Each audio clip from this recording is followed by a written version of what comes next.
All right. I like the idea of the first 35 minutes of This session just recording to being just be me Talking ranting about about- Boyfriend Dungeon. yeah. Sorry. Yeah. 2 foxes. Cool babies. All right. Yeah, I am recording.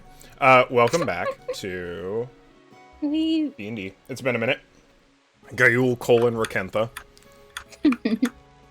Last time, we spent some more time in Mirage, kind of prepping, getting together some supplies. Peshmina acquired another fennec for use on the road. Another fennec in very similar disposition to Millie, named Twig, to help share the load of the cart as y'all are on your way to Lake Lilia, hoping to catch a ride on one of the boats that regularly travels there, down the River Vonder, that goes down to Onaro.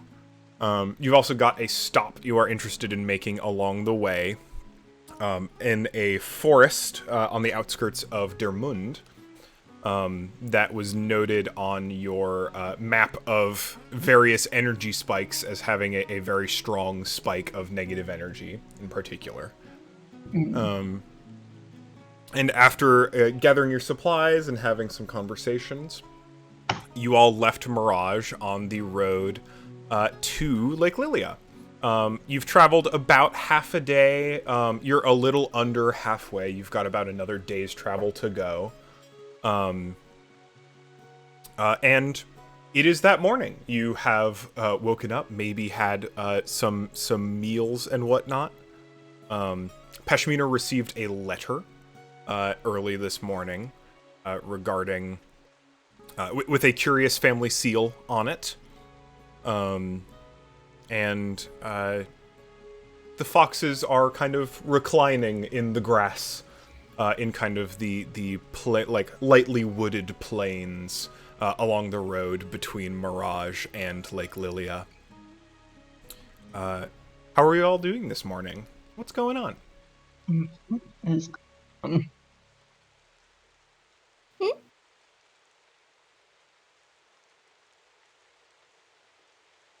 well, so Peshmina just got a letter. Yeah. I think so. She's surprised. Was not expecting it at this time. I think it just kind of appears, and she goes, "Oh," and she just kind of holds it for a while. Just stares at it. What's that? A letter from my parents, I think. You know what, Peshmina? I honestly just kind of assumed that you didn't have parents. So I'm going to be quite... Well, no, I already... No, Hasan probably already knows about your parents if he's traveled with you long enough. No? I would not be so sure. Oh, okay. To be quite honest, I had assumed as much myself, given your presence at a monastery. Yeah. Good news, I'm hoping? do you want me to read it first, just in case it's bad news? I'm very good at giving bad news. Yeah, actually, yes. If that's...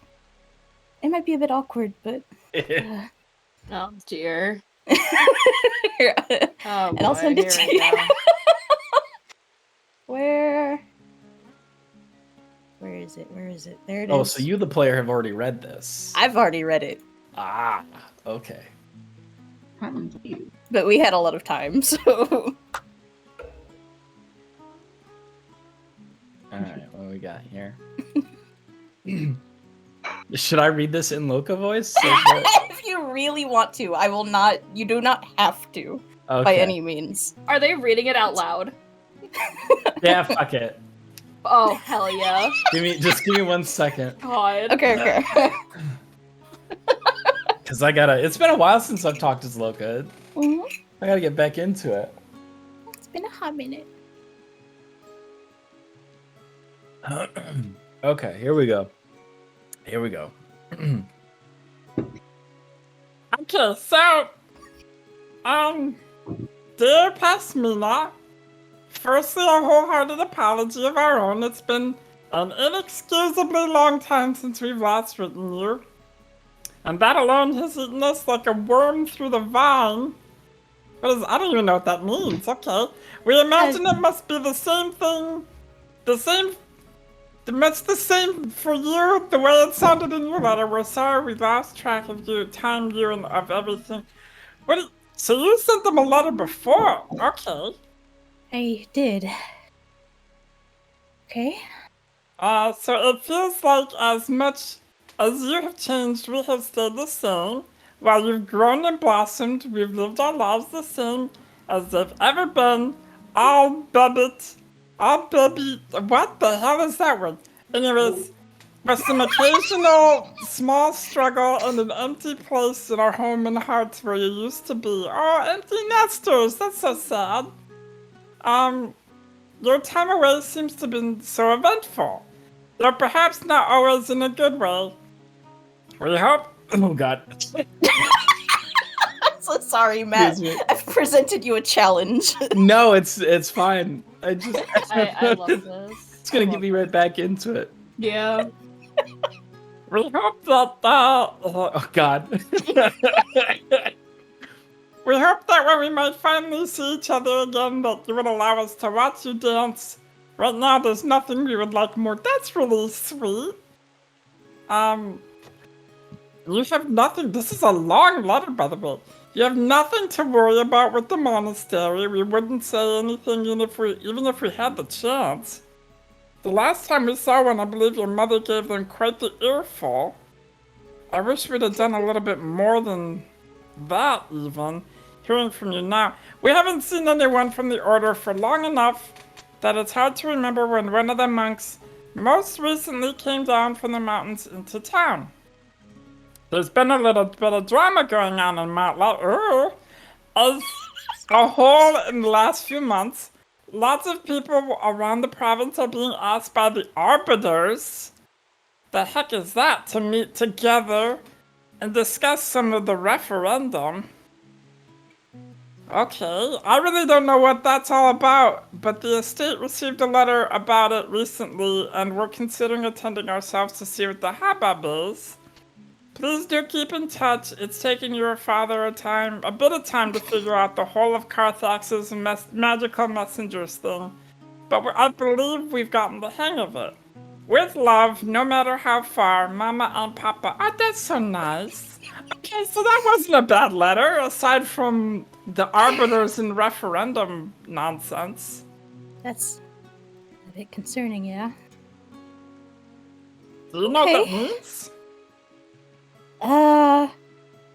Well, so the Arbiters are a kind of peacekeeping organization in Matla. But I've never heard of a referendum before.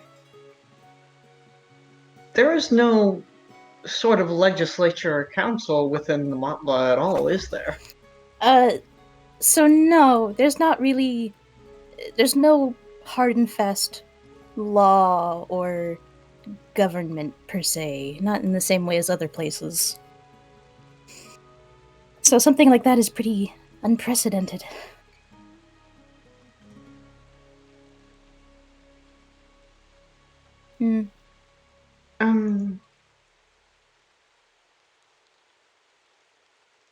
Still, it's good to hear that that they are thinking about you.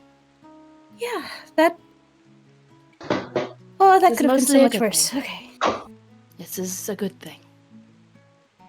It is, I think, pedestrian, or wait, sorry, are we even on the road yet? I don't think we've even gotten on the road. Just kind of still in camp. Okay. Could I have that back for a moment? Or, well, can I just have it back? No. Oh. Yeah, okay, here you go. I can be ready to go soon. I would really like to reply if we can take a moment. Yeah, we can have a letter writing party. Oh, And who please are don't you tell me going to want- write to?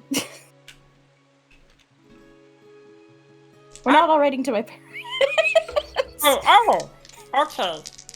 We're not all writing to my parents. Well, that's no fun. No, I was just gonna write to Swisk and Thing, because they're down in Onaro too.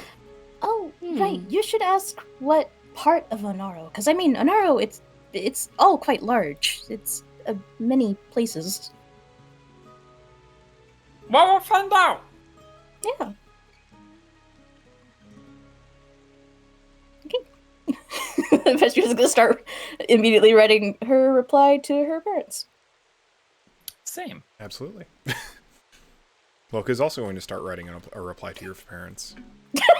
All right, Oh, say no. less. I have to introduce myself now. Oh my god! I like the idea that somehow if you send a letter, just making it out to like 2 Pashmina's parents is enough. Like magically. Yeah. You're right. It's enough of an address so that Carthaxes knows where to put it. Mm-hmm. That's extremely silly. I'm not actually writing Batrina's Okay. parents. I mean, You can do whatever you I'd want. let you. It would be very funny. I wouldn't know what they would write. Reasonable. But yeah, Silly. you have more than enough time to take a little bit to write a letter. Either of you. Hassan, how's the morning going? The morning for Hassan has been a little odd. He woke up with a slight headache, I believe, and he continually finds himself fidgeting with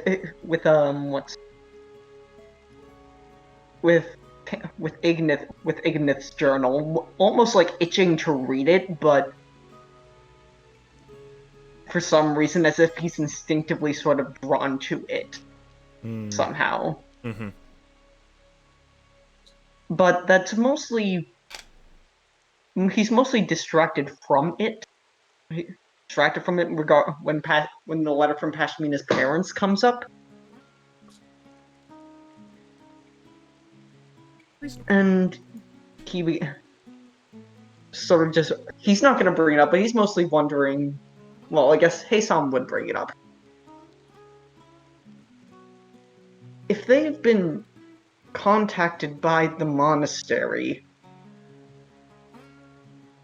isn't that something we should be worried about? Or Well, no, they were saying expressly that they haven't. So I should provide some context for what Loka just read out to us. I had warned them that if the monastery had reached out to them, that they should just act ignorant. This whole time I've been kind of avoiding reaching out because I thought doing so would put them in danger or bring them more trouble, and I finally just decided that if we're getting into this, if this is all going to happen anyways, then they need to know something. What Luca just read to us confirmed that they haven't been reaching out. The monastery seemingly hasn't been talking to them at all, which is concerning in its own way. But it's for the better. yes.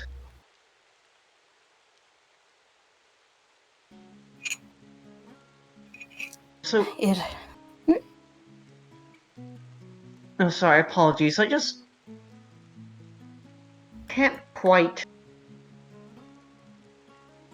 get it out of my mind that you were a cloistered student disciple of a monastery, yet you very much had very much had a family you have come from. And Forgive me. Sorry. It just feels like there's so much to this story that I am slightly ignorant of, and I understand. I didn't mean to give the impression that... Oh, I don't know. It's not like I've been orphaned or anything. It's...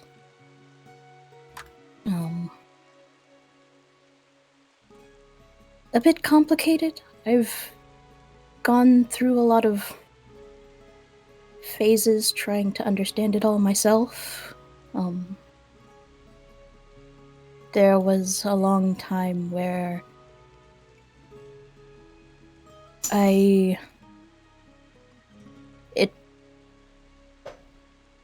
So, both of my parents are half-elves. They're not tieflings like I am.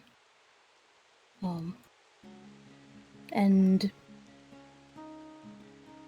that's a big surprise. That's,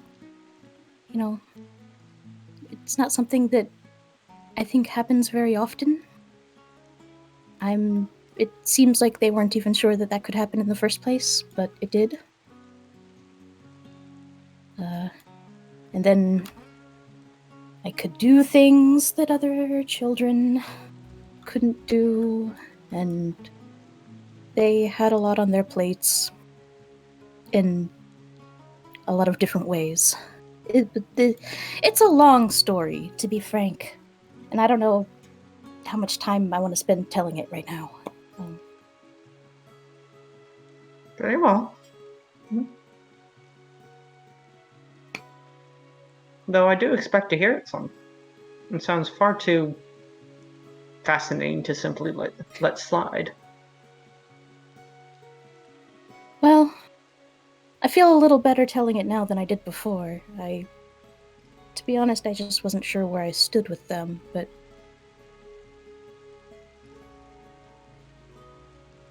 It seems like maybe things aren't as bad as I thought. Well, here's to rekindling a relationship, then. Woo!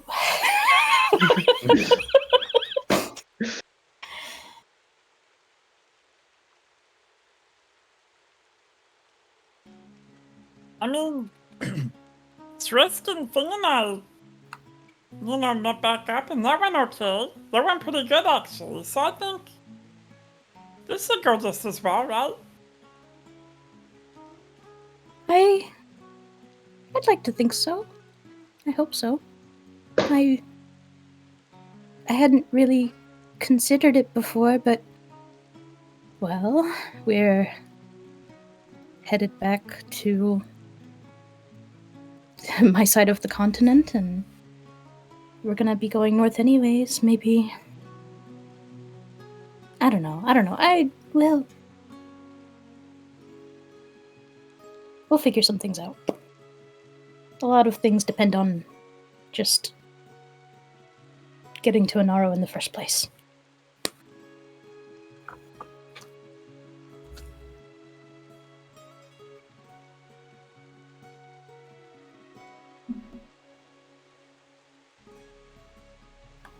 All right. Given a little bit more time as the million twigs start to wake up and get a little bit more active, a little bit more rowdy. They kind of start tumbling with each other in the grass. Fairly close Okay, by. break it up. Get in your reins or whatever. Whatever. Gear. You get your letter sent off. And in the meantime, you all have more than enough. It sounds like you're not in much of a rush. There's more than enough time to still get to Lake Lilia today. I figured just a normal pace. This road in particular will end up in one of the small towns, basically right where the Vander River and Lake Lilia meet, in a little town called Lakeside. And yeah, you're probably a little over half a day's travel from there. Ah. You'll get there by, like, mid-afternoon, maybe early evening if you travel slowly. But more than enough time if the lot of you would like to get on your way. I think so. Yeah. Moving along. Do you need me to write out what I would send to Srisk and Fing? I mean, it's basically just like, we're on our way. Where are you? Yeah. Type of thing, you know. If you have anything in particular you want to communicate, especially anything you would want to communicate surreptitiously, you certainly may, but otherwise, letter received. Okay. And you've already gotten my reply. I have already gotten your reply. Once you all are back on your way, back in the wagon, getting schmoving again, I'll flip the camera back around. Then, yeah, it's easy enough. The road is easy to follow, and you continue as the morning turns into noon. Loka, you get a reply fairly quickly, actually, which is from Fing. That's just like, awesome. We're in Araska. Which Fing voices? It's you get a letter back from Fing, just saying that they're in Araska at the moment, which is the larger of the two major cities in Anaro. Okay. They tell you to go somewhere called the Silver Scale Pub to find them. Silver Scale Pub. Okay. I'll go ahead and throw that in your private channel, just so neither of us forget. Araska's the bigger city? Araska is the bigger city. Wait. Let me check my map. I think you have that backwards, because if the river takes us from Lake Lilia Do I have to it backwards? I do have it backwards. Tanara is the bigger city. Araska is the smaller city. So, they are saying that they are somewhere near, somewhere in, to find them in the Silver Scale Pub in Tanara. Okay. I'll send that in the chat. So we'll be arriving near Araska and then have to make our way down to Tanara. Because Araska is the city closest to the river. Correct. Tanara has a river leading up to Matla, but Yes. not... There are multiple rivers. And There are cities. lots of rivers. It turns out a whole continent has a few rivers. That's rough. Right. But yeah, you're on your way, and you get a reply. And probably an hour after that, Pejmina, you also get a reply. Oh, sick. Fast. They're getting faster.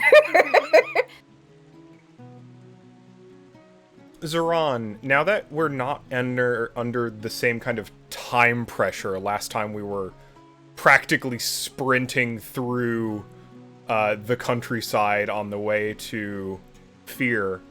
How's Zoran been mood-wise on the way to Lake Lilia? A lot happier, I think.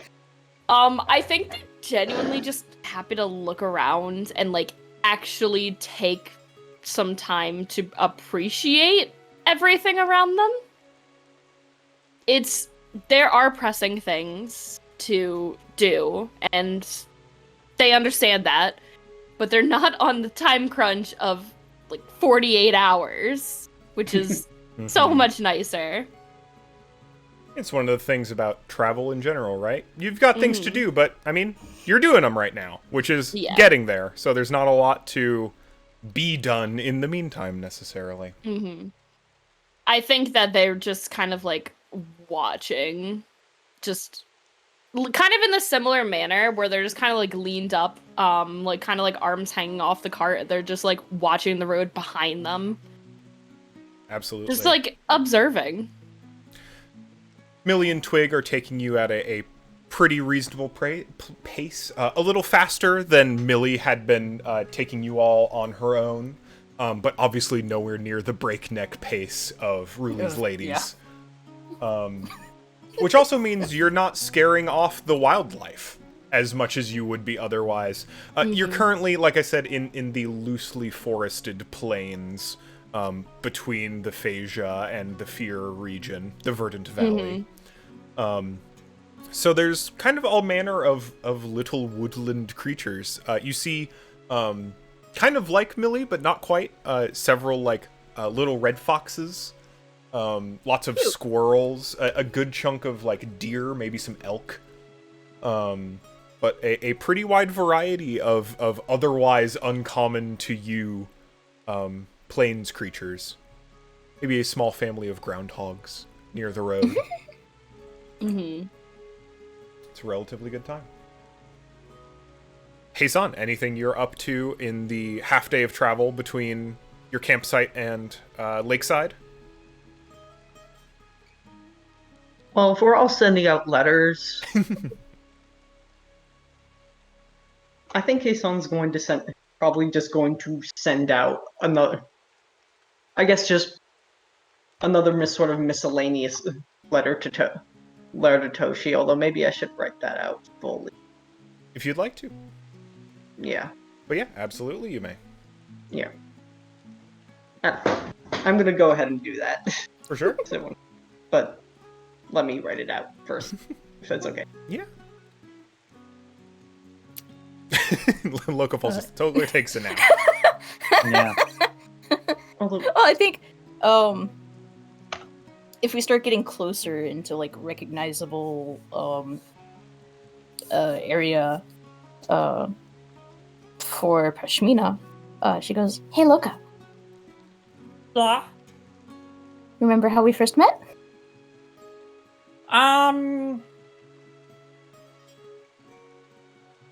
That's when I kind of splashed up from the water and called myself the gurgler. Yep. And yeah, that was a fun time for me. I don't know about you, but Oh, it was great. oh, okay. You scared off those weirdos. You wanna like do it again? Maybe. Okay. I mean, I don't know when we're gonna like get to Lake Lilia tonight, right? Or Should be. okay. Roughly. I'm gonna go for a swim then, see if my little home is still there or not. You had a home there. I mean, ramshackle, but yeah. Oh. Maybe it is still there. That would be kind of wild. That was, gosh, 2-3 years ago at this point? Oh yeah, I don't know.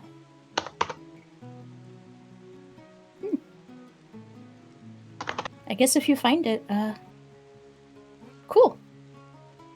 Yeah. The gurgler.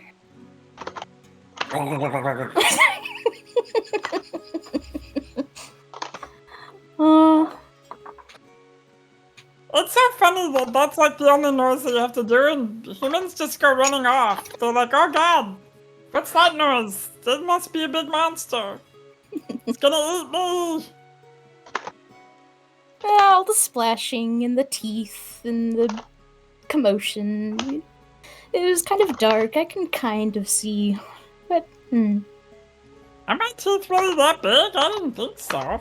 And then Loka like really shows his weird fucking fish teeth. There's something alright. I don't really know what that means, but okay. Everything's something.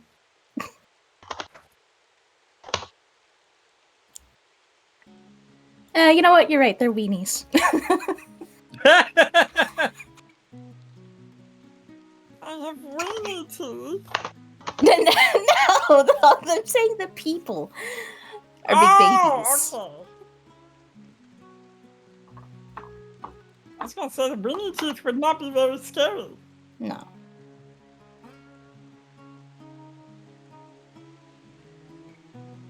All right. So, Cole, Mhm.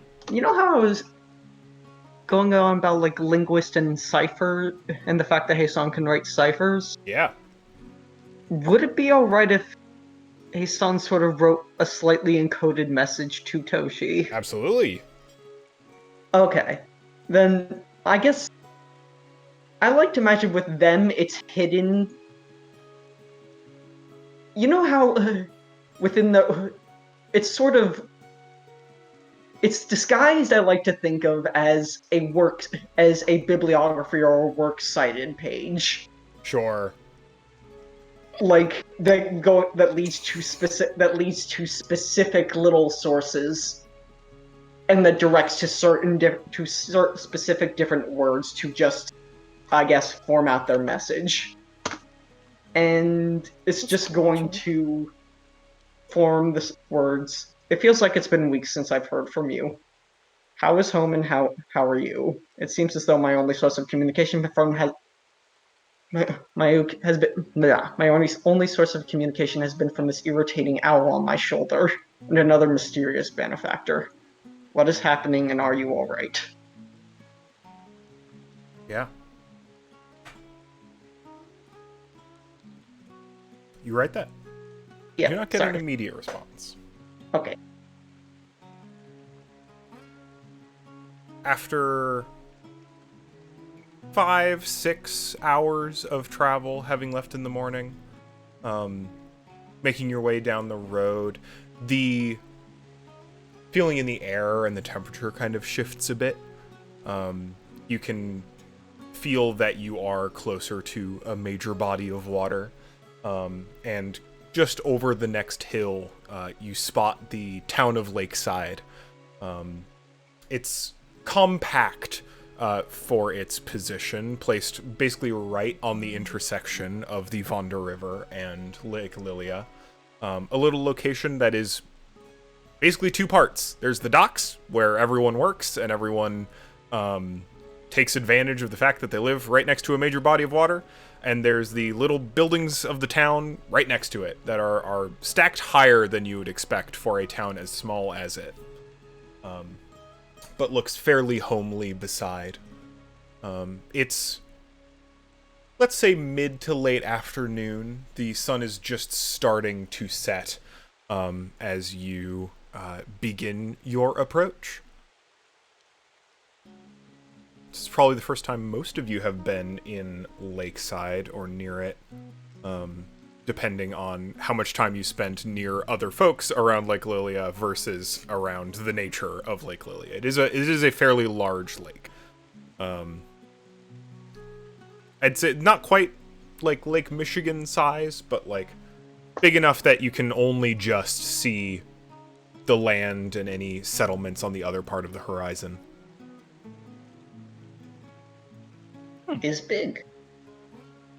There anything you'd like to do before you approach?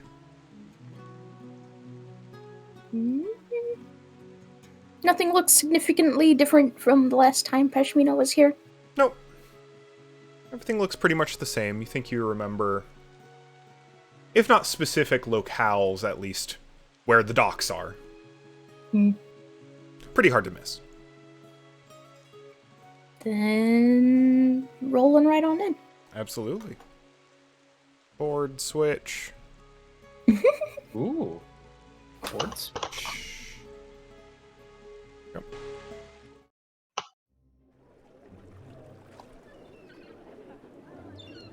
Summon players to board. Well, Oh. Whoa. Oh, that's so cool. a boat.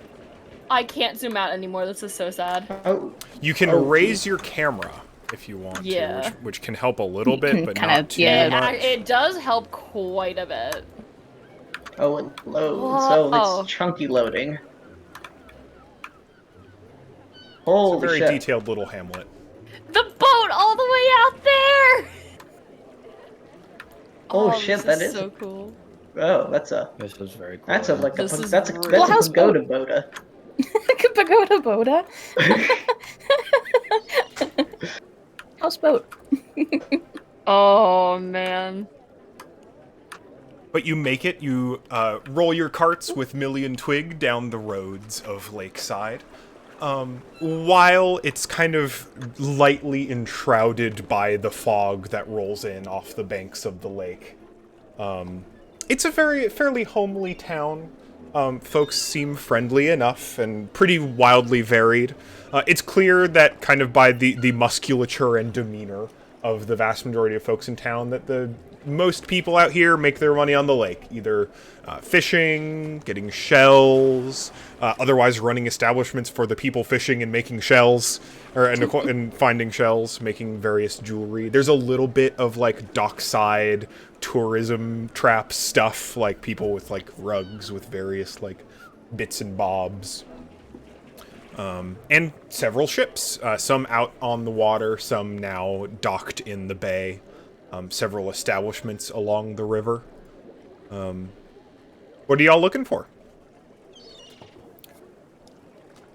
Well, time to find someone who knows anything about the barges and getting on a barge. That whole process.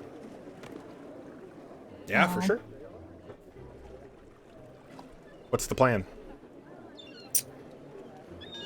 Probably going down to the docks, just directly. Makes sense. There are, like I said, there are a few boats docked, but mostly dock workers loading and unloading things. Several of them seem busy, but there are a number of I was going to say quartermasters. That is not the right word. What's the word in labor? Foreman. I think that's literally the right word. Directing the loading and unloading of various ships, as well as several fishermen. It looks like there's a couple locals fishing with just poles off the docks. Who are you interested in approaching? Definitely someone who doesn't look too busy. Someone probably on or by a ship, right? Yeah. That just makes sense to me, but... Yeah, there are several ship workers. So there are the boats docked currently. There is one particularly long and large boat with this kind of canvas roof that is being loaded. There's a little houseboat, and then you see that larger sailing ship off on the lake proper that looks like it's kind of in the process of coming back, about to be docked. Relevant for the larger canvas boat that you see docked, no sails to speak of, although it does have a pair of what look like large metal pipes emerging from the top of the boat. Steamboat. Which is a little bit of an unusual sight in Rackentha. Vast majority of boats are wind-powered or oar-powered. I think each of those has an individual nearby who's either taking inventory, taking a break, or is kind of directing the, like, at this point, if you're a professional sea person, a professional boatier, Such as Loka, maybe. Once you've been on a particular ship for long enough, you don't really need direction. You know where stuff is going. You know what's going on and off the ship. So I'd say the foreman of any given boat is not particularly busy. Let's say the foreman next to the particularly large canvas covered boat, the covered steamboat, is kind of a large, big, buff, bald man, who is just kind of like lounging. He's resting on a post of the dock, not looking particularly busy. Ahoy there! Ahoy! What's the what say you today? Anything good to catch? Yeah, I think we just caught our quarry, actually. Oh? Yeah, the four of us are looking for travel down to Anaro. And, you've got a boat. Are you headed down that way, or? Oh yeah, that's deeply convenient. We're headed out in the morrow. Oh, perfect! Okay. Rooms we aren't tag too along? expensive, so if you want to get passage, I'd say talk to the captain. And Where can we find the captain? Are they aboard? Yes, and please, you have my permission to board. If you head up, I think she's in the lounge at the moment. So if you just want to step onto the deck, head to the left there, in through those big doors. Now up close, you can see that this ship is actually like surprisingly large for its size. They're really taking advantage of basically every square foot you can get, since it actually floats fairly shallowly in the water. Wide boat. Loka, you can identify that this actually looks... This is not a working boat. This is like a cruise boat. Like this is for transportation and general enjoyment. Gotcha. Have I ever seen a steamboat before? This is probably very new to you. You might have seen literally exactly this steamboat in Rackentha, but if it was not docked while you were here, probably not. Oh, okay. That's gonna lead me to some questions. So where are your sails? Asking the foreman. The foreman, yeah. Oh, we don't actually have any. It's rudder propelled. Well, not rudder. There's these running wheels under the boat that keep it moving, like oars, Paddles. but they're attached to wheels. So like a water wheel? Like a... Yeah, but the wheel pushes the water rather than the other way around. How does the wheel push the water? There's this, like, to be honest, it's a bit of a contraption. I'm not entirely certain how it works, but the crew does just fine. Runs off of an okra? Something yeah, that's the one. They pull it in from overseas. But does a hell of a job. Heats up a bunch of water, water pushes the wheel pushes the water. Well, steam pushes the wheel pushes the water, pushes the boat forward. I'd only just started hearing of that recently, so... It's very new. We got it in, I mean, boat's less than a year old. Manufactured here, but under the specifications of one of them fancy Gaiul engineers. Yeah, no, at least one of those. I am really confused. I was gonna offer my services to, like, help. How do you... Well, I'm Patch sure me they up. could. Patch I'm me sure up. We they gotta could go u- find a different boat. No, why? What's wrong with this one? How do you... It's- How am I supposed to help? How am I supposed to buy my passage? Aside from coin, I don't want to give them money. What? Oh, I'm I'll sure there's cover something we could cost. find you to do. No, I'm looking for work. I know my spot on a ship. I know my way around a ship. I don't know how the heck to do this. I mean, you could just... I'll pay the way. Just sit and relax. Just enjoy the ride. Loka eyes you. What? Okay. Just... It'll be fun. It'll be something new. New experiences. Yay. Yeah. Hey, then you can learn the ins and outs of the boats, and then the next time you find one, you can crew that one. Then you'll be a boat master. Real. Then you'll know all sorts of things about all different boats. You see Loka slowly light up. A boat master. Yeah. I never thought of it like that. Oh my god. Okay. Let's go talk to the captain. Real quick, if you're looking for work, you'll probably end up with me anyway. Name's Studs. Studs. Oh, I'm the first mate here. okay. He gives you Well, a very firm handshake with a big hairy arm. My name is Loka, and your hand is literally 3 times bigger than my hand. I get that a lot. Oh boy. Got your work cut out for you. Studs is straight up built like an old school carnival, like, Strong man. strongman, yeah.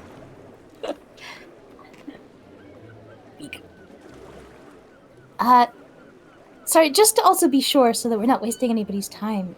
We have a pair of animals in a cart. Yes, Will they... we've got a lower hayloft. Handles Okay.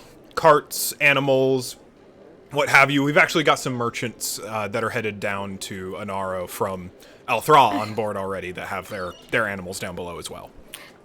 Good. Perfect. Then to the captain. Yeah, head on through. And he'll direct you down. You have to dodge a couple of sailors that have their own, that are carrying various crates and barrels of goods down into the hayloft. I imagine you hitch Millie and Twig near the docks. Yeah, for the time And being. yeah, you can head in. You head in on the past the main deck or across the main deck into this kind of lounge area. It's kind of this big open area. There's a stage at one end. There's a bunch of tables. It looks like there's a bar to one side that is currently closed. But you find an older lady in what you would imagine is more kind of traditional sailor wear, tricorn hat, feather, the 9 yards, and a kind of a big walking stick that looks like it was a fishing rod at some point in time. Cute. Oh, hello there. What are you doing on my ship today? Seeking passage to Anaro. Well, we're given passage to Anaro, so that's convenient, isn't it? The name's Captain Adeline Kellum, but you can call me Captain Crone. Captain Crone. Honor to be aboard, Captain Crone. Of course. Now, this is the full 4 of you, isn't it? Well, plus 2 animals and a cart, if that affects Good the to cost know. any. Affects it just a tad.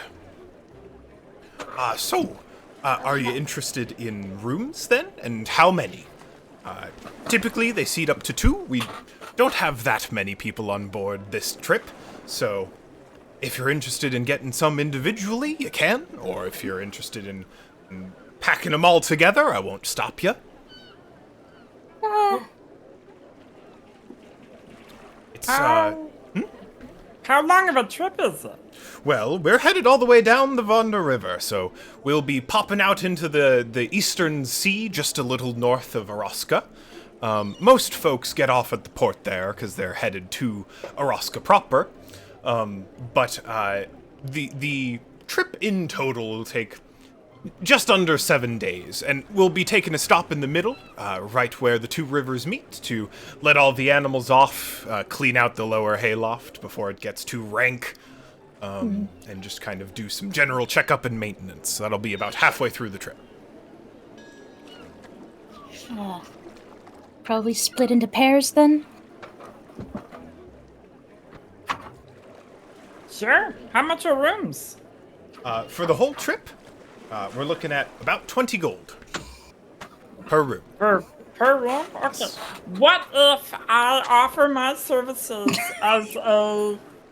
I'm actually kind of unfamiliar with this kind of a boat. I know boats with sails pretty well. Oh, most of it works pretty the same, especially the way we store things and run things. But, yes, the technology itself will be just a bit unfamiliar to you. If you'd like to work, I'm sure I wouldn't mind having you. I assume you've met Studs already, my first mate. He'll keep you busy, though. If you want that, you won't be getting a room, you'll be sleeping with the crew. Can I still work and sleep with not the crew? Well, it's not a typical ask, but I mean, if you work hard enough, maybe. What kind of a discount are you looking for? I'm looking for, if a room is 20 gold, I'll take 10 gold and knock down the price of one of the rooms to 10 gold. Go ahead and Is make that a what I mean? persuasion check for me. Okay. Pashmina's already counting out 20 gold. She's like, I know what I want. Where's persuade? Oh god, I don't have a lot.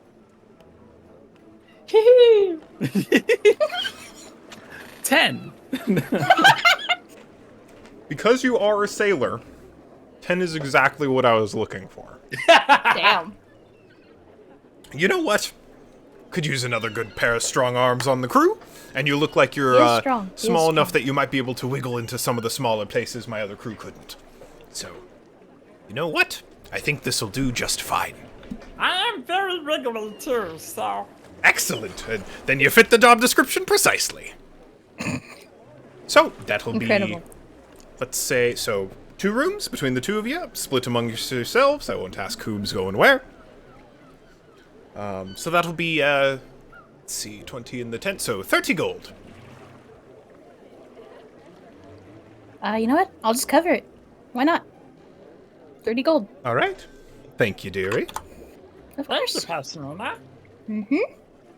Well, I'm here to enjoy myself at this point. Yeah. we'll be setting off tomorrow morning, practically at dawn, to make sure we make some headway.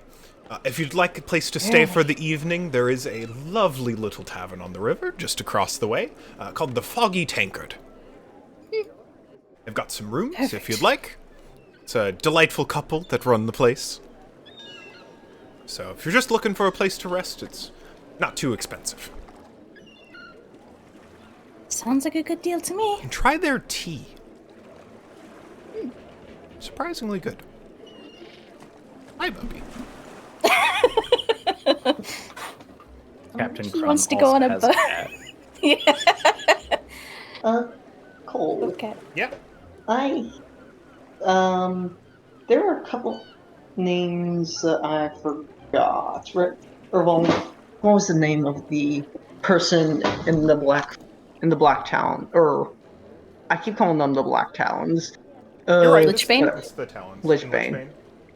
Yeah, Yeah, Lichbane's that we are the looking mercenary for. group within. So you know that Davil Starsong. Yeah, Devil's the one who's going to be in Anaro. is in an I forget who Davil Starsong was. Davil Who was Starsong the was bard. the bard that you met as a part of Lichbane when you first met them on your way up to Nazgul. Does anyone remember what they were like? No. God damn it. You didn't interact They're- with him I too couldn't much. tell you anything. They're a pretty elven man, and that's about all I know. He didn't interact with you all very much. He was one of the people who was in pursuit alongside the archer Ziraj and- Ziraj when you took off on the back of Zerga. Or not on the Okay. back, carried by, in the cart being currently carried by Zerga. He was one of the people out there with Ziraj. Do you remember what instrument they had, if they had any? A lute, if I remember correctly. In that case, I'd like to think that while all of this is happening, or this whole interaction of getting I guess requisitioning the ship, sort of getting rooms, I like to think Hassan has dragged Zoran off to that exact tavern by coincidence. Is that okay? Sure. By all move. Yeah. Head into the Literally foggy just tank. took a bite of a cookie. Sorry. This is so funny. Go ahead. This one's already um, eating. The interior of the Foggy Tankard looks a little different than most of the places around this area, or at least it's different than you would expect from its exterior. There's actually a lot of like little potted plants. They have hanging planters. Various kind of moss appears to be curated around the place. And there are a pair of fairy patrons, one behind the bar and another running tables, that seem to be the owners and operators of the joint. So, very small, winged folk. Every once in a while, the one behind the bar will call to the other to help them both. Both of them are required to grab either side of a tray to be able to fly it over to one of the tables. This early in the evening, the Foggy Tankard isn't particularly busy, so you have no problem finding a table or even a shadowy corner booth if you would like to remain largely unseen. Is there live music? Not presently. But is there any clear space for it? There's a little stage. There we are. There's a sign next to it that says open stage night, and then it has a list of days of the week. It looks like they do soft comedy. In that case, Isan is going to pull Zoran aside. Is going to pull Zoran aside and say, "All right then. All right then. I need something from you, Zoran. By all means. See that person? See that kind-looking person behind the bar of the ferry? Yes. I need you to play Prince Charming for a moment." I'm fine with this. You're going to need to explain why. Zoran, in my previous attempts to gouge information or engage with anyone in the past couple weeks, they have always ended in utter failure. And I'd starting to believe that I can attribute this to my own inadequacy in communication with others. You, however, seem to be very, very good at talking to people, getting them to like you, per se. I would like you to do that. Of course. What is it that you want to find out? Fairly simple. You remember if you will recall the elvish bard that we had encountered as a part of Lichbane. I figure that if they had, well, say, splitted with their party from Schemo, they would have had to have they would have most likely taken a quicker route to Inaro, which means they most likely would have gone down this road at some point. And I don't quite know how one could exactly avoid this little hamlet, especially if they were, say, taking a barge. Mm-hmm. And as someone with a musical instrument, I can tell you, looks over to the stage, it's a bit hard to resist doing a little performance. So, Mr. Very, very charming and good and easy to interact with, would you kindly be very easy to interact with for me? I have an idea. I'll need a minute to prepare it, though. I love this. I love this. I'm going to do something fun. I want to write a letter as if it was a love letter written by this bard addressed to me. Okay. I want to play a scorned lover. Oh my god. So that's All right, what absolutely. I want to do. Oh my god. Devil out here breaking hearts he didn't even know he broke. Yup. I'll say you can give me performance or deception to, like, forge this note. I will gladly give it. I have to open my character sheet. Oh. Okay. Okay. Incredible. All right. So, performance or deception? Correct. Guess what? I'm using the second one. All right, deception. So it's going to be a +7. Pretty good. That's a 16 on the die, so that's going to be a 23. Noted. Oh my god. You believe it's quite eloquent. Sorry? You believe that it is quite eloquent. Oh, it's super flowery. Super. And just kind of like deep breath, kind of like posture up. Getting And into they are 100%. They're going to go to the bar, and there's like bar seating itself, right? Yeah, absolutely. They're going to sit down against it and just kind of like elbows on the bar itself, like their head in their hands. And they have the letter in another hand, just kind of like sat in front of them. There's the little ferryman behind the bar who is wearing this like very nice little like lace hemmed shirt, flitting around on his wings. Kind of like hovers in front of you for a moment, polishing a glass that is almost as large as he is. And you're just like, oh, well, hello there. What can I do for you? You seem a little glum.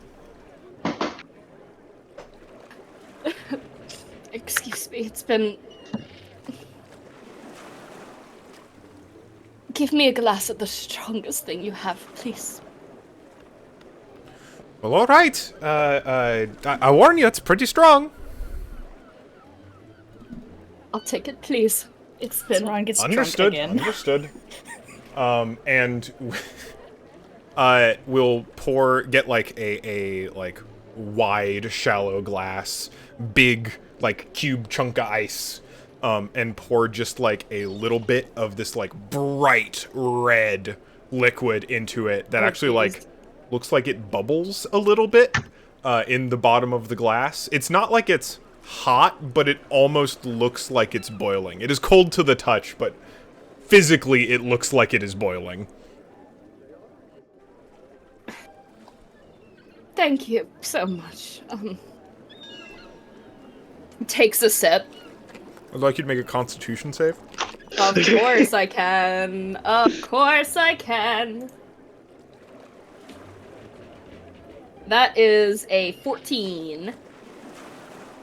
Good enough for the time being. Perfect. It is even a sip of this is deeply strong, but not even necessarily in an alcohol way, just in a flavor way. Like it is very deeply pungent on the tongue and in the mouth. And even at a 14, I think it is impossible to not make a bit of a face after taking a sip. I'm sure. Just like a mild cough. It's not bad. It's spicy, but not in the way that you are used to things being spicy. Mm-hmm. Okay. Okay, I'm It's a here very, for it. very unique drink.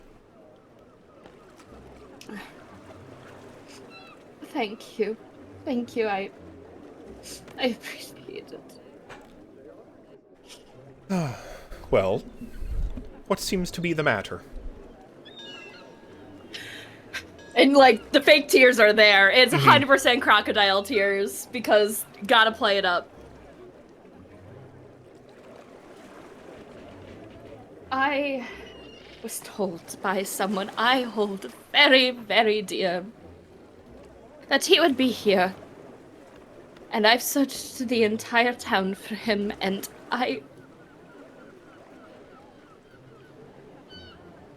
my dearest, most handsome dandelion of a man. I'm afraid he stood me up. Do you know who it was? Most folks end up in here sooner or later. I do. And out of character, I don't remember their description. Davil Starsong, he's a just a very honestly very stereotypical. He's a thin blonde elf, long hair, fine clothing, likes to wear blues trimmed in gold, typically. Has kind of a dashing hard chin, wears tall boots.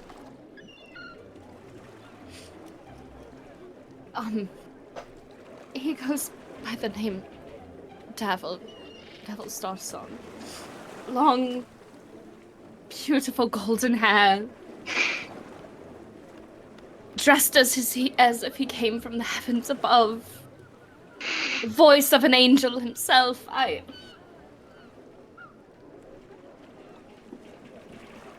I was told he would be here, and I haven't found him, and I'm so afraid. Oh, that fella wouldn't happen to have, played an instrument by any chance, would he? He did, yes. I think I've seen the man, but it's been quite a while. When did you get this letter? It's only a week ago. I ran all the way down here. I'm sorry, lad, but I think he left about 2 weeks ago.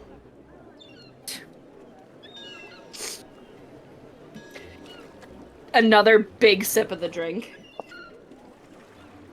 That evil little bastard.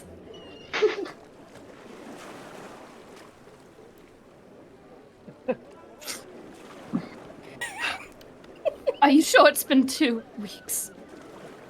It could be longer. I trust you. I miss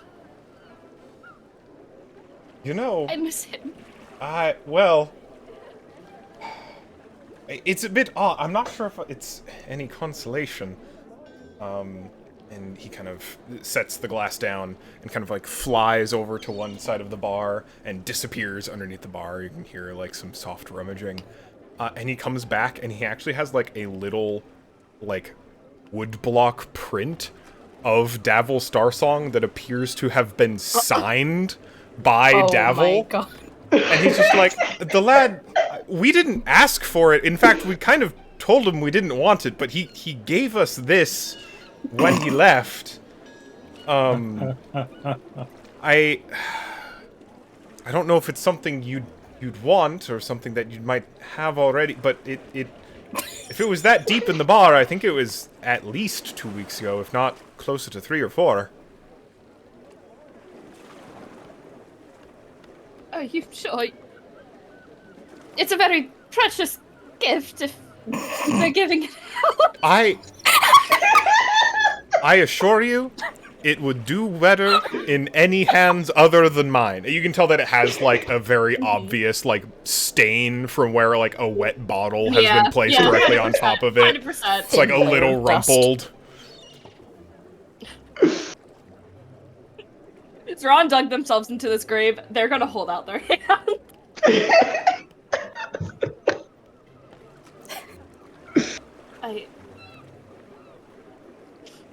Thank you. Of course. Looks a little concerned for your taste. I keep So thinking Zron. about just, it's like... Pashmina just comes up and is like, oh, hey, babe. You know what? How about we get you something to eat with that drink? I could do Thistle and the other fairy who's been flying around is just like, yes, love, and just goes, can we get just bread and cheese? It'd be great. Thistle's just like, sure, no worries, and like drops a glass on one of the tables and like, phew, like buzzes it back into the back, and we'll come out in a couple of minutes and put like a half loaf and some like fresh hot cheese next to it in front of you with the drink. Trust me, I love the dragon's blood as much as myself as any other, but it's not great on an empty stomach, and it seems like you could use some sustenance. I very much appreciate that. Your name? Lemony Trout. Lemony. And my husband Thistle. Cute. You've been an absolute treat. Thank you. Sure thing. Let me know if there's anything else I can get you. Much appreciated. Just another, like, careful sip of the dragon's blood. I would like another Constitution saving throw. Yep. That's 6. Ooh. That's Strong. Burns on the way down. Your Gotta hit the vision stress a bit. changes slightly. Fast acting. For like just a flash, a few moments, you can actually see heat in the room, as if you were looking through like thermal goggles, and like you can see like puffs of people's breath in the room, you can kind of see how the coolness of the drinks and glasses on tables like seeps into the wood around them, and how people's hands heat up the sides of tankards. And then Freaky. after just like a couple seconds, it goes away again. Freaky. Okay. Yeah, I'm just gonna continue sitting and moping at this bar for a bit until I get the food. Hey, San, are you nearby? Are you like peering through the window? What's the plan here for Hassan? I think what was Hassan's plan after this? I think Hassan was expecting like, oh, he's gonna go up, have a chat. Oh no, this is this. Hassan doesn't Full quite know show. how to approach this. And he's just going to kind of like awkwardly walk up to this Zoran in the midst of this shameful display of deceitfulness, and he's going to walk up and say, "Oh, hello there, my traveling companion Zoran. Yes, I've been looking for you all everywhere. Oh, you haven't been causing trouble, have you?" Saran just kind of gives you a look, and they're like, "Oh, you're not good at this." And like you just kind of see them, like they're still like kind of slouched on the bar, and they just kind of like wipe it away at their eyes. And in like one of their hands, they're holding like the wooden stamp, because I don't think even they know what to do with it right now. It's a woodcut print, so it's like on paper, but it was stamped Okay. with a woodcut. Gotcha. That's fine. And they're just holding it. Never into any trouble. Me never.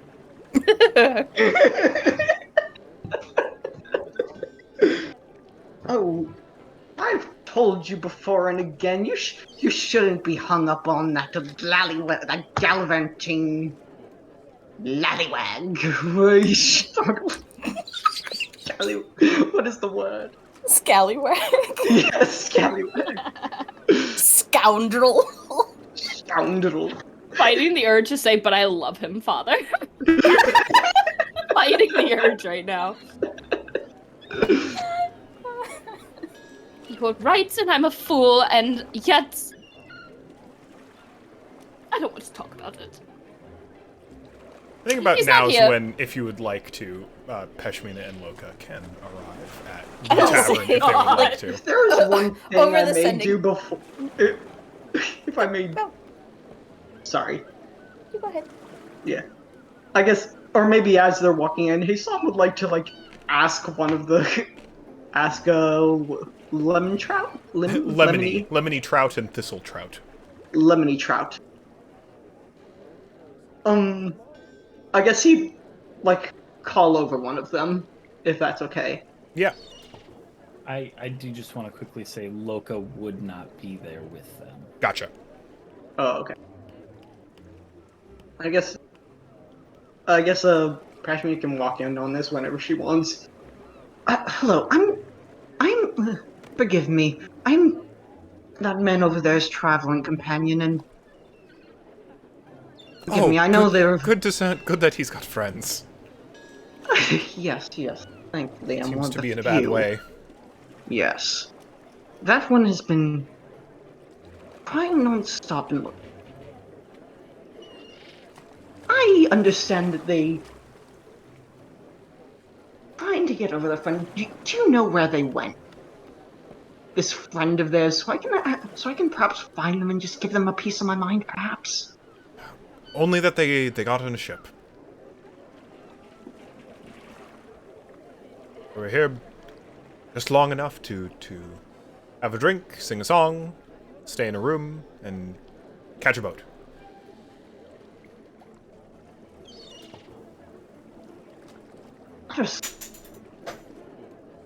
Other scoundrels. Well, again, I apologize for my friend's theatrics. I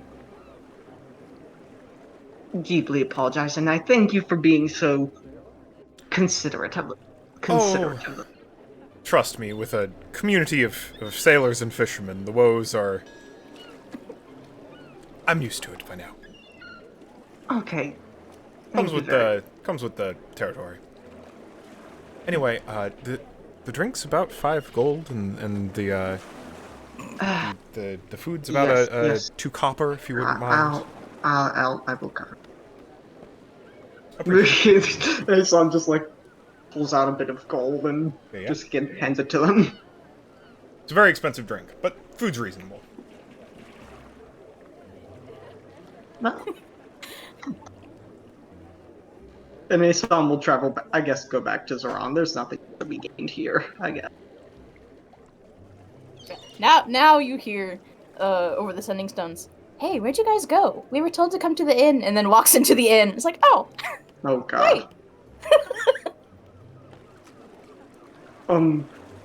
His son looks at you, then looks at Zoran. Zoran, how is the act still being put up? Absolutely. They haven't stopped. I mean, Pashmina's walking up. She's like, Hey, his son just like frantically, like does a little no stop signal. stop, freezes. Like looks around, like What are through you the doing sending. here? What? What are you doing here through the sending stone? We were told this is the inn. Where did you guys? Why? It's an inn. We're gonna stay the night. Oh, this these things. Oh, this these things immensely. What? What is going on? Look. Should I Zoran, leave? Do I leave? for as long as you are here, Zoran is now now a heartbroken young man searching for his, who was stood up by the love of his life, named Davil Starsong. Okay, story we're going with. Okay.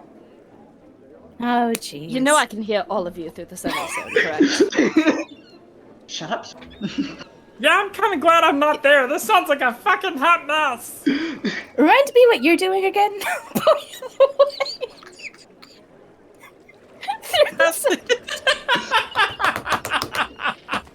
Hard cut to Loka, who's currently at the bottom of the lake. Yeah.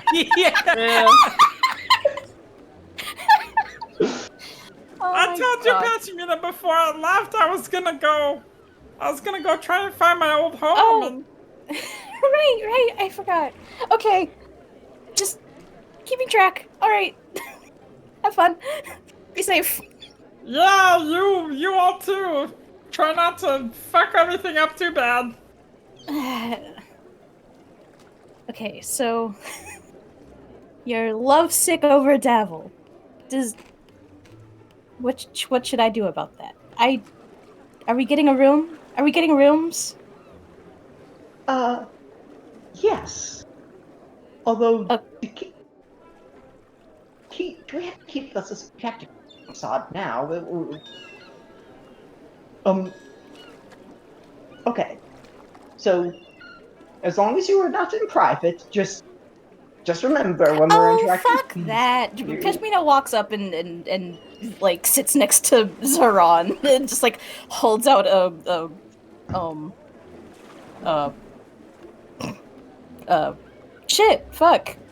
thing that you give people when they cry. Handkerchief? A handkerchief. Yeah. Yes. There. Thank you. And just like dabs at their eyes.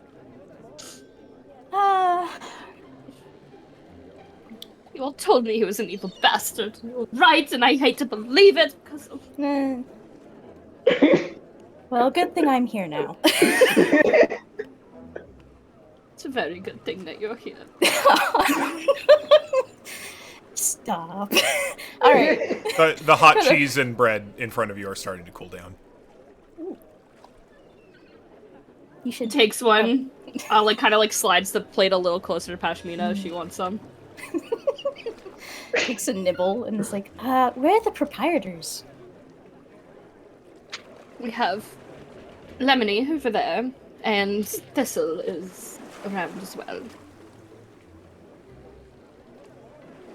They're just kind of buzzing around, Oh. traveling from place to place. Lemony tends to stick near the bar, though saying that he's behind the bar is a little bit of an exaggeration, as he would be entirely obscured. Mostly hovers above the bar. We'll wave someone down. Oh, yeah, hey, what can I do for you? Oh, more friends, good. Christ.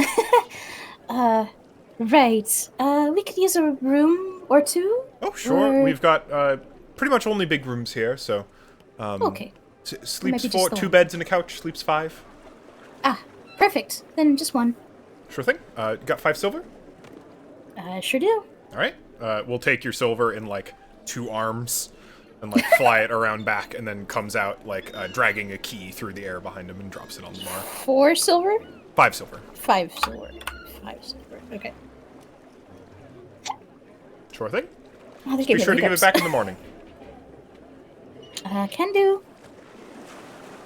Anything I can get you? Drink-wise or, Oh, food-wise? I was told to try the tea. Oh, sure. Would you like any of the tea drinks, or just the tea straight? Tea. Ooh, what's in a tea drink? Well, we've got a few. There's a couple of our typicals, you know, tea with milk, tea with our lemons, and then we have Sure. we've got a variety of cocktails. Sometimes we mix them with some rums, some gins. There's one we mix with an elderflower liqueur that is very interesting. That last one appeals to me. Sure. Here, let me get it mixed up for you. And he'll come Fancy. around and grab a very small teapot that is steaming from in the kitchens, Little. and steep a little bit of blue tea for you. And then we'll pour a little bit of this, like, kind of yellow, or mix that with some elderflower liqueur, and then pour in a little bit of lemon juice, and it turns a bright purple. Garnishes it with a little elderflower and pushes it over to you. All of these implements, by the way, like, watching him shake this cocktail is fascinating. Like, he literally just, like, hugs the shaker and vibrates up and down to get it all, like, shaken up. And Aside whenever from he, like, the drink, that's pours with bottles. impressive. Oh, yes, it's you really got to build wing strength to get into this job. I had 5 pounds now of wing strength in addition to my own body wow. weight. It's we're working on it every day. Me and my husband every morning. It's wing ups, you know. Well, cheers. Yes, for sure. Tell me how you like it. Take a sip. It's very good. It's a little acidic, but the, like, floral notes really come through in the elderflower. Oh, that's lovely. Glad you think so. If we're interested in something adventurous, take a sip of your friend's drink. It's most expensive thing we have, but it's a hell of a thing. Hell of an experience. Adventurous in the one sip gets you real tipsy kind of way, or Not tipsy per se. A few sips will get you tipsy. A sip or two might let you see things. concern looks to Zeron and looks at how full the glass is, or empty, rather. It looks It's for like- for cocktail. yeah. It looks largely untouched. Okay, okay. It does still look like it is boiling, though.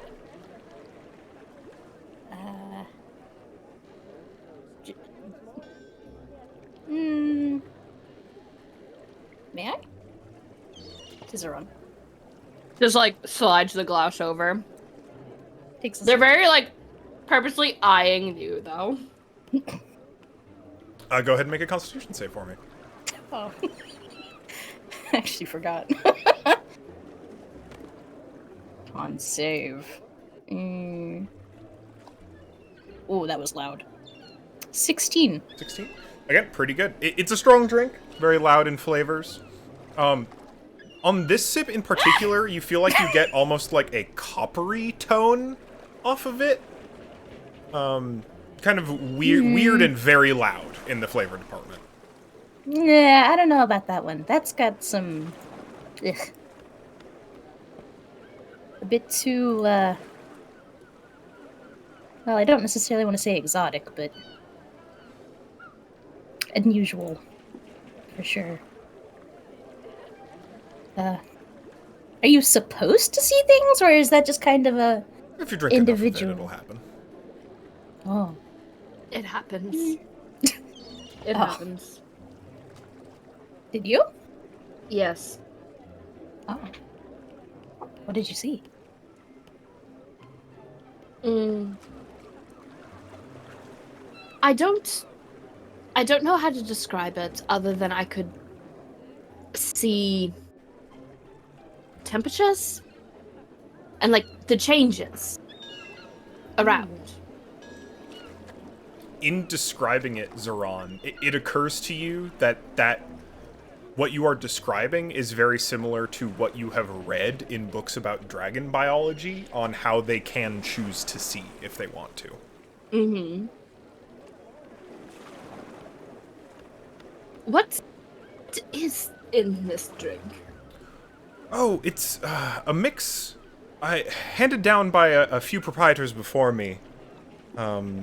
It's mostly a slapdash group of liquors, mostly whiskey, plus a curious powder that has been left behind for some time, some bitters, a little bit of nutmeg.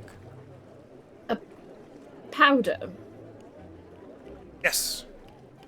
I believe it's labeled like Dragon's Bane or something like that. Is this something that sounds familiar? You've definitely heard of Dragon's Bane as a plant. It is something that, like, it's the word and the plant to you, as someone who's read a lot of stories, tends to be in the mythic, like Wolfsbane. Yeah. It's like, yes, and then the hero plucked the plant and slew the dragon. But doesn't really describe, like, its actual properties and may or may not actually be a real plant. Could having tasted it and having some experience with just a mix of alcohols and medicine and stuff, could I roll something to see if there's anything I could, like, glean from just having tasted it? Sure. I'd say medicine or survival or nature. Medicine or survival or nature, okay. Then...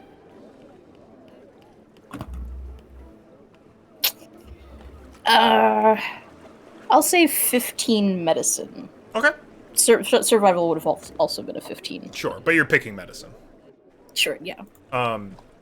It's definitely herbal. Like, it's not like you were drinking dragon's... Like, the drink's called dragon's blood. You are not drinking dragon's blood. You are not actually drinking, like, powdered blood.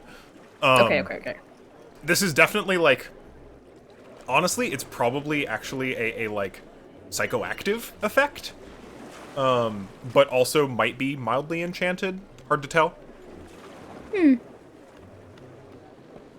You wonder if it is a psychoactive effect or if it is lightly enchanted. It'll probably affect you as someone who has dark vision differently than it would affect a human who does not. Weird. Can I... Can I take a sip and choose to fail? Absolutely. I'll So take another you take little another sip, probably a slightly larger sip this time. Okay. And there's kind of a wash over you. You kind of scrunch up and make a face, shut your eyes for a second, and when you open them back up, you can see what Zoran was describing. It's that you can kind of see this difference in heat exchange across surfaces and across people. Obviously, all the individuals in the bar are these, like, very bright silhouettes. However, whereas Zoran saw them in kind of a wide variety of colors, you only see them in black and white. Ugh. Actually, Yeah, probably that's- closer to shades of red. Yeah, just squints at everything. It just makes everything hard to see. Weird. Ugh. Takes a little bit, but the effect wears off gradually.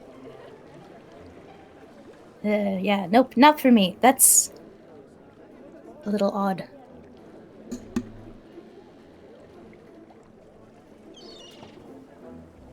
Hard on the eyes. I suppose so. It's very bright. There's a lot of colors with it. A lot of colors. I could only see two. Everything was just. It was either really bright or really dark. Oh, for me, it was all very bright. Strange. Very. Well, kind of scoots the glass away a little bit. And just kind of like nurses it.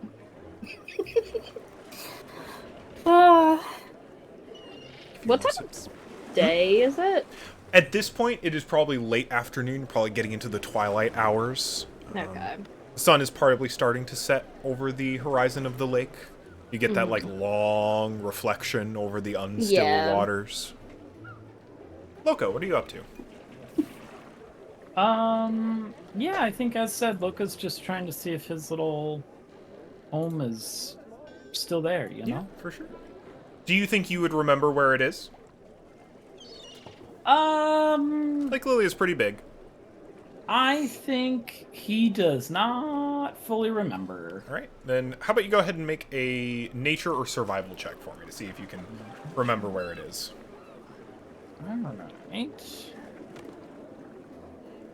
Puppy's swimming alongside you. Puppy seems very happy to be back in Lake Lilia for a little bit. I figured they might. Ooh. Maybe Puppy remembers. That is an 11. 11. You Maybe know what? Puppy Yeah. has an old dam there. Puppy will give you exactly a +1. Not that that matters much for this roll. But, it takes some time, certainly. The water's dark, sun's going down, so you're not getting the benefit of sunlight through the water. But after, like, maybe an hour or so of searching, you find your old little hovel. It's certainly been, much like anything that spends too much time in the water, it's going to get worn away over time without maintenance. Yeah. But you can certainly identify the silhouette of your little living space. What does that look like? You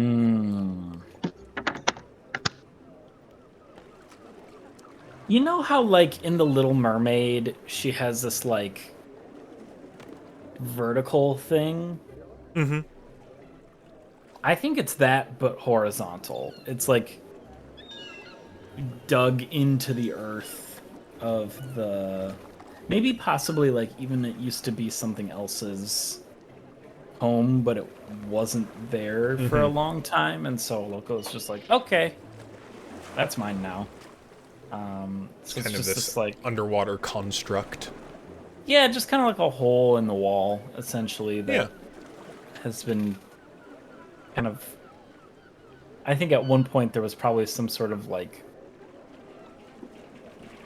a seaweed is maybe not the right word to use, but there was some sort of like curtain or something, you know, so it was you couldn't quite see into it, but that's since fallen away, and yeah, the inside is just kind of, I think, honestly pretty plain. It was only used as a place to sleep and like sleep safely. So I think a small colony of snails has set in. Lake snails. We're keeping it clean.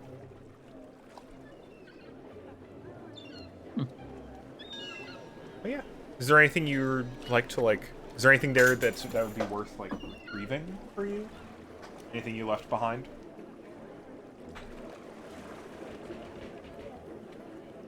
can I do like a luck roll or something like that? Sure. Straight up 20. Yeah. Because I can't think of anything off the top of my head. That's another 11. Then you're just a little lucky. I don't think I don't think you left anything behind. I think it was, you were pretty thorough when you moved out of here. Probably didn't have a lot of possessions or anything to begin with.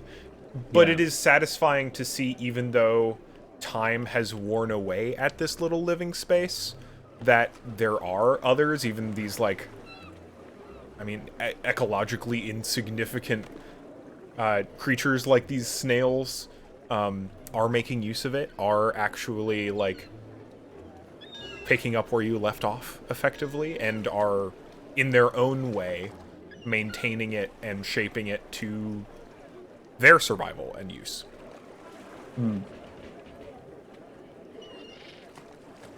So just it's just pleasant to be back home then. It sounds like, yeah. In the water. Wasn't After being in abandoned. the It desert was so just much. transferred. Right, yeah. Got new tenants. They cannot pay rent.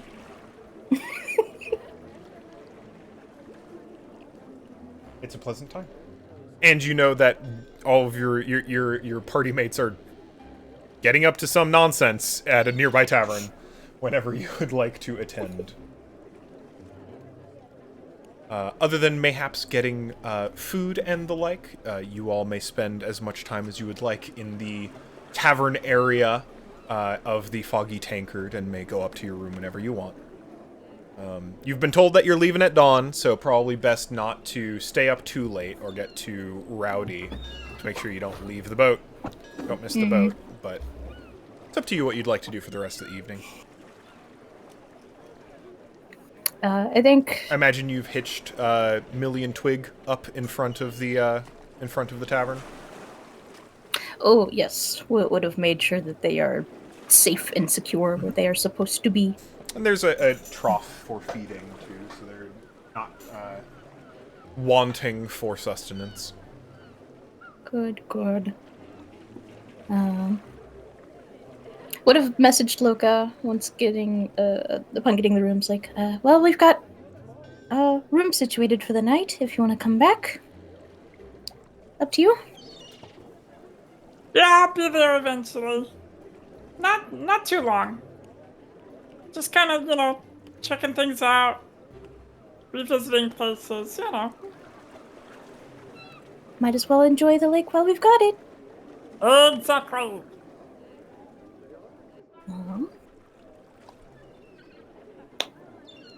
Other than that,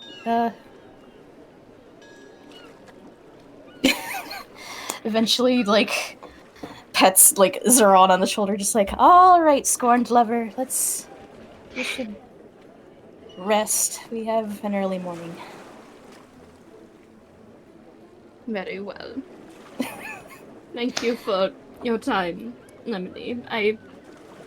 I really appreciate it. Hope you have a good rest. Thank you.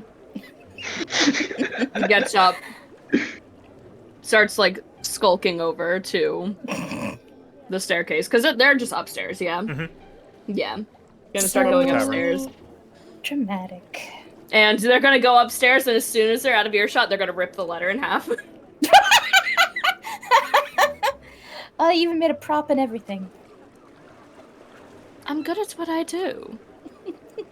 You think this is the first time I've ever done this? Oh no. Oh no. Raises an eyebrow. I mean, we should know better than anyone else. It works. It works. He just looks down to the other thing that they got. Oh, ew. I don't know what to do with this. I just didn't want to be rude. Throw it in the trash. It's kind of hard to tell by the quality of the print and the stain, but you think Davil may be only partially closed, or maybe it's just the ink didn't get on that part of the print properly. Hard to tell. That's probably for the best. Yeah. What did he do? Ow. Can I burn it in my hand? Sure. It goes up quite easily. Yeah. It leaves kind of a pleasant bourbon scent from the stain. I'll take it. Very well. Just burns it, just kind of dust, brushes the ash off of their hands. Ugh. Gross. That's exactly the sort of thing someone would do getting over their ex. Oh, trust me. I know. You've done this before? I've told you. I have quite a lot of experience in this. In the theatrical sense, or? Just grins. They don't elaborate. Okay, Just well. yes. Well, he's got one ex you know of, and you know how that went.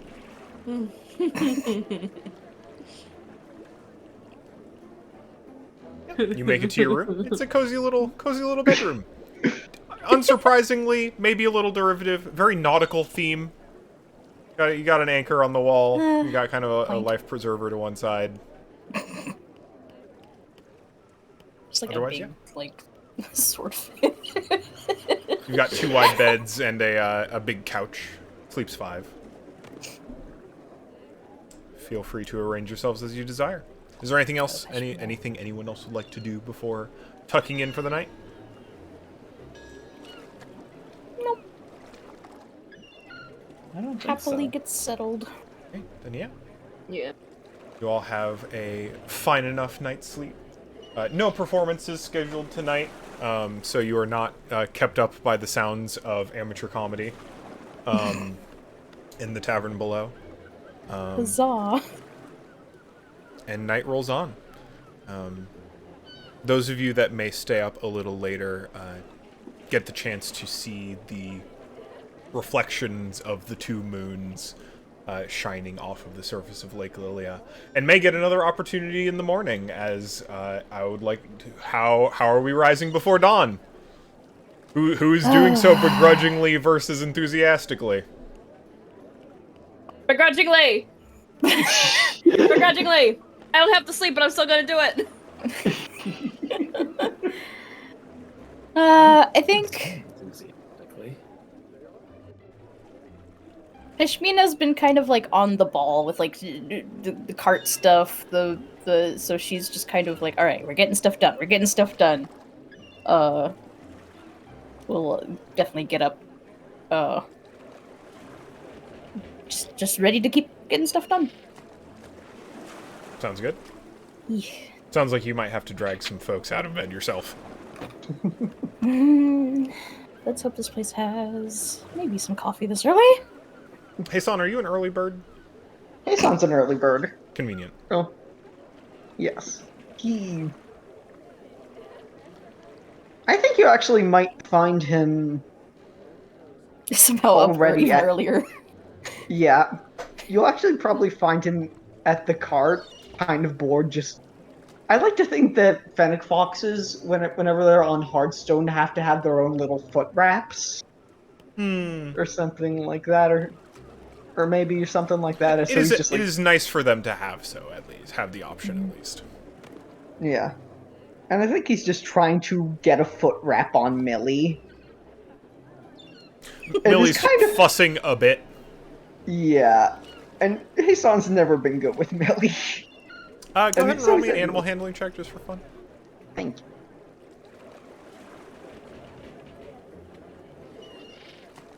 you. 2? No, I have a +2. Oh, okay. Okay. But that's only a 7 +2, so that's a 9. You are definitely having some difficulty. Millie is tired and not cooperating. Aw, grumpy face. What you up to over there? tempting to get this wonderful creature of the desert to accept this little sock.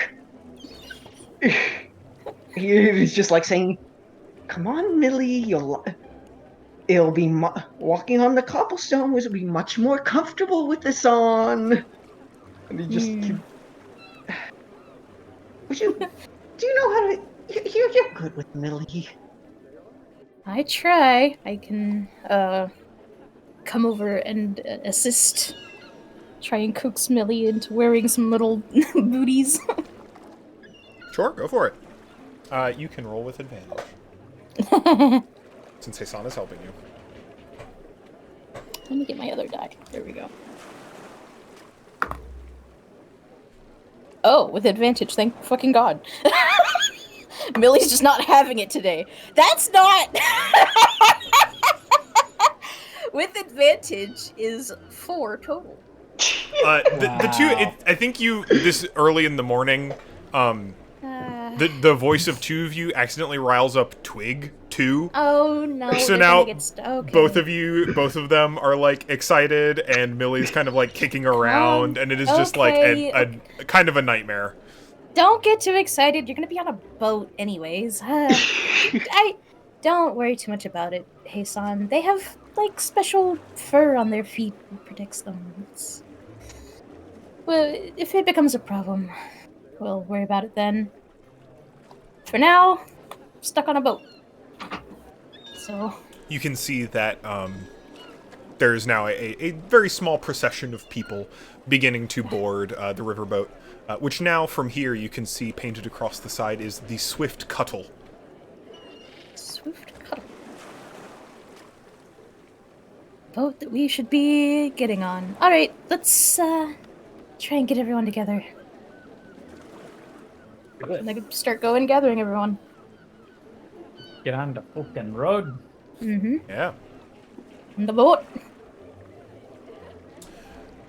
The Foggy Tankard does not have coffee. It does have highly caffeinated teas, if you are interested. I'll take a breakfast. Ready to go. And more than happy to wrap up some rolls for you to go, so that to make sure that you don't miss your boat. Too kind. We'll give Zoran an extra sweet roll on the way out. Just like hand over the heart, just like mouths thank you. And you have an easy enough time boarding.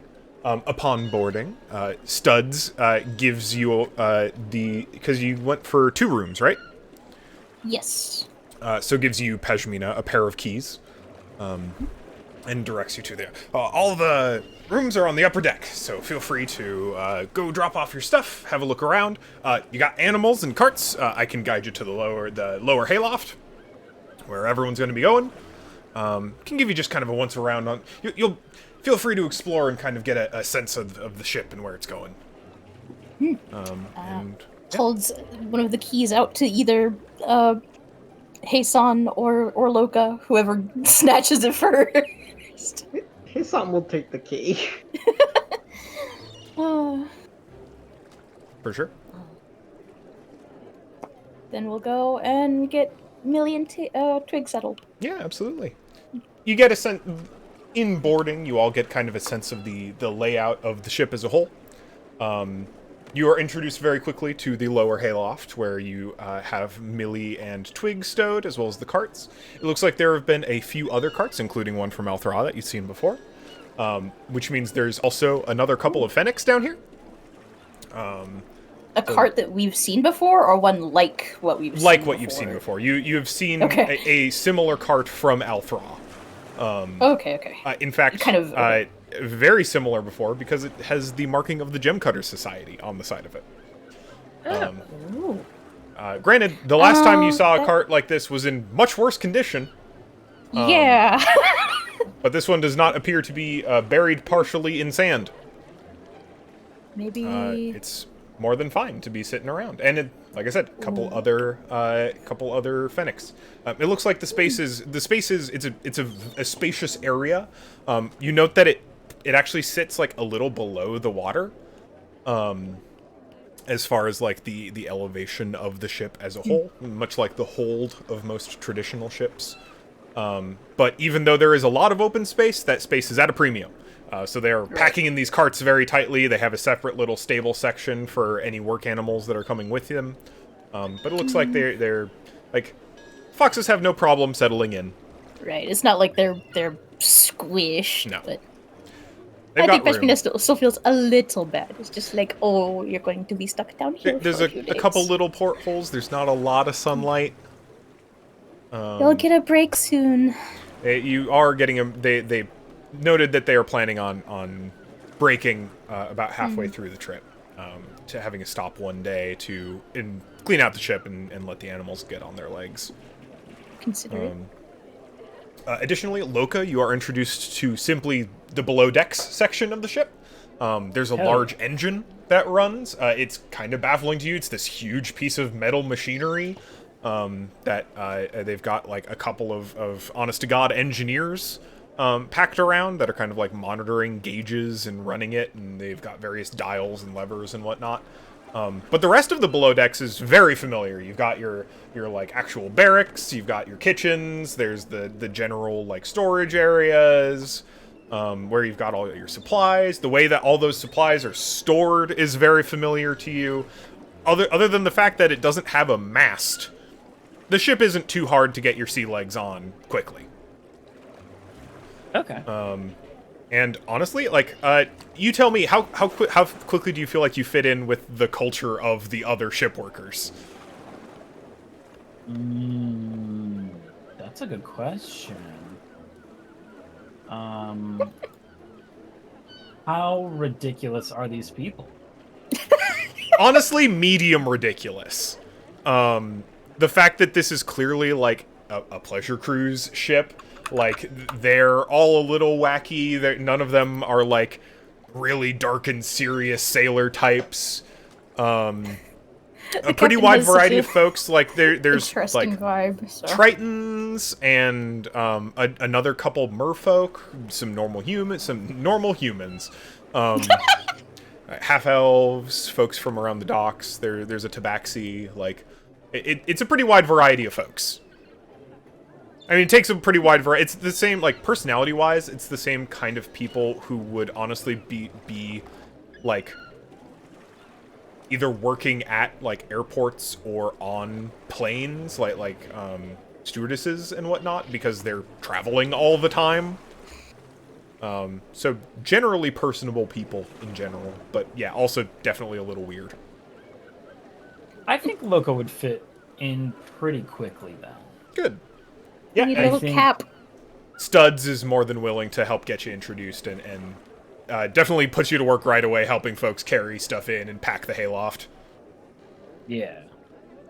I am curious, like, how good of a job Loka does, like how helpful he is in this travel. Could you, for this task at least, could you go ahead and roll athletics for me?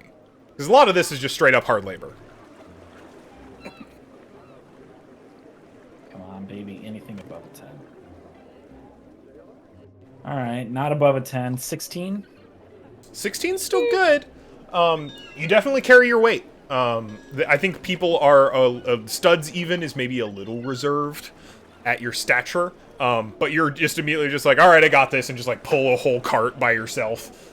Yeah. And it's just like, oh, okay, damn, that fish can lift. Okay, cool. And no shit given right off the bat. You know you could be pushing yourself a little harder, but you get the sense you don't really have to with the support. Yeah, I got you. Yeah. Cool. So beyond the below decks and the lower hayloft, you've got the upper decks where all of your rooms are. That's that kind of upper exterior area, which just leads into all of the cabins and all the rooms. In fiction, the boat is actually a little larger than the model I have depicted on the docks. So there is actually a pretty wide variety of rooms. While you all are getting settled, you note that there's actually, like, a lot of just, like, individual people, folks traveling one way or another. There's a few various, like, groups that are all together. There's, like, you know, you've got your, like, lounge staff as well as your other patrons. You find the group of folks in Althronian fashion who are clearly from the Gemcutters Society. Are they recognizably any of the people that we talked to from the Gemcutter Society? I'm okay with saying, let's say, like, one of them is one of the folks that you have actually personally met. I don't remember the before. names at this point. I don't know if you were given names. We did. Because we did talk to them quite a lot. But that was literally so early in the Let's campaign. say there's one of them named Carla Ruby that you have met before. She was the person at the front desk of the Gemcutters Society who was looking up orders for you, like paperwork and whatnot. Okay. Who is tagging along with this group. There's a family. It looks like they're from Dermund. There's a halfling dad and a Duragar dad and a couple of kids that are clearly a bit of a handful, but everyone's having a good time.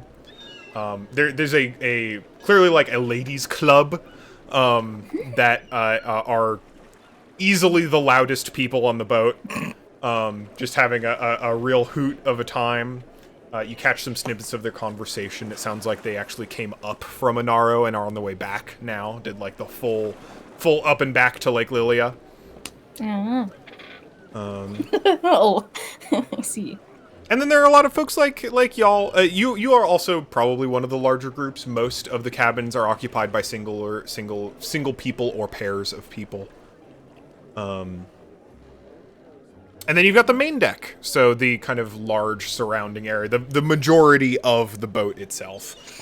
It looks like it's mostly hangout space. There's already some folks fishing off the back of the boat. And it looks like there appears to be a covered bar in the front that also isn't open at the moment, but looks like it's very well stocked. And then the vast majority of the interior on the main deck is taken up by the lounge.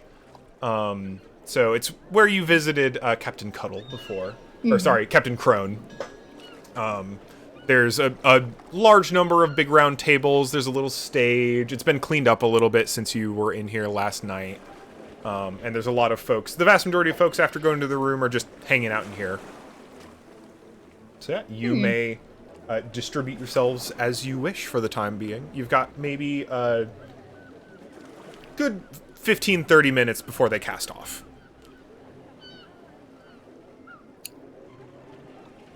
Anything you'd like to do in that time? Nope, Loka's just doing his due. Absolutely. Up and out.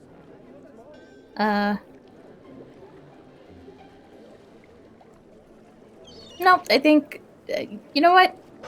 It's still early. I'm gonna catch a few more Z's. And Tyler, you're definitely not alone in that. You all start to We're get on the boat, so... Well, Hassan's probably gonna, I don't know, he's gonna wander down to the engine room and start doing little sketches of the... Unless you are also working, you will not be allowed in the engine room. Oh, okay. Without specifically asking to be let in. And while they may do so later, they're very busy right now, so they probably won't let you in while they're preparing for cast-off. Okie doke. But shortly, they certainly will. Yeah. Yeah, sorry, Hassan, can't talk right now. God, if this drops, the whole ship explodes. Akram's not that unstable, Loka. No, he's right. It's gonna explode if he doesn't drop it. Keep moving. We gotta get this on board. I was doing my best. Okay. See you when you're off the clock, I guess. Sorry, bud. We'll have time to schmooze. We'll have time to cavort later. And just like closes the door in Hassan's face. Okay. Yeah. After just a little bit of waiting, you hear a voice kind of projected onto the various decks of the ship.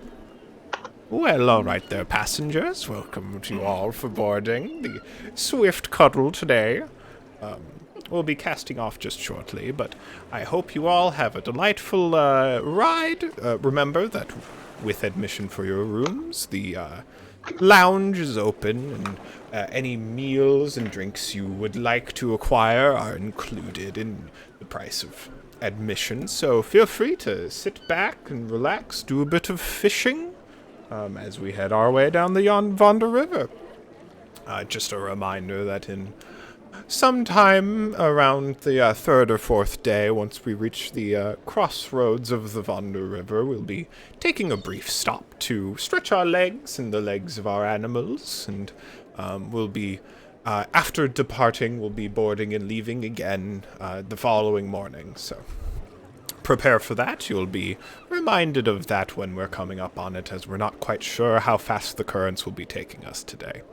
Anyway, thank you all for boarding the ship, and I hope you have a lovely stay. Charming. And with that, the boat unmoors from the dock and floats gently into the center of the lake, and you all hear feel a soft rumbling under the boards of the boats as the engine begins to churn and turn over, and a great bit of steam begins chugging out the top of the smokestacks of the ship as it begins to propel itself down the Vonder River towards the south of Rackentha. We're going to switch boards again. Ding ding ding ding. Bing, bing, bing, bing.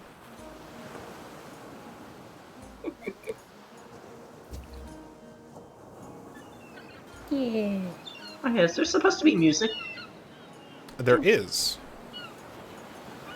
There, Oh, there it is. I don't. There, I hear yeah. it in the game, like in Tailspire itself. Yeah, I only have think it on the playing last in board. Tailspire itself. Yeah. It was very quiet on the last board. It was quiet on the last board. Oh, this is very Mostly quick. the ambiance was louder, but I kind of liked it. Feel free to drop your minis on the boat if you're. Well, I guess I would have to drop your minis. On the boat. Yeah, we can't I do can that. do that. But again, not fully representative.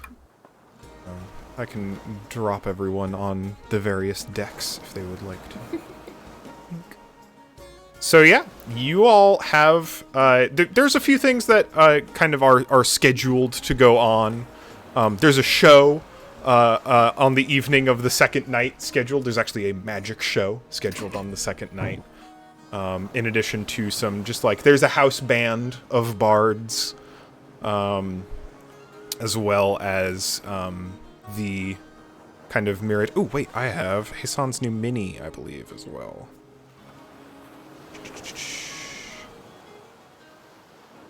Aha! Beep. Featuring number 3. Yeah. I like Loca's is upside down. I shouldn't be anymore. Definitely isn't on my You screen. are. That's It funny. is on mine. That's fun. I like that. Weird. Like you're actually upside Right side down up on for mine. me. Oh. Well, there we go. Okay. There we go. All right. I need to make this unique again. Permission. It's on yours. And Oh. make unique. There we go. So yeah, you've got 3 days, three and a half days on the Vonder River before your next stop. So we've got a little bit of downtime while you're on the river. Just in that kind of first day, is there anything you all are up to while you're on the boat? Anywhere actually- you'd like to investigate or socialize? I'm curious about how fast the boat is moving. Yeah, for sure.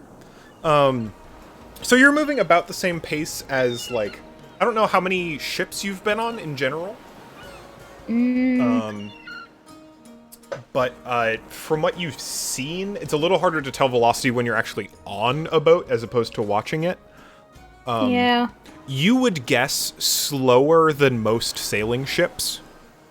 Because sailing ships can really zoom when they've got the wind. Well, yeah, for real. But relevantly, you're not depending on the wind. So there's while it may be moving slower than the average sailing ship, it is moving very consistently. In fact, there are some portions of the ride where you might be fighting the current, and this boat really just doesn't care. It keeps moving along regardless.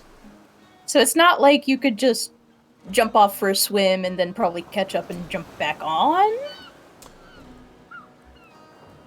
It would not frequently be moving that slow. I'll say there's probably periods where they actually let the engine rest for a while, probably when they're refueling it. Let's say, like, that happens, like, early afternoon every day. They turn the engine off for, like, refueling and maintenance, and at that point the ship slows down quite a bit, and that's when people go swimming. Fun. Because then the boat's, like, it's not moving, like, it is not at a standstill, it is still moving in the river, but it's not being propelled. When that happens, Luca, you'll hear over the sending stones, you still on the clock? Oh wait, Matt's gone. Shit. Matt's getting No, it's milk. chocolate milk time. Damn it. Chalky milk. We've been played. Moment Completely. ruined by chalky milk. No. Also, if anyone Damn has it. any questions In the about the meantime- boat or the people on it, let me know. I think Heisan, with those 3 days, is going to start looking for a partner to play. What did I call it? Airships, artillery, and gunnery. I don't know, something like that. The little fake Warhammer thing. Yeah. Absolutely. I don't think it's too hard to find. In fact, so a large portions of the lounge are people playing table games. It's definitely not anything like a traditional casino. But there are certainly people playing cards. There are people playing dragon chess. There are people playing dice games. Some of those involve betting. It's clearly very low amounts of money when it is. People are just playing for stakes for fun. It's not like they're doing anything like super high stakes. They're passing the time. But that also means that a lot of people are just there for pastime. So if you have a game you particularly want to set up, and this is probably an esoteric enough group that you can find someone else who's probably familiar with the game and can give you some stiff competition. That sounds like something Heisan is going to do then. He's going to just, I guess, since he can't carry anything, since he can't like carry any of these minis with him, sort of just, I guess, go up to a table, and I like to say like performance of creation some terrain and minis into existence. Yeah, absolutely. It's almost better that you use performance of creation too, because you can make it so that they don't fall off because you're on a boat, and it's very hard to get. You make it so that the minis don't shift around as much. Yeah. Very dense miniatures. Make them exactly how you want. Is the captain around, perchance? All the time. Captain's up in the tower when she needs to be, but frequently she's walking around, spends a lot of time in the lounge. She actually ends up with the fisherman on the back deck a lot. And turns out that her cane is in fact a functional pole in addition to being a walking cane, so she has no problem casting onto the back and hanging out with some old fishermen. That nice. Well, in that case, can I actually redo something? Please.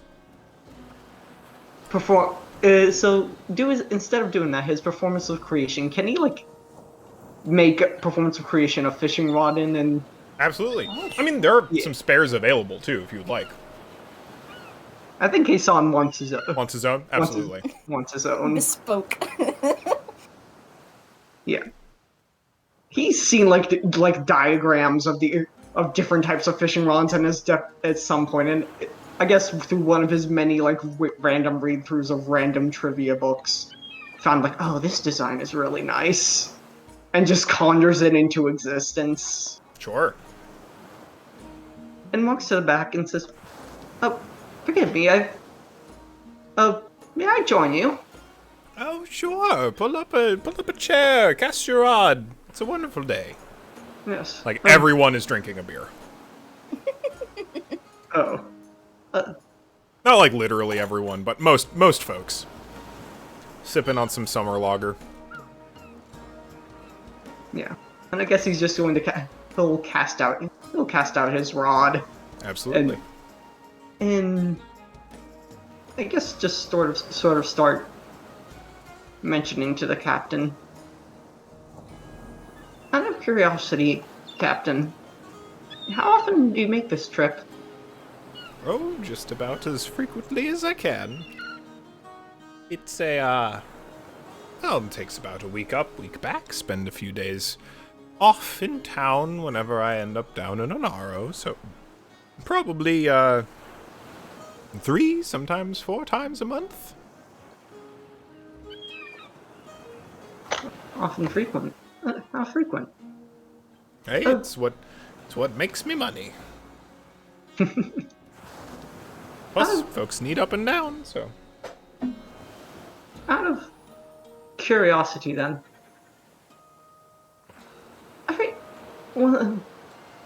My friends and I have, well, we have a sort of elvish acquaintance. Blonde, tall, a little... They look very smug, let's just say. You wouldn't happen to have hosted that one at any time. I do carry a lot of passengers, but it seems possible. There was one fellow that kind of fits that description.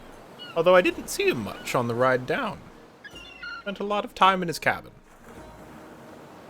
Huh. Had a That's lot odd. of parchment with him, writing a lot of letters.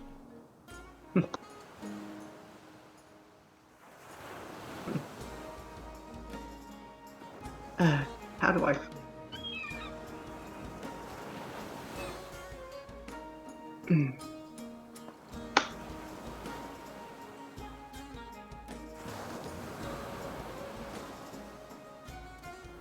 Sorry, I need a little help, guys. I'm trying to think of how can I figure out which cabin they might have stayed in. Jeez. If they did, it would have been A long time ago. like a month ago. So yeah, there would be no sign of them.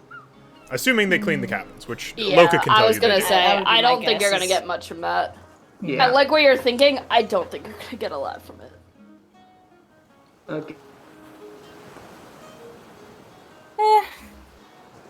And keep asking as we go. Just gotta wait until you get that time travel. Yeah, I suppose I didn't have much for this interaction. Sorry, I was just trying to fill No, time. that's alright. You're good. That's good. I like the captain. Can you give me a survival check for fishing with disadvantage?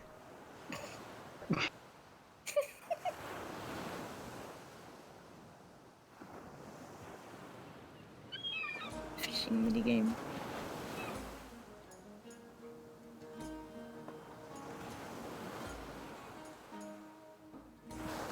Yeah, sorry, I'm trying to get back to my character sheet. I accidentally turned it. No worries.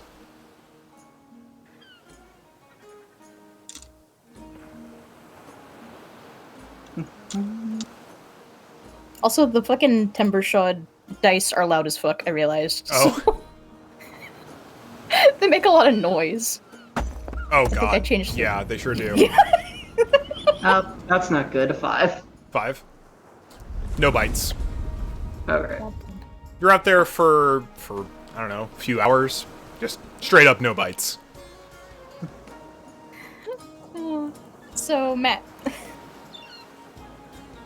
Yes. you missed it, but we've established that at some points the boat goes into a lull and isn't moving as fast. At one of those points, you hear Pashmina through the sending stones. Got any free time? Are you still on the clock?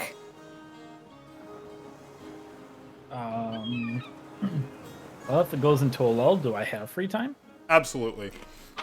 And the Alright. downtime is mostly for the engineers. Like that's heavy time for the engineers to be working on the engine. Honestly, for the duration of this trip, like your primary time is going to be like when you're loading and unloading stuff, and if like any sort of like maintenance or like checkups need to be done on the ship in general, which means honestly, probably 80% of ship time is free time for you. Oh, okay. That's not so bad. Not working too hard. Skies are clear. If there's a storm, you'll probably be needed. But yeah, you're Okay. absolutely free.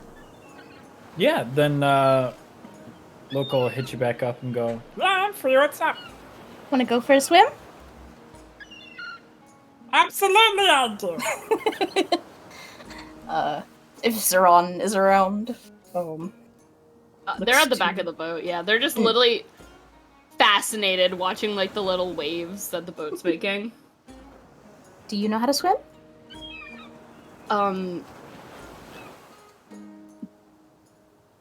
I think the proper answer is no. Oh no! Because they wouldn't have a pool in the palace. And they've never been next to so much water before. Water. It just shakes the head. That's unfortunate. Peshmina. From the upper deck, you see the halfling family kids jump over the railing into the water, and they've got like little inflatable, clearly like stitched out of some kind of like smooth leather and canvas material, and like filled with some kind of air. It's like letting them float on top of the water, even though they clearly don't know how to swim. Hey, they've got the right idea. Kind of like points over to them. Where can we get some of those? Zoran, they are while they look useful, they do look supremely unfashionable. I think they're flattered that you're trying to like invite them in, but I think I'd have much more fun just watching you in the water instead. That's fine too. Does Loka push Zoran? I'm going to leave that to you. Mean. I'm going to leave that to you. Does Loka do that? If you do, I have a funny thing to also.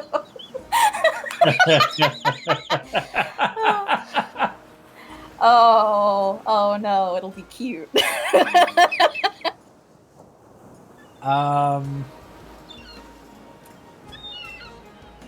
Yeah, I mean... We promise we won't let you fucking drown. Yeah.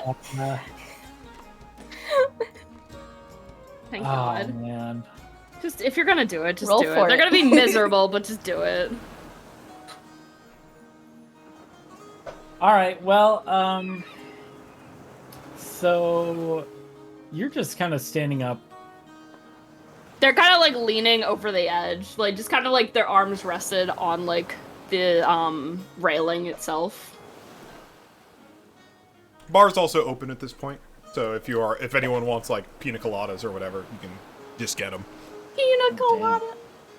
I might get one. Maybe. Peshmina's getting ready to swim. Yeah, so is Loka. Loka says, Hey, so we're gonna go swimming, Zoran. Would you mind holding on to Puppy? Sure, of course. so then he's gonna hand you Puppy. Mm-hmm. He's gonna wait for you to turn around. It may do. And then he's gonna grab you by the ankles and just lift. A very panicked yelp as this happens. Yeah! Look, they don't know how to swim! And do they just get tossed into the water? Oh yeah, you get tossed in the water and immediately followed by Loka, splashing Yeah, next to you. Peshmina is also diving in. Stiff as a board. Just fucking flailing for their lives. Oh. Like, I don't even think they have anything to say. Like, they're They're fucking just frightened. panicking. It is just straight panic. So, oh, I've got you. Don't flail. Calm down. Just clinging on to Pashmina. I didn't realize you didn't know how to swim. Swimming is so easy. See, just watch me and then... Oh, I'm so sorry I didn't go swimming in a lake in the middle of the fucking desert when I was a child. Zoran, can you give me a survival check with disadvantage? Oh, God. Can, like, Pashmina or I give the help action? Yeah, you can. So you'll. Peshmina's actively. Yeah, sure. survival. So that's just flat then, Zoran. That's cocked.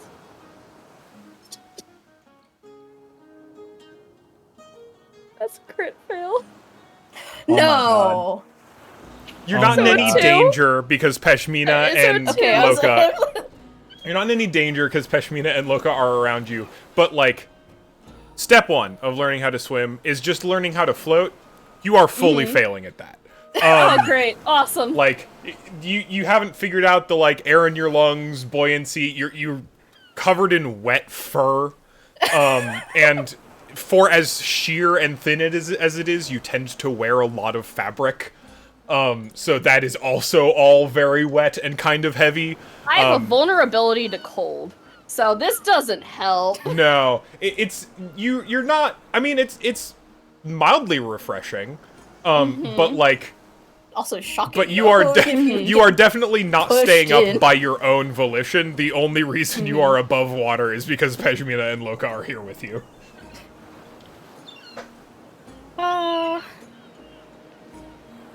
Here, let's. I can't swim for the both of us for that long. Let's. We'll help get Zoran at least to the ladder. I think you hear Heisan from the ship. You say, "Oh, is the mighty hero of training to fight the dreaded gurgler of Lake Lilia?" Zoran can't even respond. They're literally just actually frightened. Aww. I mean, for your first swimming lesson, that's a lot, but The important part is you didn't drown. that's Most step people one. do when you just kind of push them in the water, so That congratulations. doesn't help them at all. I think once Pashmina doesn't have to support Zoran, just starts swimming it. So, like, I'll show you. They get to the ladder and they're like sitting on deck. They're like just sitting there, just kind of like hugging themselves. They looked really Actively frightened. soaked. Aww. Mhm. Would you like to be dried off? Just slowly nods their head. Prestidigitation. Thank you. Pashmina started a splash war with Loka. You are probably winning too, which is the bad part.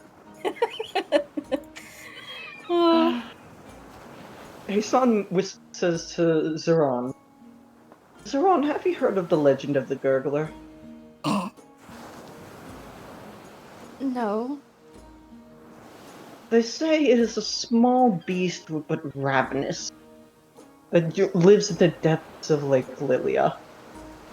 The old fishers say that if you caught the gurgler, then your life would be forfeit.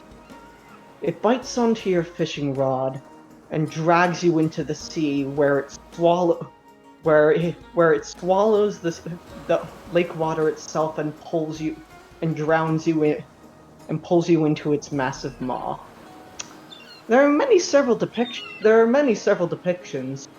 A few of them that I quite know and would be able to reproduce, just in case perhaps you would be interested in seeing any of them. Head points to Loka and Pashmina. As you're talking, you just hear Loka going, "What?"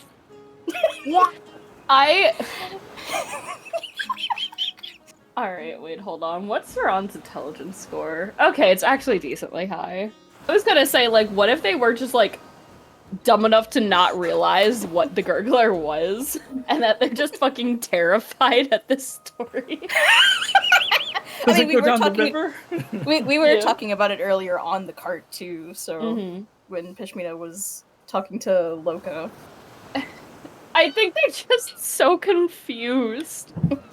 But just also very tired now. That took out so much of their energy. Well, I was trying to be subtle about it.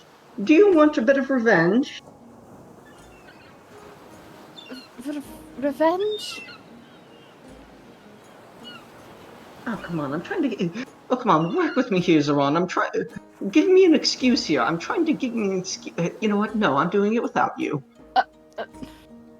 Heisan is going to cast, I think as you're playing,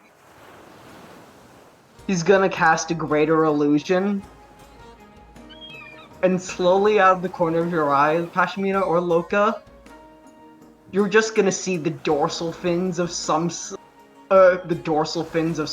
big crest above the water and then go back down. Loka, stop splashing! Stop splashing! Loka, stop! Did you see that? See what? What? This is a big fin!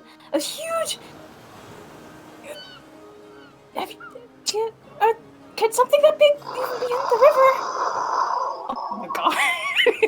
You like just some gurgling noises from the water. Stop fooling around. What are you... No, as in literally realistic gurgling, deep rumbling. Ashford starts swimming as fast as she can back to the boat. It's like, nope. I think Loka swims towards it. You see underwater, I guess just a medium-sized serpent with very, very large teeth, kind of like I want to say one of those angler fishes, just like those very long, sharp teeth. But I mean, it's an illusion, so you might have to make. Are you making a check to see if it is illusion? I think that's something that should be done. Okay. So that's a DC. So that is a... You're using major image to do this? Yes. So it's gonna be pretty fucking realistic. Very much so. Spell save DC, so DC 14, and it's a investigation check. I'm willing to say Peshmina just fucking believes it. Full fail, yeah. Yes. Well, Loka certainly doesn't see anything unbelievable about it, so I rolled a 4. This is not something, a sea creature you've seen before, but Imagine it like sure an is swimming right oarfish, towards you. And Loka, it is heading right towards you.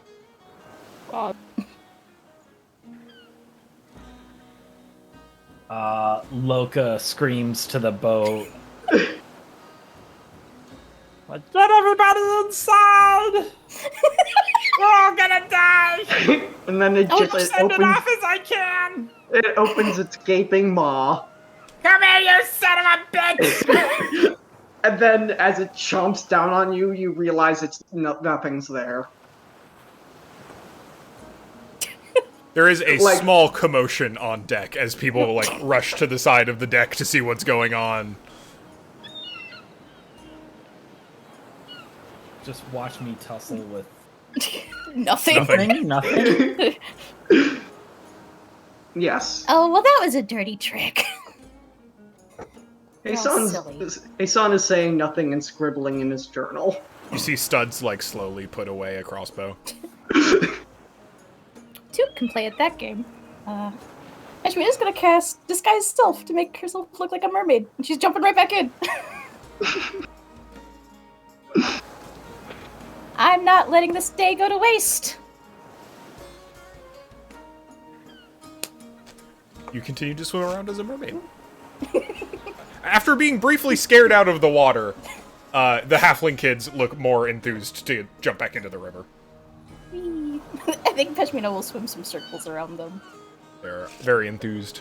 It's a young boy and a young girl. Aww. About 7 and 10, respectively. Kind of eventually comes back up to the back of the boat, and just trying to kind of flip her illusory tail.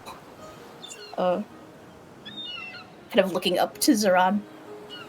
Feeling any better, sailor? Just a soft smile and just kind of a nod. Not how I wanted to start the day, but... Well... Sorry. Maybe we can make it up to you later. I'd like that. Thank you for saving me. Oh, anytime. You having fun there? Oh, sure. Not every day you can, oh, I don't know. Splash around, have some fun. Be a mermaid. I'm sure.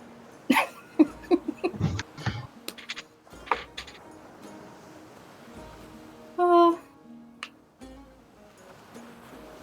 All right. It's a nice afternoon.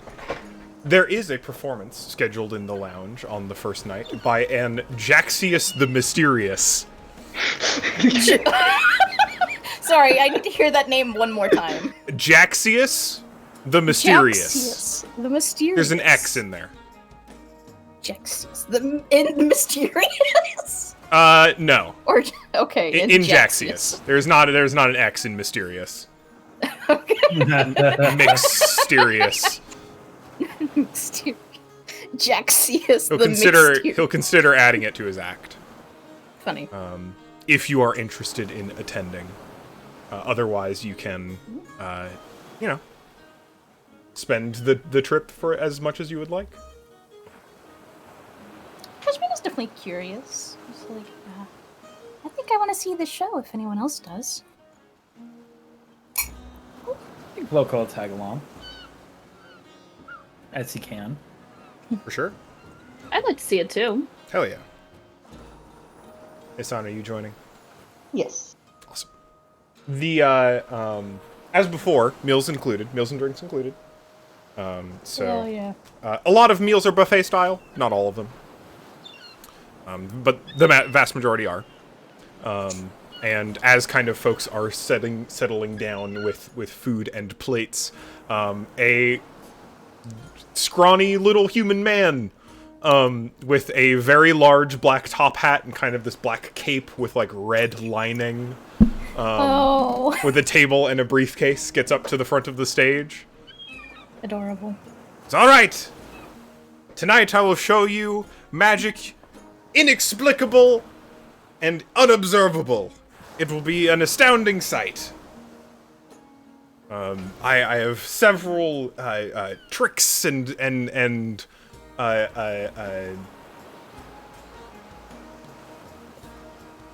fully falters on stage.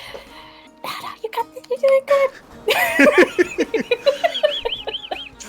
Several tricks and illusions that will boggle the mind. And I hope that you all will come along with me on this journey. Are there any magic users in the audience tonight? I think Show of literally hands. all of us, our whole table holds this, yeah. There are a few others among the table, but you are definitely, the four of you are more than half of the magic users in the lounge total. Just like, that's amazing. Would anyone care to volunteer to be a passive observer? Anyone who thinks themselves to be some kind of magic expert? Looks to Hasan. Kashmina also looks to Hasan, but in more of a you or me, like looking back and forth. Like, you wanna? Or... If I go up, I'm gonna mess with Don't do that. That's very rude. Eli, if you're speaking, you're muted. Oh yeah, Hasan raised his hand at the word expert. Oh, I mean, okay. Perfect. yeah. Excellent! Come on, say, and a round of applause for the volunteer! Hasan has a notebook out. Welcome you on stage. Excellent. Now, can you confirm to me that this is an ordinary deck of cards, and hands you a Taraka deck? Detect magic. It's a completely mundane set of cards. Taroka deck. Yes, this is completely mundane. Amazing. And can you confirm that I have no magic items on my person? And he tears off his cloak, revealing a medium revealing magician's outfit. He He is like Amazing. fairly well. He's not like a bodybuilder by any means, but like clearly this outfit has been fitted for him. Heisan looks away slightly. No, you do not have any magical items on you. Astounding. And as such, and kind of like poses for the audience, this much will show that I have no enchantments, no items or otherwise arcane objects on my person. I can't whistle, but I can't help but imagine just a little wolf whistle. The like Heisan looks ladies uncomfortable. group that is definitively the most rowdy they're loving this. They're front row. They're at the front table. There's 5 of them: 2 minotaurs, a triton, a human, and an eladrin. God, what a crew. That are like really into it, except for one of the minotaurs who has like these big glasses and is kind of rolling her eyes. All right, then here, and we'll do a simple card. Just, would you mind drawing a card from the deck? Sure, why not? He will take a card. And he will turn away and says, "Show that card to the audience. No one say what it is. I don't want to know." Can anybody see it? I can't really see it. What is it? His son shows it to the audience. All right. Am I within 30 feet of this? Sure. I want to make it look like a different card when you hold it up. Oh Using my minor illusion. So you do that, and Heisan, having cast Detect Magic, you know that the card has now been enchanted, but not by Jaxius. His son looks at Pashmina. Has she done this before? Like, So, something you know about Peshmina is that she often includes illusions in acts with Tanya, so this is like par for the course. She's just grinning. All right. His son hands the card back, I guess. Jaxius will hand you the rest of the deck without looking and say, "Please, if you would not mind, shuffle it for me. Mix it up real good, whatever way you want." His son will, like, he has talons. He's not kind of awkwardly tries to shuffle a deck that wasn't meant to be handled by these kinds of fingers. And will hand it back. Sure thing. And All right. he's keeping his eye on the Detect Magic card. Sure. Are you keeping it enchanted, Pashmina? I think because of the nature of the spell, I don't necessarily enchant an item so much as there was an illusion over it while it was up, and then the illusion goes away. And if he holds up another card, geez. So let's say Heisan drew the thief, and you made it look like the priest. Yeah. To the audience, at least. Yeah, exactly. And you have dropped the illusion now that he has put it back in the deck? Right, because I can't maintain it, like, because it can't move. Sure.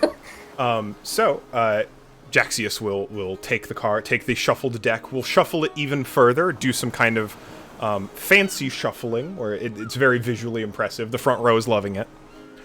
And then we'll dramatically draw a new card from the deck.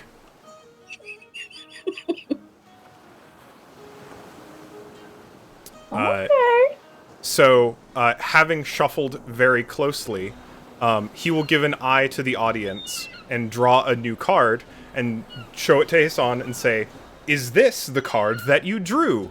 And he is showing you the priest, not the thief.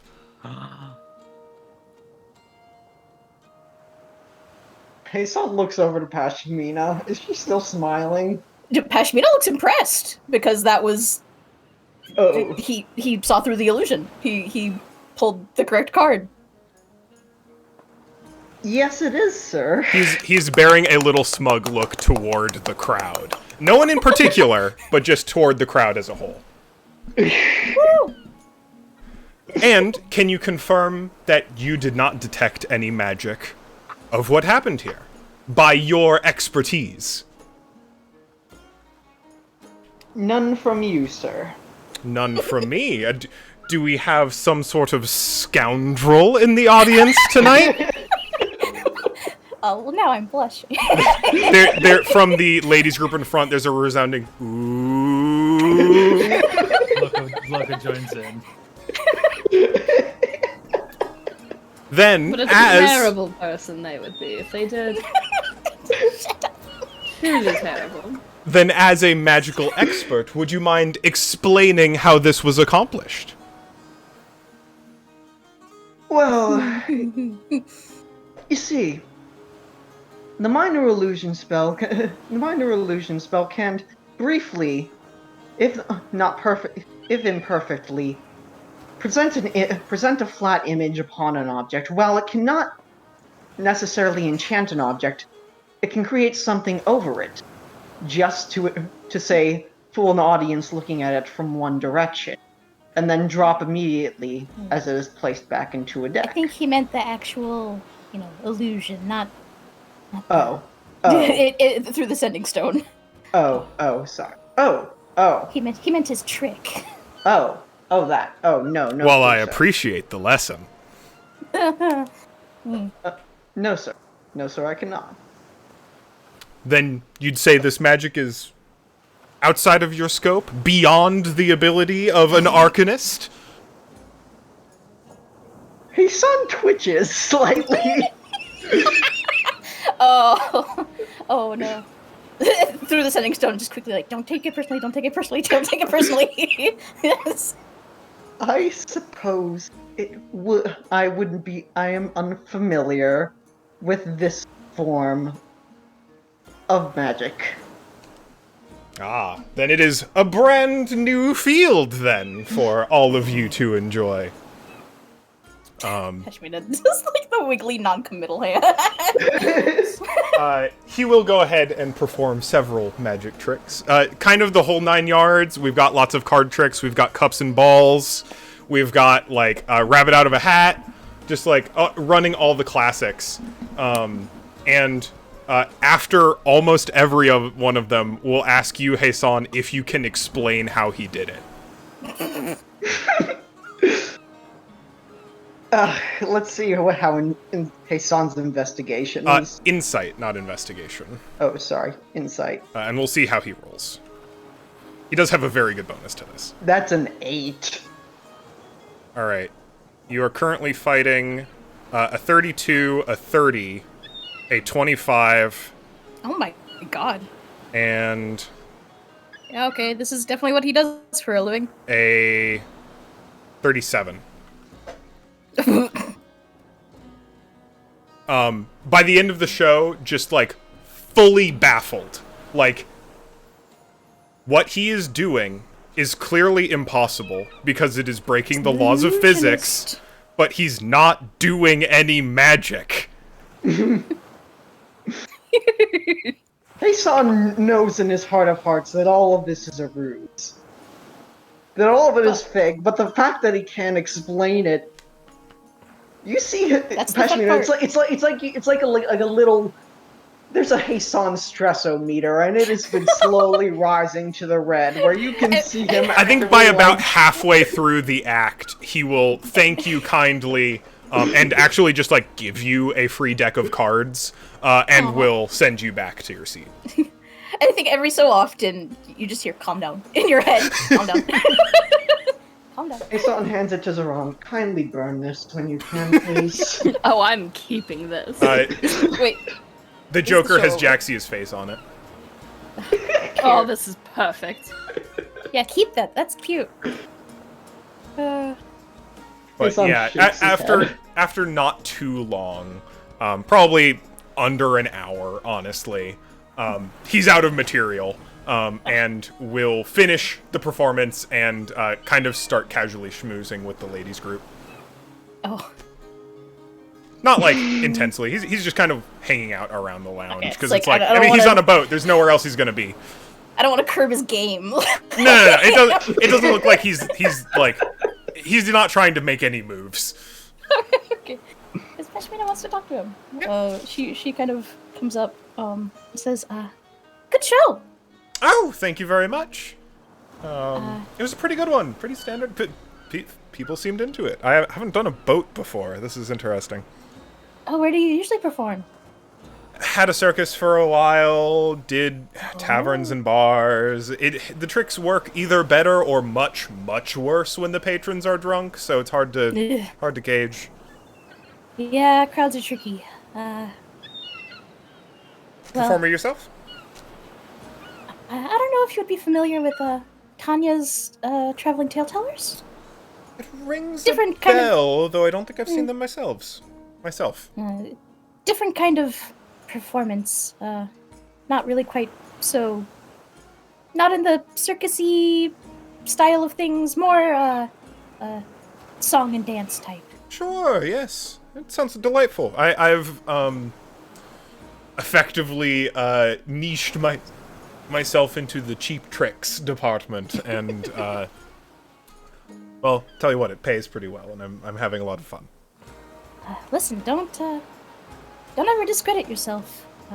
I want to apologize. I was messing around a little at the beginning of the show. Well, performer, do you want to know a secret? Yes. And he'll guide you up on stage to where he was standing. And from here, having done the show in the evening, you realize that all the windows around the room are reflective. So as he was turned away, when Hassan was showing off the card, he could see what it was in the reflection. And then he just forced that card out of the deck when he went to draw it again. Clever, clever, clever. It was a bit of a trick, because normally I just get to thumb the deck and find where it was, but I had to actually find the new card. Well. I hope you have a good time. Good on you. It's been fun. Yes. Sorry for giving you a hard time. No, it's... it happens more frequently than I expect, and it's always a bit of fun to see if I can get back to it. Oftentimes I end up just dropping the deck and starting it over. Well, best of luck in your next shows. Absolutely. Have a good trip.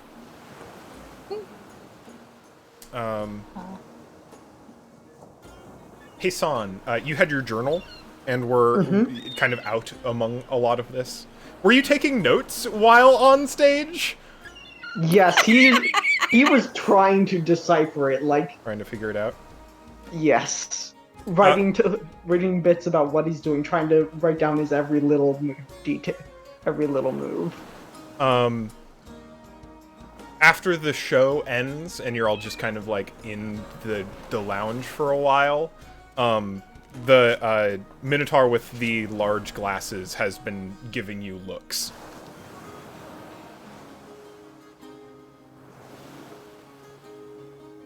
Hassan is going to cast message. Can I help you, good sir? Ma'am. Ma'am. So, ma'am. Apologies.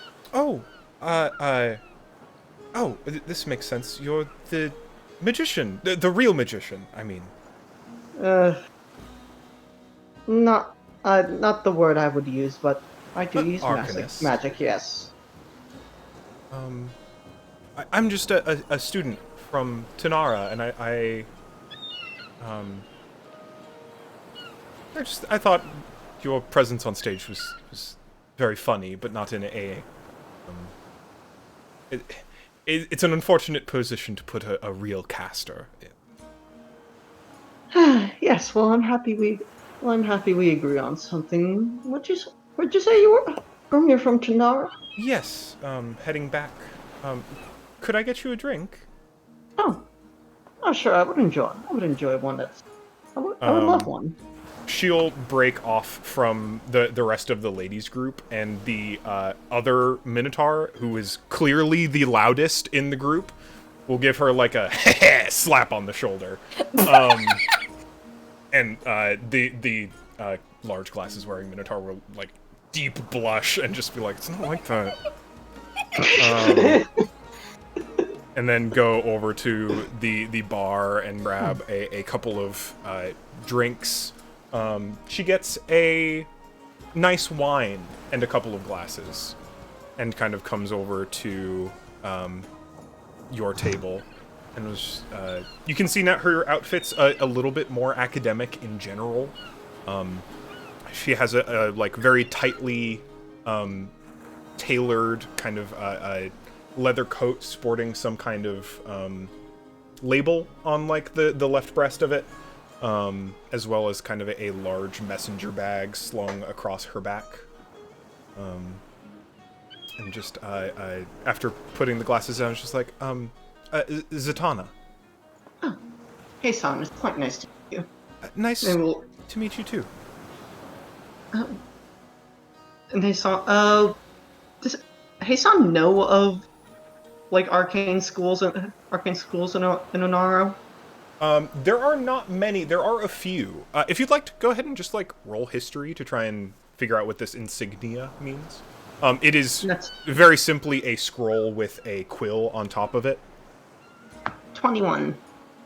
Yeah, you recognize this particular insignia as being part of one of the larger newspapers in Tanara. So you're a reporter, are you? Oh. Or perhaps editorial. A columnist. I do some of the book reviews in Tanara. Not all of them, just the ones for our little press. I say little, it's fairly large. But got dragged along on the trip by my sister, and I thought I've been using it as some time to catch up on my backlog. It seems like I've read it before. I've read the reviews before. They're very well thought out, although I don't quite know if I've ever caught your name in them. It's been some time since I've been able to actually read one of the copies of the paper. I write under a pen name as well, so I'm sure it wouldn't be recognized. I have fun with it. I do think that in all things, reviews are really a matter of taste. My readers tend to agree with me, and those who don't agree with me don't agree with my reviews. I write about what I like, and those who have similar tastes can find whether or not they also would like the things that I have been reading. So I imagine it seem enjoyable. Still, I imagine it must be some enjoyment for yourself just to simply talk about what you like.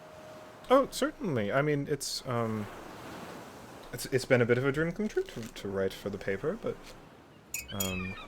always thought I'd get into poetry or something.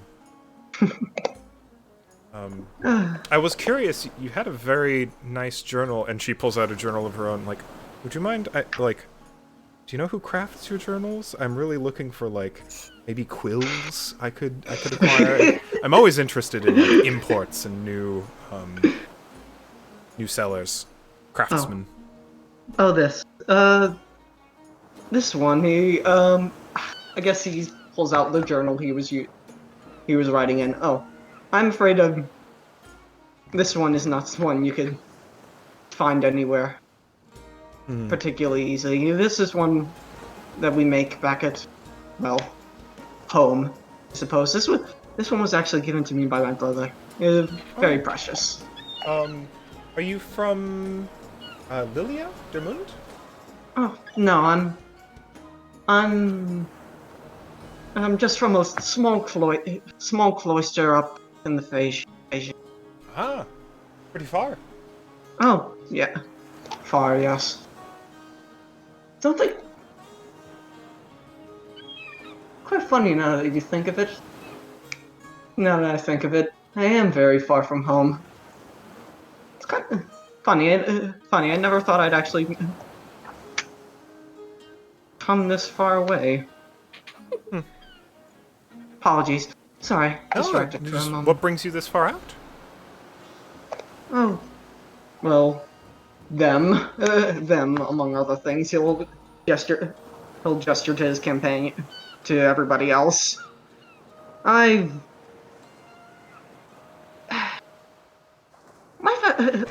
I found life outside tends to pull me in whatever direction it feels like pulling, and wherever these three tend to go seems to be wherever I am.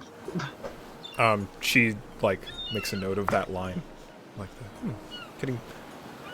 going whatever direction you're pulled. Interesting. Although it is... slightly sad. Sometimes I feel like there's just too much out here to experience, and so very little time for me to experience. I have been in libraries larger than you can imagine, and have had maybe a scant few hours at most to ever even browse them. Oh, that sounds excruciating. Yes.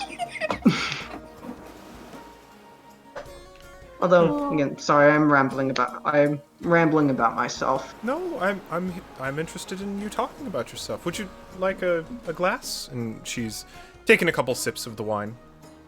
Oh, I would love one. And Sam will hold out his glass. Yeah. She'll pour you a modest, like, 1/3 to half glass. It's very good. It's very smooth. It's eminently drinkable wine. Kind of buttery, even. And Hassan will actually open his journal and take his quill out.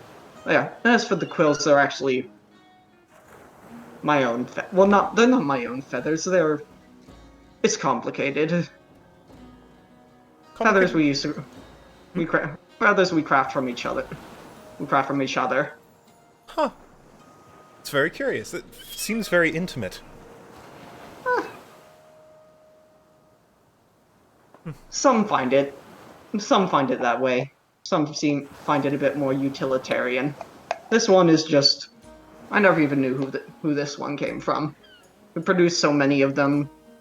So, the symbolism of it all might stop. The novelty of the symbolism eventually wears out. Do Aarakocra have a molting season? I assume they do. They probably have like a molting phase. Like that's what puberty looks God. like for Aarakocra. Oh no! Although I remember they make us make one of the dorm masters had this weird little ritual where when we grew older that when we molted we had to make our first quills out of our own feathers. It was an awkward affair. It sounds kind of silly. Yes. Classmates absolutely loved it, though. Funny. Although, again, you said you were a student, though, correct? Oh, in a number of ways.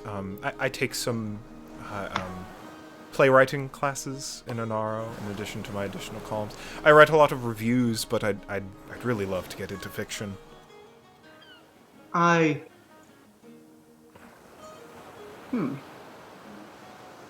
of curiosity, would you happen to have any copies on you? Oh, no. Too embarrassing. If I did, I wouldn't let you read them. That's No all. offense. I'm sure you would love them. I would be mortified the entire time. That's all. Although I find the first drafts of things are often more fun to look at. You can see it. One of the things that if you spend enough time around looks at Peshmina artists, it's far more fun to see people flub around and try and find their waters, try and find their balance before they actually get things correctly. The stories behind the stories are always what fascinate me. As a reviewer, I understand that, but I don't like it when it applies to me.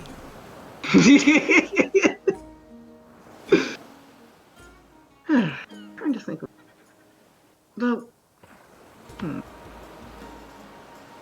So, you're just coming back. So you're just coming back from an hour, correct? Or you're going back to Nara, then, It was correct? my sister's idea was to do. It was time to see the lake, do a big vacation thing, so we did. Sounds simultaneously enjoyable and tiring. It's like I said, I've been using a lot of the time catch up on my backlog. She insisted I needed to get out of my hovel, which I don't appreciate. But It's a nice place. it's been a good time.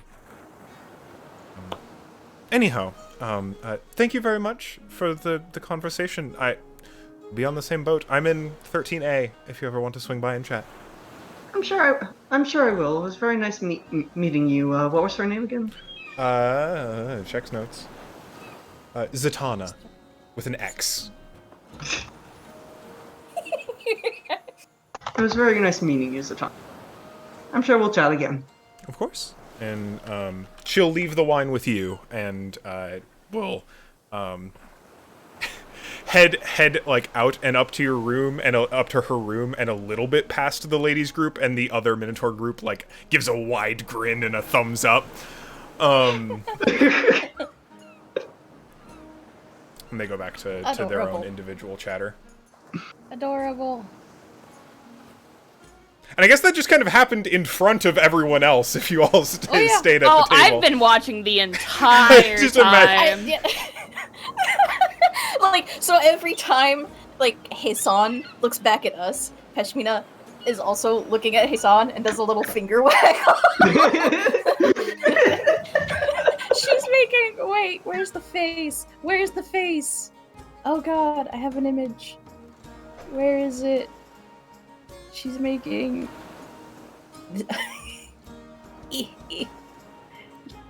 She's always making this face. She's been making this face like most of the day. Yeah. Yeah. Honestly, it's the exact same from Zoran back, too. In your head, just like once she's gone, it's just like, who's your friend? Oh, just a nice minotaur. Fellow scholar, book reviewer. Actually. Aw. They seem very charming, very curious too. Very charming. Yes, very charming. I hope Why are you you had looking a at me nice like that? conversation. Yes. I'm glad Did you you're get her making name? friends. Did you get her room number? Why are you two being so weird? I concur with Loka. Wait, did I get her? You Yeah, right? she 13 did. 13B. 13A? Yes, Or 13A. she did. I don't quite know why you need to know this. She wants to keep talking to you. Yes, I suppose she found my conversation with me enjoyable. Did you find it enjoyable? Sure, yes, of course. Good for you. Just like takes a sip of whatever they have in front of them. Aw. Nice. I like budding artists. He sips. The ones who are unsure, the ones who are so unsure of themselves often create some of the most fascinating little pieces that they never like to show anyone. Yeah. Yep. They sure do. Yeah. Sorry, I got oddly specific. Thus ends day one on the boat.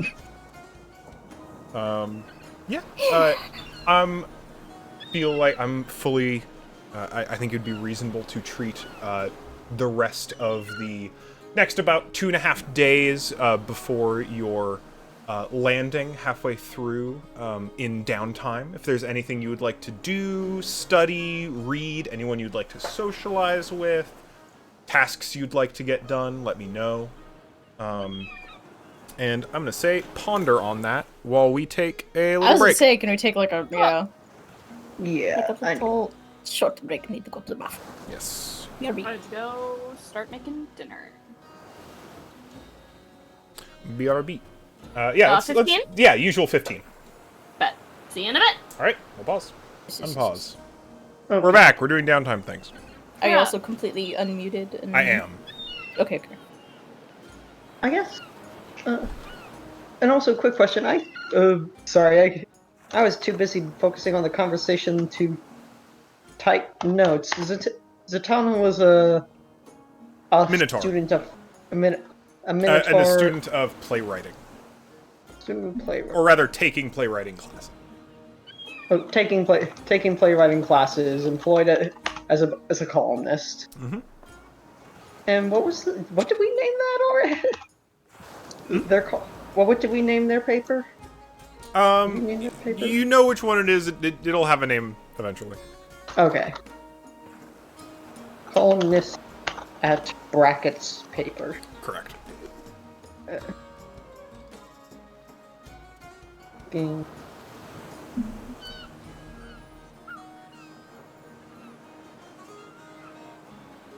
Yeah, Peshmina, you're interested in talking to the gem cutters? Yes. If she sees them around, and they don't look like... It's a small enough boat that you will find both an opportune time and place. Then yeah, she'll approach and give a little wave as she comes over. You see in Carla's eyes, like, a little, like, confusion and then recognition. Of just like, oh, hi, wow, it's been a while. How are you doing? What's going on? Doing well. Miss Rose Petal. Just Peshmina is fine. Peshmina, excellent. Yeah, it's been a moment, for sure. I mostly just wanted to come over and see, well, I was wondering if anything happened with the job we said we would take. We followed the trail as far as we could, but after a certain point, nothing became of it, so... As far as I'm aware, it's a simple lost asset, unfortunately. That's too bad. We'd work on a replacement, but it was an enchanted gem, so we don't have a suitable replacement for it, unfortunately. But... Oh, right, does that result in... Is there... Hopefully that doesn't come back on... We have insurance. It's fine. Okay. The owner was repaid for the job and was not taken out of our pockets. Though our premiums are a little higher this year. Do not like our account being labeled as bandit prone. That's... Yeah. That's some real rotten luck, just all at once. But we've got plenty of other work lined up along in the meantime, so I'm not too worried about it. I see that you're headed to Anaro. Yes, down for some work. We're actually meeting with the guild, the Jewelers Guild in Araska. Going to do a bit of industry exchange between ourselves and them, hoping to learn some things from each other, and then go our separate ways. Should be interesting, I imagine. I would hope so. It's probably going to be at least a little bit dull, but hopefully afterwards our facets will be sharp.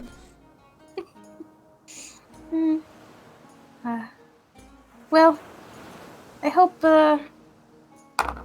your overall luck turns for the better here in the future. Us too. Sorry we couldn't be more help than we were. No, it's needle in a haystack. Grain of sand in a desert. Well, enjoy the rest of your trip. Thank you. Likewise. Honestly, the drinks are great. I was not expecting them to be as good as they are, and I am more than happy to oblige. I think their blender's enchanted.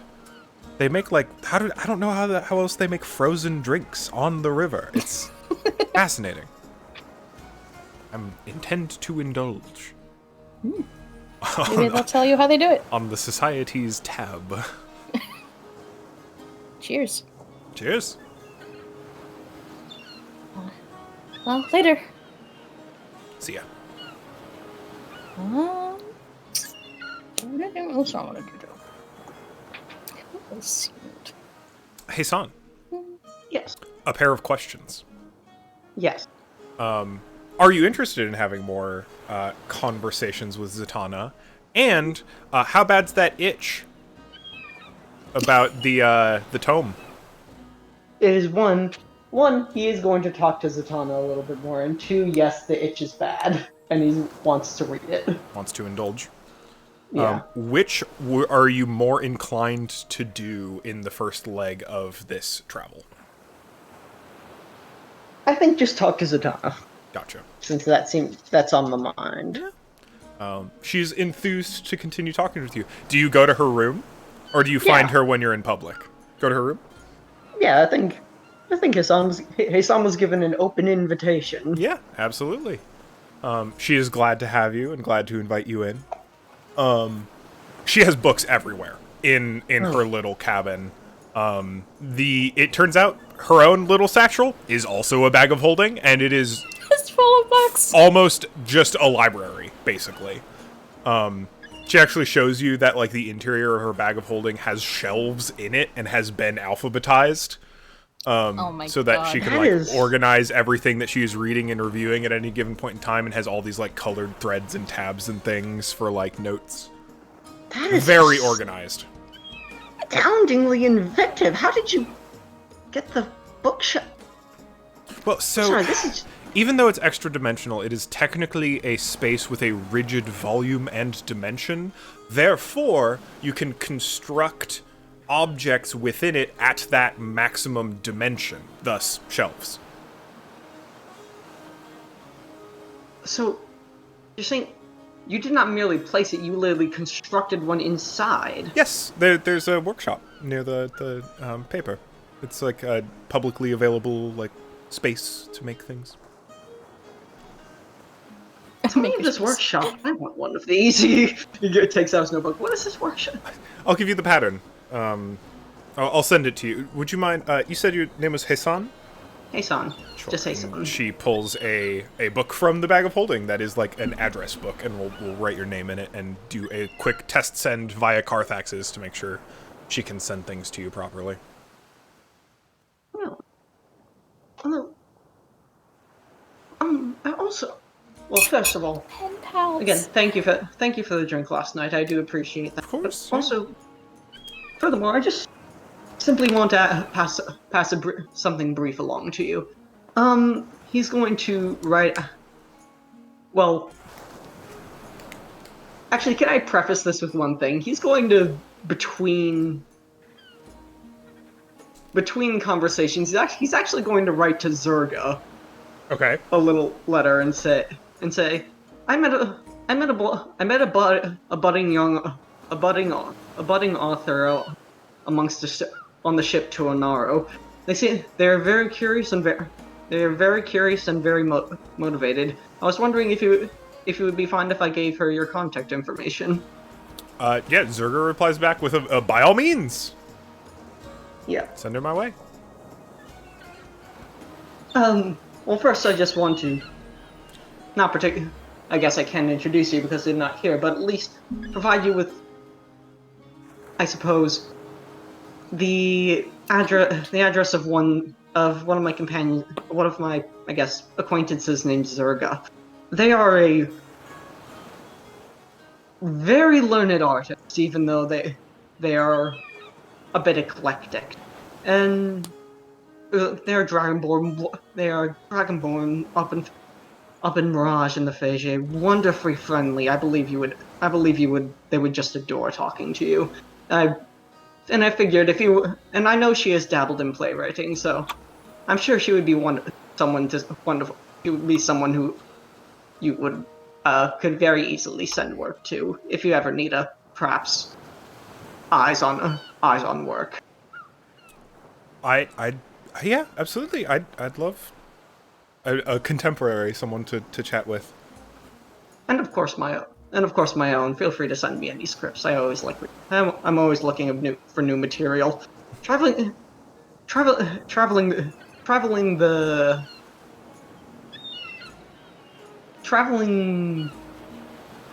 light, so to say, although has left me wanting of reading material for the most part. Oh, well then, I mean, it's only fair.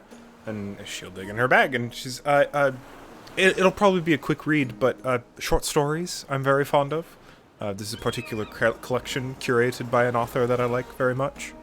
Oh, yes, well, I meant your own, but this would work, work just fine, Well, thank like you. I said, I would rather die. I know, and I'm interested to see what that would look like if you sent it to me. We'll see. But I will gladly take some of these. Thank you very much. For sure. Also, furthermore, I want to pick your brain about one or two things first. And at this point, I'm just happy to want to say, hey, Son makes a little out of, since I do not, a sort of a little craft interview, I like to say, or something like that. I'm fine saying it's just a conversation happens. Yeah, sure.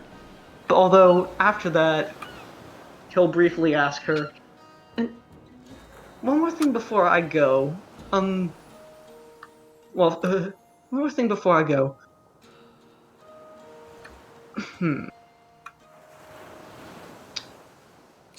There's of course, I'm not quite sure how learned or researched you are in, I guess, old legends, ancient tales, being I guess, a contemporary writer and columnist, but there's an old poem that I've been attempting to track down, heard once, was never able to find again. And I wonder if you would have heard of it, and he'll, just do the little song creation thing and ask her about that.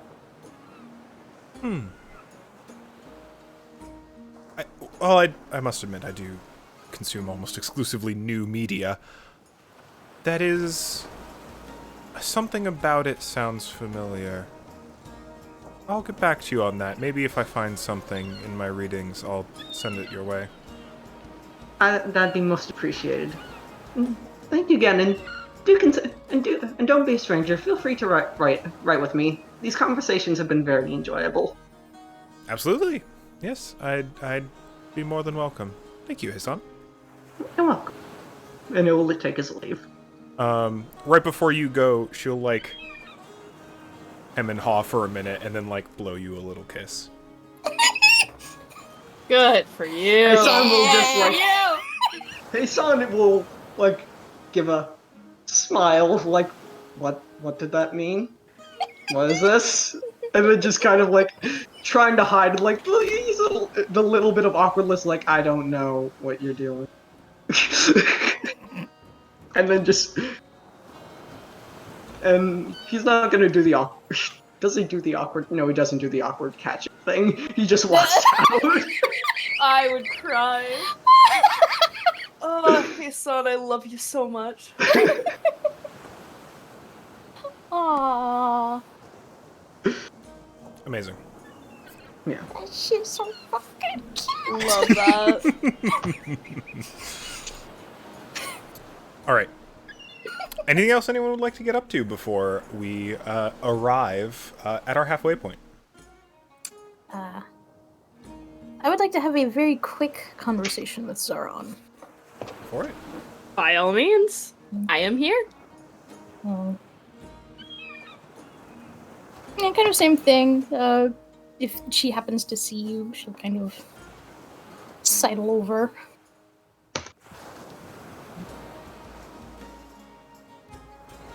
Hello to you too. Hi. Sorry the start of this journey was a little...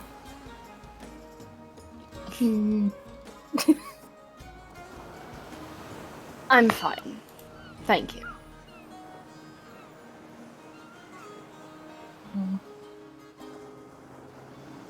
How have you been feeling about, I don't know, just all of this?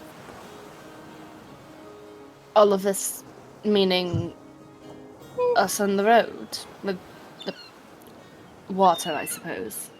Being on the lake and on the river, yeah. It's very weird. I think I much prefer having my feet on the ground. The first day I was unsure how to properly keep balance. Sea legs, I think they're called. Still kind of not an understanding. But I'm doing all right. And you? Oh. This couldn't have come at a better time, to be honest. Oh? Just... after going back to the spire, it just kind of messed with my head a little bit.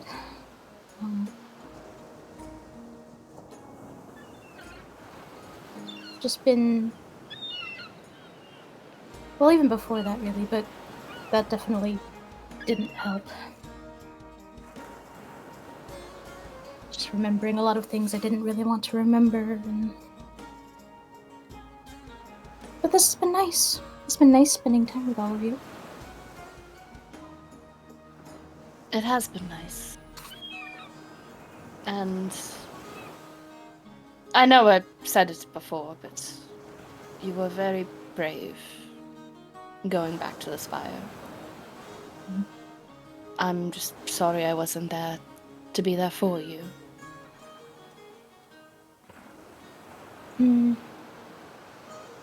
Truth be told, I gave you that shopping list specifically so you wouldn't come.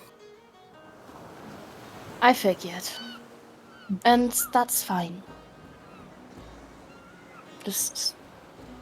No, and he's gonna take her hands and just kind of like give it like a small squeeze.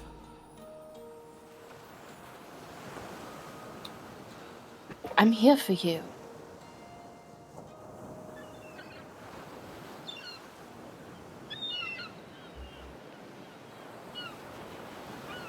So please don't be afraid to rely on me. She'll squeeze it back. I'm working on it. I know.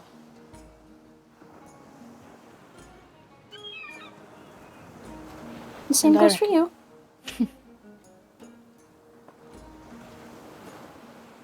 I'm working on it.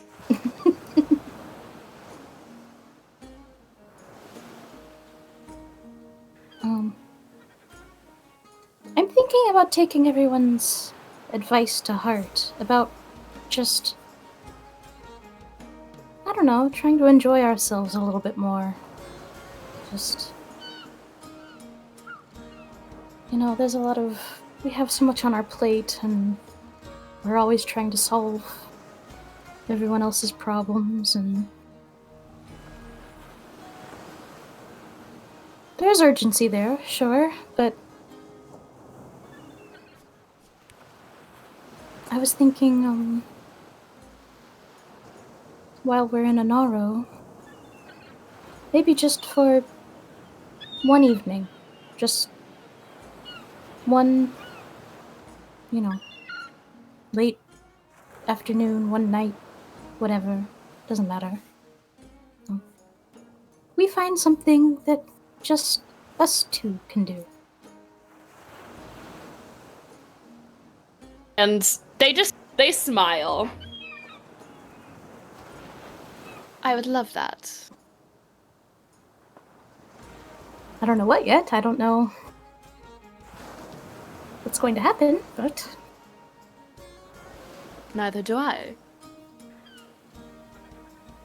Which is why wait for Anaro? we have here now. Oh, well, now I'm blushing.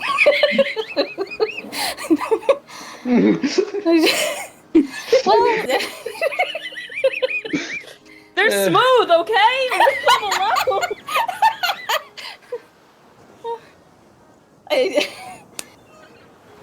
that's. You I can like say where your no, head's it's at. fine. No, it's just that we're all stuck on a boat together still, and I was thinking more. They can find something they want to go do, and we go somewhere else, and we just not be one big group of 4 all the time, constantly, all the time.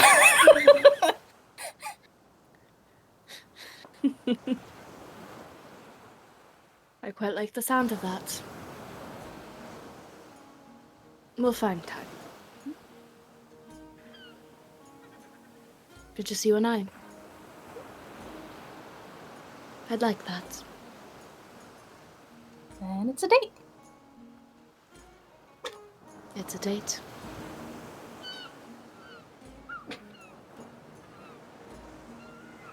She just looks really happy.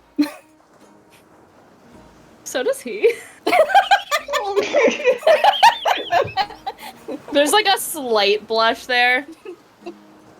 Oh. All right. Then after another day and a half of travel, the boat cuts its engines, comes to a halt, and moors itself on the side of the river.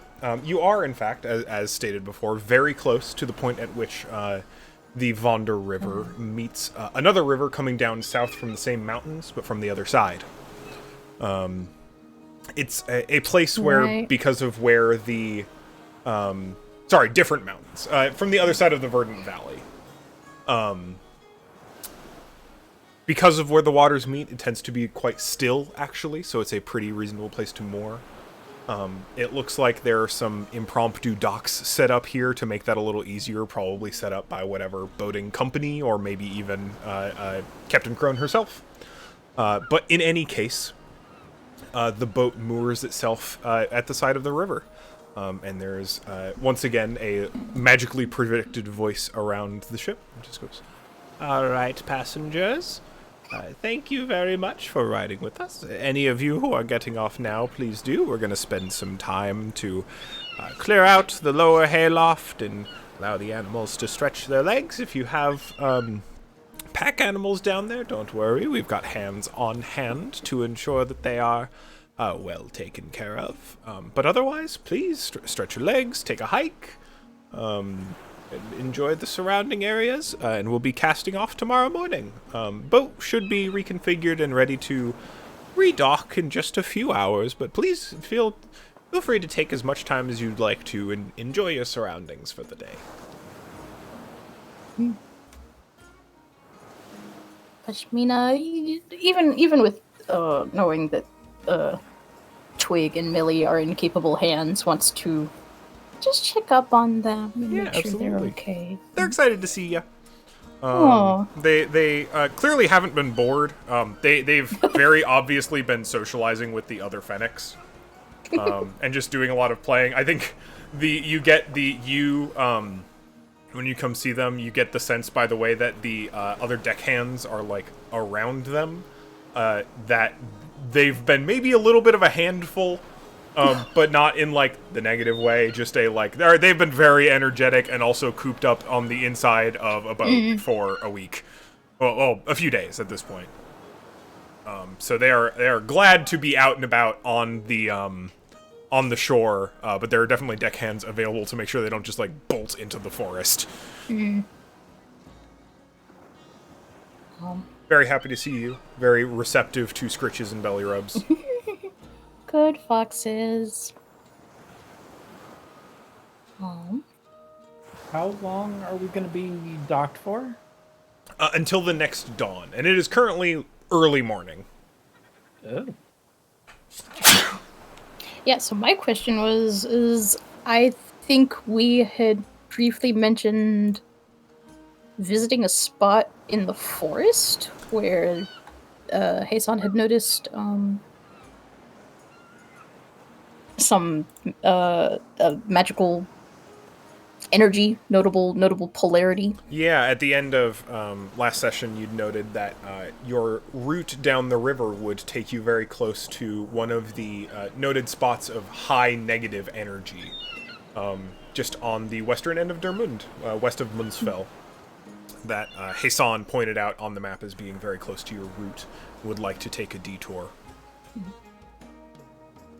It is conveniently close to where the river breaks. Yeah.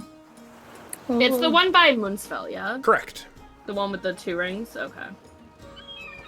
Okay, yeah, If you had sure. to guess, it's probably about half a day's hike to get there. Half Although a you're day's not hike by Fennec? by foot. Oh, okay. The Fennecs, I mean, you could certainly take them if you wanted to get into the woods, but you would not actually be moving any faster. Gotcha. Alright, yeah, we can leave big them. Cart through the woods. Yeah. Alright. So, although- on foot? While you have a marking, you're not sure what you're looking for. Just that you know that there is a Yeah. concentration of negative energy in the woods somewhere. We can at least try and see what there is to see. Yeah. And kind of like bring it up to Heisan. It's just like, did you want to try and investigate these magical energies while we're in relatively close proximity? Why? You are Let me- muted, my friend.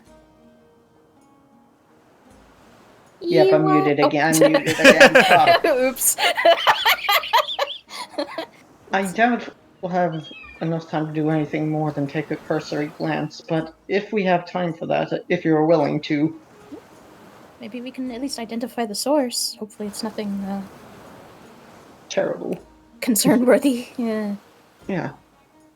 But a hike through the woods, that sounds fairly relaxing. Is it at least a nice day out? Just It's a kinda very like- nice day out. Sunny, but not overbearing. You've got a lot of tree cover. There's a nice breeze. You're pretty close to the river, too, so you've got kind of that, like, breeze over water, too. You note at the halfway mark, several of the fishermen are starting to look very disgruntled, and their ice boxes look very empty. Huh. Oh, Unlucky.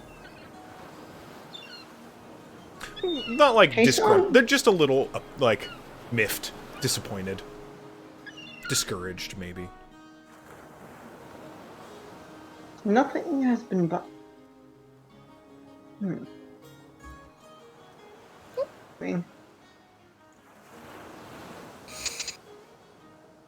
No. Something the matter? How? I'm guessing Lake Lilia and the river, they're usually teeming. Are they usually teeming with fish? Is fishing usually... I mean, teeming is maybe not the word I would use, but they're certainly very populated.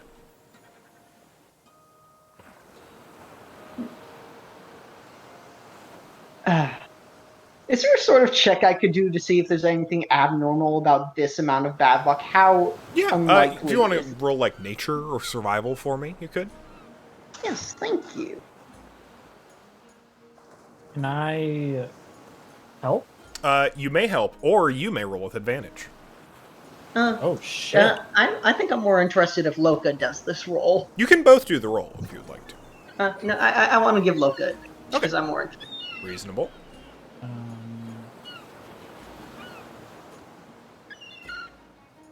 It's a nature check, right? Nature or survival. Nature survival. How is it that my nature is worse than my survival? Stats. Questions. Nature's Yeah, and 'cause survival's it's- whiz. Yeah. I also struggle with that sometimes. It's like, why is my nature so bad, but my survival is huge? All It's right. because Well, of that. Which is Uh, kind of silly. yeah, it is kind of silly. But anyways, dirty 20. 30-20 with advantage. Yeah. Having been someone who has the very similar sensory capabilities to local wildlife, being entirely underwater, the vibrations the engine put off are very off-putting. Um, I wondered, okay. yeah. So they're probably makes not sense. catching anything because they're fishing while the engine's running. Oh, I had half a mind to think the ichor Weird the ichor magic the ichor stuff. was dumped in the water and then now there's some We're ravenous always sea jumping to the monster. worst conclusions Yeah. because we're fucking adventurers and we've been through some shit. It's a good thing to think about, though. Yeah. Drama! Well, and it's nothing to worry about. Hasan, and yeah, Hasan wants to go on. Let's go on a The nature walk. You want to hike?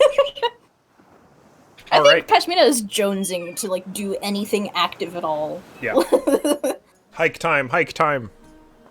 Going on safari. going to complain 10 minutes into the walk, but let's go. Let's go. In that case, Peshmina, would you mind giving me a survival check for just kind of general Yeah. navigation? Looking for something. Hasan, can I give that bardic inspiration? Absolutely. You can even help if you wanted to. I want to do bardic inspiration because Hasan's doing a little jaunty toot. Is doing Hiking a little music. jaunty toot mollywall. Yeah. Yeah. Pashmina's feeling it. Just like So it's a rerollable D8 edition. Ooh. Oh well, I mean that was a natural 20 plus 5. Roll good. the D8 to see. Roll the D8 to see how super good it is. Where is my D8? This is a D8. I got +2, so What's the reroll it? a 3. Yeah. So 20 plus 5 plus 3, 28. 28. Stellar. Pashmina's in her element. I was about to she's say, feeling so, so like, much better. As Like- soon as you all get into the forest, Pashmina, you are now in the woods, in a place you don't know, without a map, without even necessarily a, like, an idea of where you even want to go, other than, like, a vague marking on a map that is much larger than the area you are currently in. And you're, like, training just kicks in. Is just like, okay, cool. Well, I know what are the traits of what I am looking for in nature. Okay, if we're looking for some kind of feature, it's going to be disruptive to the environment. I'm going to observe any abnormalities in the ecology and follow those like clues, basically, to get us where we need to go while also maintaining like a safe and consistent path for hiking that won't exhaust us. Like, you are on it. This is the kind of knowledge where it's like, this isn't even taking like much focus for her. Mm-hmm. Like she's just out having a good time. Yeah. She's like whistling along with like Hasan's song. And after you manage to like beeline a lot more appropriately, you immediately find a few interesting signs in the surrounding. One of those being something you've seen before in the Gnat's Cog, which is no signs of large predators. And as you venture deeper and deeper through the woods, that starts to become different kinds of plant life, maybe some strange markings, differences in how the trees end up, until you find yourself on what looks like the ruins of a dirt road that had been since overgrown in the forest period, that easy enough to follow down, leads you after only like 3-4 hours of hiking at this point. You find what looks like a ruined village. We're gonna switch boards. Wow. 3 board switches in one day. So many Holy boards. shit! Yeah. Four- technically Wow. This is some premium content, man. Oh, that's way too much fog. More Spooky. fog. Oh. Spooky. Oh, the fuck? that is more than a fog. That is great fog. Oh, wow. Raider Wait, this is fog. actually really cool. What the hell? Oh, the tower, too. Yo. So I'm gonna go ahead and place your minis. The air seems to get a bit thicker as you walk down these dirt roads into what is clearly a ruined village. Someone definitely previously lived here. It's hard to tell what or why, just by an immediate first glance. But you can tell pretty easily that no one's lived here for a long time. Let me grab your minis. Bink. I'm going to turn your lanterns on. Torches on. Did we Not slows down. figure out what the reason for there not being any large predators in the Gnat's Cog was? So, well, You had posited a couple of ideas, but none of you made any, like, conjectures directly. declarations.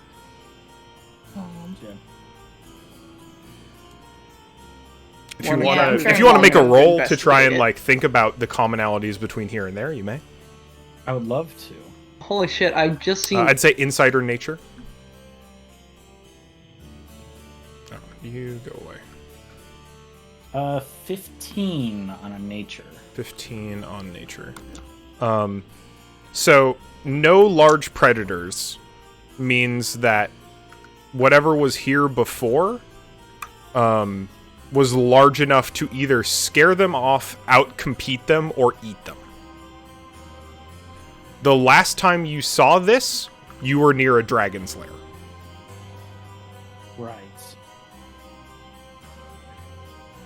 Right. Okay. Who So to eat it, there's a dragon afoot. Or similar to Ruda's case, used to be a dragon who then depopulated all of the. Yes, yeah. What would you like to do? Heisan, who seems very excited, is going to eagerly walk up to the house and start looking at the architecture and trying to, I guess, do what he always does and trying to date it to a specific period. Absolutely. Go ahead and give me investigation. Or history. They'll give you different things. I'd actually just go ahead and do both. Because I assume you're going to be doing both. Yeah. 23 history. 23 history. So this looks probably like pre-settlement of Moonsfell architecture. Probably halfling design by like just the stature of things, though that clearly some of the buildings are scaled for different species.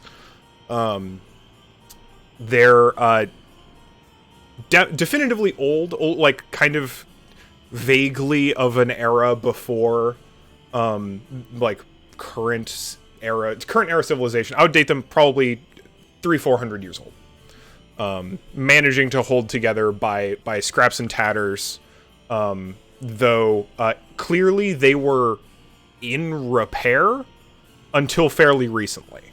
I would go ahead and say like they were seemingly being held together until close to less than a year ago. So despite the architecture being very old, they were being maintained. Did you roll your investigation? Yes, which was bad. What is it? 8. 8. You can understand by studying at least these exterior buildings that clearly these houses did not fall apart. They didn't decay due to age. They were destroyed. Though by what? Hard to tell. Additionally, from just a cursory investigation of the location, you can tell that this was a logging town at some point. It seems to be what the primary industry was, as there is actually kind of a small amount of cut clearing around the ruins themselves that has since grown back thinner. Heisan will, quote, share this with the party, TM. Does it seem... So you said the air's a bit thicker here? Mhm. Does it at all feel similar to, like, Mirage in terms of, like... Does it seem like there's a kind of haze or, like... Does this seem, like, magical or intentional in some way? The feeling is very similar. Would you mind giving me an insight? Or nature? One or the other. Let's. Where's my insight? Oh, we're doing insight. Let's see, 15 plus 5, so unnatural 20. Unnatural 20? Yeah, in fact, it feels very similar. You get the feeling that this kind of whole area, the environment that you are in currently, mimics the feeling of being in that space, in one of those spaces, very similarly. Tread carefully. This is reminding me a lot of both Ruda and Feyhu's deals in a lot of ways. The grass kind of crunches underneath your feet as you walk along.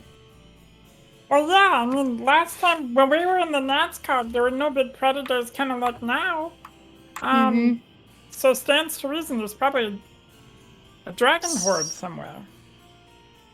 Yeah. My guess, big tower up top. That's I what like- I want. I was gonna say I'd like to start heading towards that. Yeah, absolutely. Oh, we're just going right in. Okay. Ooh. Getting a little bit creepy. What's the easiest way to go? Oh, I see it. It's over here. It's from the front, yeah. So, Over that way. approaching it, you can tell this is probably a watchtower, maybe even a bell tower, though it's a little hard to discern from here and in the way that the top of it has been taken apart. Sure. Yeah, I just want to start getting up. I can get up to the top of this hill Yeah, you can safely just enough. keep walking up. Swoop. I like that you're both going actually up the hill. I'm just like, no, I'm out of here. Dollhouse. Like to move the minis So- around. The watchtower is basically the same way, correct? Yeah. This is the watchtower. Well, no, I mean like it's same thing. It looks like it's more recent. Yeah, that this if you'd happened? like to roll me an investigation check, you may. I'd be happy to. Investigation, correct? Yes. Ooh, that is an 18 on the die, so 19. 19. 19's very good. Pretty good. So, looking a little bit more closely, and especially the ways in which this was destroyed, you note a few things that are more particular about it. One is that kind of by examining just the way the rubble has landed, you can tell that the way the top of this tower was destroyed was something burst out of it. Yeah. Oh. It looks like there's a lot of rubble on the ground, below on the cliffside, and beyond that, you start to see some signs of struggle. You see claw marks, and various different types of scratchings and etchings in the stone and surrounding earth. Gotcha. My next question. Did we encounter any bodies at all? Throughout the ruins, were you looking Yes. for them? I probably would have kept an eye out. I'm going to go ahead and say that investigation check counts for that, then.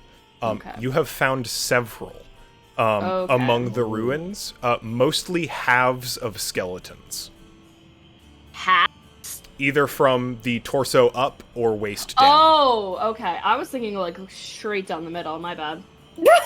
Okay. Okay. Prompt. Interesting. Whoa. And they look to have been like long dead? About as long as however old this damage was, so probably somewhere between a year and 2 years. Oh, that's not that That's long. not long ago at all. Okay. Okay. Does anyone want to go into the tower? No. You want me to hold your hand? I do. Yeah. Just takes her hand, starts leading her. Oh, why do we keep doing this? before you enter, upon finding any of the bodies, if anyone would like to roll medicine checks, Oh, I absolutely they will. may, to try and determine a few additional details. I don't have medicine, but you know what? It's fun. Absolutely will. Oh, 15 plus 5, 20. 20. Also a dirty 20. Oh, nice! Nice.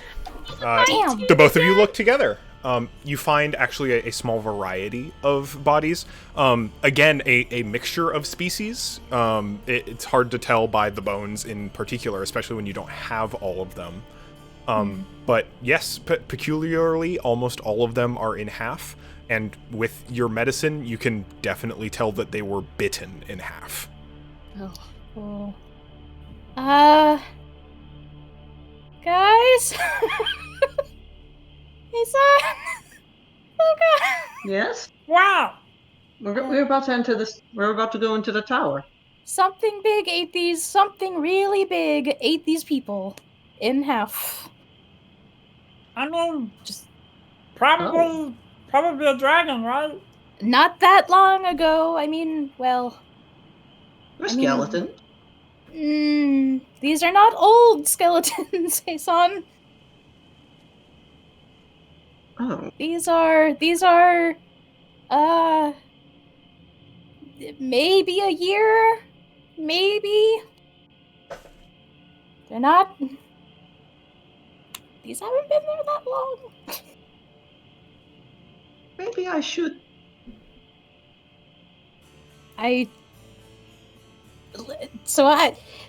Here's my thinking. Because everything in me is screaming, big predator that doesn't want to be found.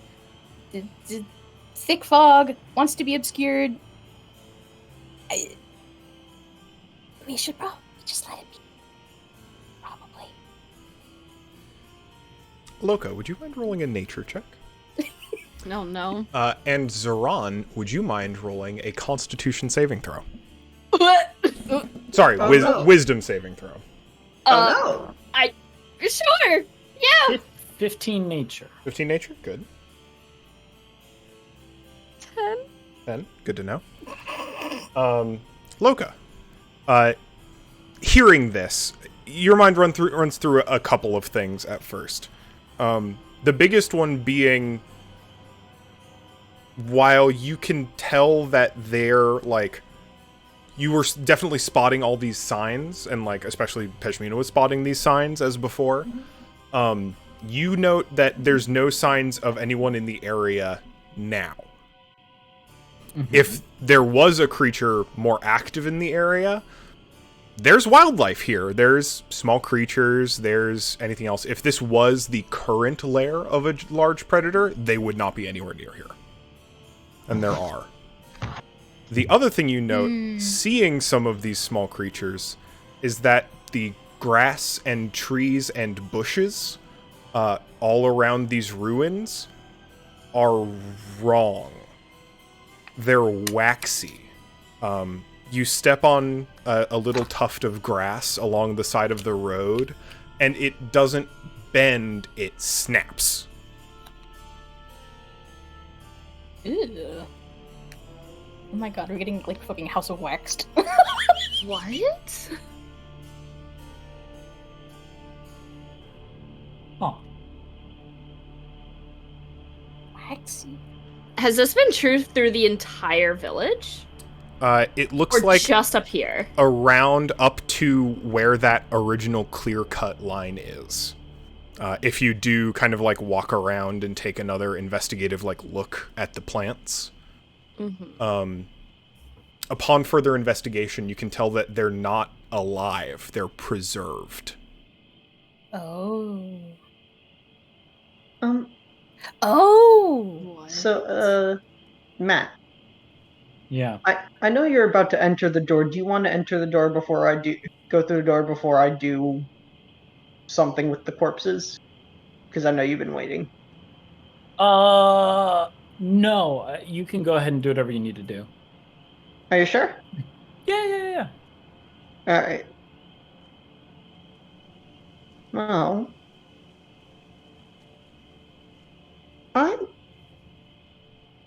Aeson's gonna look to Pashmina.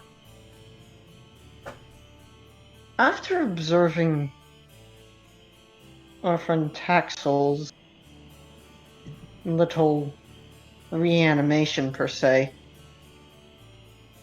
I've been doing some reading of Ignat's work, and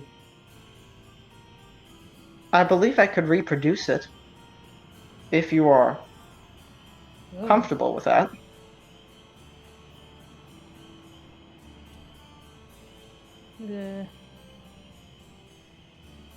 Hey, Zoran. Hi, what's up? You can feel that you are crying and don't know why. What? Like, you can feel tears falling down your face from your eyes, but you're not sad. Like, you're maybe a little confused, like, there's, as far as you know, there's no reason you should be crying. What? Okay. Just kind of like wiping them away. Is it like full sob sort of thing? Just like some little tracks. Okay. Wiping them away. You alright? Something get in your eyes? Maybe? I don't know. I feel fine. I'm concerned about what's going on here, but that's as far as it goes. Why am I crying?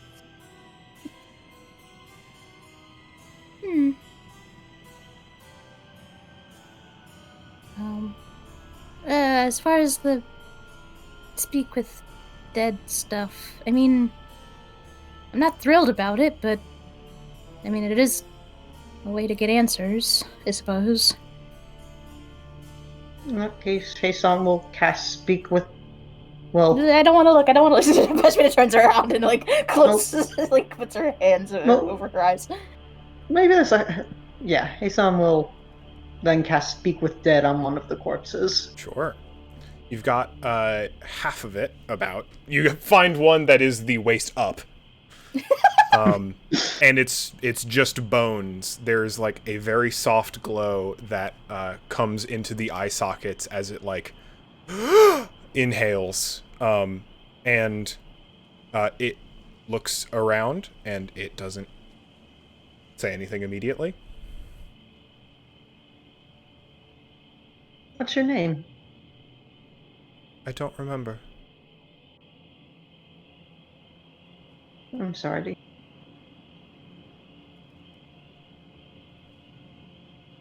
Do you remember how you died?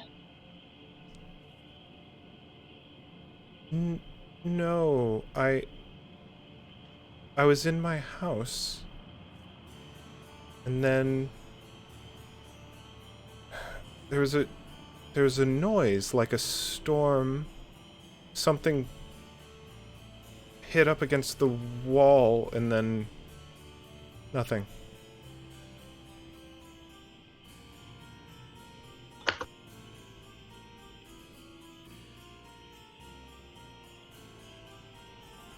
Were there any ongoing... Were there any odd goings on the days before you passed? The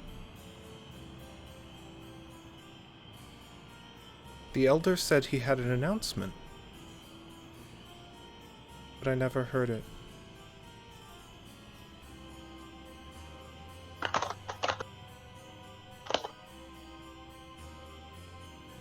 Got two more.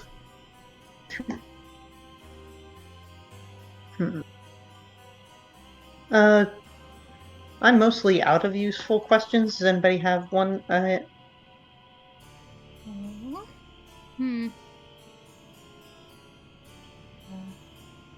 Sorry, what were the questions that you asked again? I just blanked out. Name, how they died, was anything weird going on? To the answers to which name was don't remember, how they died, don't particularly remember. There was a storm, they heard a very loud noise hit the side of their home, and then nothing. How long ago was this?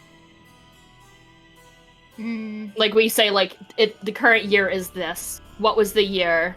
The last year you remember.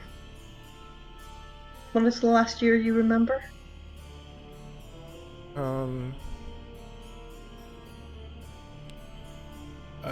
2 years ago. Says the name of the year that is 2 years ago. Yeah. Okay. And I guess... what's the name of this town? Do we know? Thunder Tree.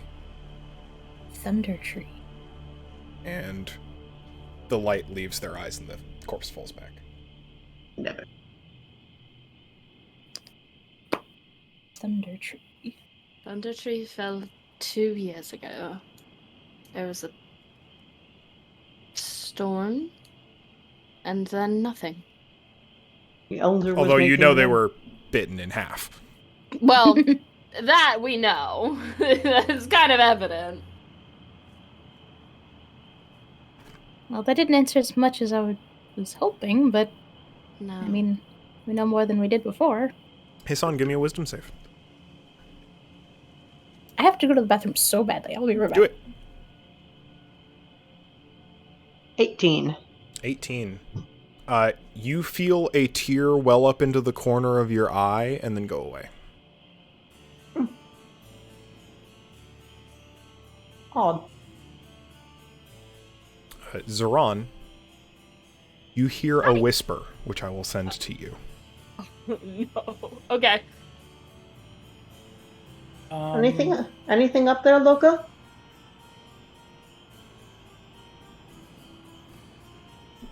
I have a question. I'm just trying Yeah. to remember what the question is. Oh.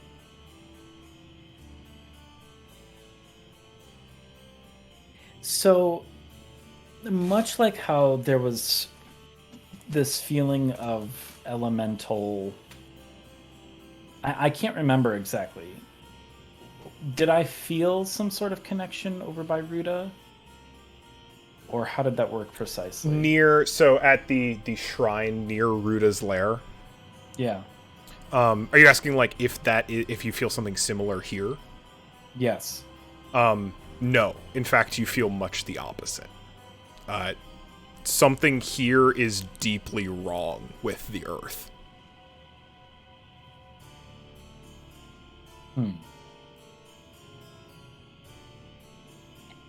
Am I allowed? Back. Do I know where the whisper came from? Felt like right next to you. It felt like right next to me. It did. I think they let go of Pashmina's hand and like take several steps back. What? Where are you going? Did you not hear that? Hear what? Don't scare me like that. I'm not trying to. There was a voice that was right.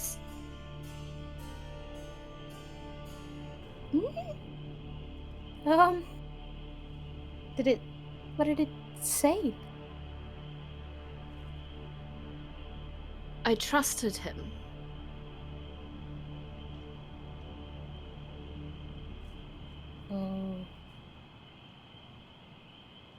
Oh.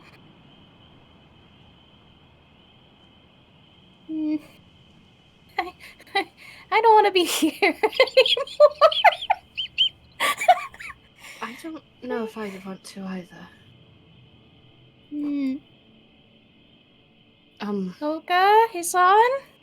Can we even open the door at this point? Would you like to try? Yes. Just Door creaks to the right tower? open. Door to the tower or door to where? To the the tower. tower. Oh, okay.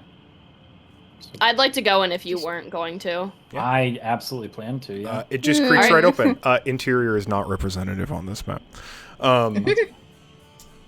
You open the door and note that the stone floor of what used to be this watchtower has been entirely caved in, and you can see an open, expansive cavern down below you. Oh, Oh, can we like even go in that? It There's like a couple flagstones you can stand on just inside, on the exterior of it. But otherwise, it is just a dark pit down. Oh, no. We're Can not we going see down it? there. Can we see how far down it goes? The roof of the watchtower is actually blocking a lot of the sunlight. So currently, it's very difficult. Peshmina, Dark vision? you've got, Yeah, how far? I think it's 60 feet. You can definitely see the bottom. It looks like maybe 15, 20 feet down. Oh, okay. That's not as deep as I thought, but that's not great. And you see bones. Oh, Oh, there's bones down there. Okay, don't... everyone watch your step. Not just do you see bones, you see mostly bones. Like a pit of bones. Oh, this is the bone pit. Okay, we are not going down there. We're not going down there. There's more space you can't see down there. Nope, we're not I going... kind of want to go. I can fly! I can fly! It's not like I'm just gonna jump down to a pit, even though I am. Oh... I think, Zoran, even I think that's inadvisable. I'll go with. Oh... And how are you going to fly down there? Someone's got give me rope, one I moment. assume. I've got a rope. I mean, Can if you can fly, then just grab my hand and then lower me down.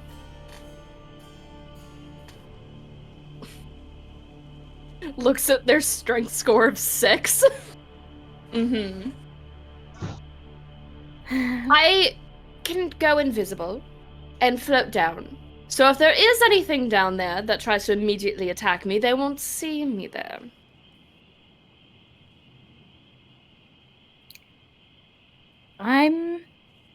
Peshmina's gonna start tying off the hempen rope onto anything that looks sturdy enough to actually hold any weight. Plenty of options. Okay. Got some flagstones, got some kind of exposed wood bar. Once it's tied, kind of lets it hang down. It's 50 feet of rope, so it should be plenty of rope. It says, someone first, and then if anything comes up, there's a way up and down. Just be careful. I'll be the brave one. I'll be the brave one. I got this. Okay. And they're gonna go ahead and use their elemental gift to just fly, like, kind of float down. Yeah, absolutely. It lasts for like 10 minutes or whatever. 10 minutes each. But I can use that 3 times. Nice. Yeah, you have no problem getting down. Loka, sounds like you were going with. Absolutely. Zoran, I assume you're illuminating the area with your lantern. Yes. Oh, right. His son You- has. Sorry. I'm mumbling to myself. Mute. You find a fairly sturdy clump of bones to stand on. Huge variety. These are large creatures, beasts, animals of various types, definitely some humanoids in there, and appears to effectively just be a wherever the place that they chose to discard, whatever creature was in here, wherever they chose to discard the leavings of their meals. Almost every bone appears to have been cracked open and the marrow removed. Freaky. Okay. But now under the watchtower, you can see a few tunnels that lead deeper into other sections of this kind of barrow beneath the watchtower, if you would like to investigate. Via sending stone, so it's just kind of like telepathically, so I don't echo through these tunnels. It seems to go further in down here. Much further in.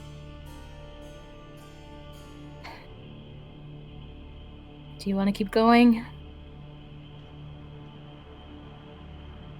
If we want to find out what happens, it might be prudent to do so. Okay. All right. We're here. If anything, don't hesitate to call. All right. Be careful. Peshmina, go ahead and make a wisdom saving throw for me. Zoran and Loka. If you'd like to head deeper, please do. Yeah. Can enter into a new area, which looks like a more traditional horde. Oh boy. As you had seen before. Or at least purportedly a more traditional horde. It's organized much like Feyhu's horde. A lot more display stands, curated locations, individual ways of putting on show their collections. But the things that they have collected appear to be a variety of preserved creatures. There are large tigers, predators. There is a cat-like creature with two weird tentacles sprouting upon its back. You find the eye of a beholder. There are several humanoid skeletons clad in armor and robes and various outfits, and each has a little plaque in Draconic in front of it. I rolled an 8, by the way. An 8? Wait, I can read Draconic now. You can. I can. Peshmina, you begin crying. And you don't know why. Damn it, you're not that scared. Get a grip. What the heck? Each of the plaques, as you can read, Zoran, have a variety of titles. In front of the tentacled cat, a displacer beast. They note that there is a beholder.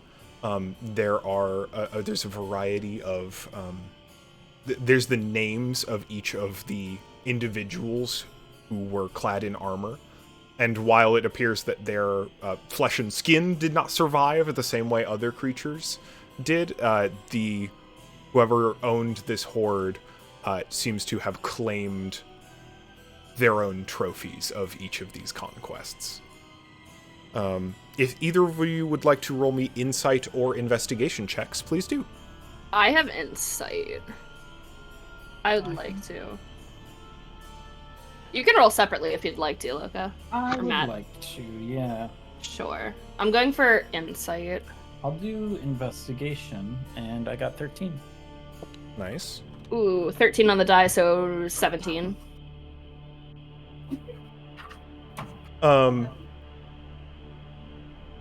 On investigation, Zoran? Insight for Insight, 17. Insight first. Zoran, having been someone who studied a lot of dragon lore in general, this is pretty typical for you. This makes sense as a type of dragon horde wherein the individual chose to collect trophies of hunts rather than otherwise. Loka, you start to find signs of a struggle in the horde. You see slash marks in stone. You see claw marks in stone. You see corrosion, where it looks like someone may have spewed an acid breath of some kind. And you find little silver scales scattered around the horde in various locations. Zoran, having read some of the lore of books, you are familiar that a typical behavior for dragons of House Silver, given your insight check, is to collect trophies of conquests. Those were typically noble, as dragons of House Silver are typically regarded as being heroic protectors or otherwise altruistic beings, though they held themselves to very high standards. And while this appears to fall into something close to that category, something clearly went wrong. Loka, when looking at the different elements around the room after finding the silver scales, you also find several scattered around the area and also stuck into the walls. Ebon-shafted arrows with obsidian arrow tips that clearly were shot from a very large bow. God damn it. Can I try something? What would you like to do? Okay. So I received this whisper. And Peshmina, like, blinks in surprise and, like, looks around herself. And then asks kind of into the air, like, who? Don't receive an immediate response. What? Alright. Is everything alright, Pashmina? Someone just... Have you heard anything? Zoran said that they heard something, and then... I just heard something. Can I try Not a and, word. like, meditate and open myself up to this? Like, try and, like... I don't know, like become receptive, become, like, just kind of give this impression of, like, I'm listening. I want to hear what you have to say. Oh, myself up to a psychic maelstrom. That is a very interesting thought. Yeah! What kind of roll would that be? Insight? Kind of like mega insight, basically. Yeah. It will certainly not be easy by any means. Yeah. But yeah, if you'd like to kind of like calm yourself, like yeah, try and become Kind of go into receptive. like meditation and become, yeah, like... So we're calling that insight. Is this worth a... That's super cocked. That is not on any. Come on. Would you like a bardic inspiration for this?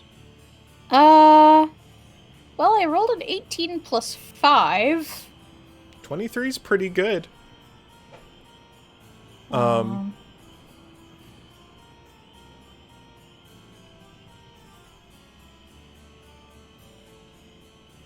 your discretion. Yes. So definitely yes. You can you describe to me a little bit what this looks like for Peshmina? I think on the outside, Peshmina was kind of like crouched over the hole, looking down anxiously. Her eyes started to well up, and she's just been like dashing away the tears. Here's this voice, kind of stops everything that she's doing, thinks for a moment, and then backs away from the edge, sits, and just, like, breathes out, closes her eyes, and just sort of is mentally reaching out. Like, something is speaking, You and she's listening. in doing that, you start to feel a connection.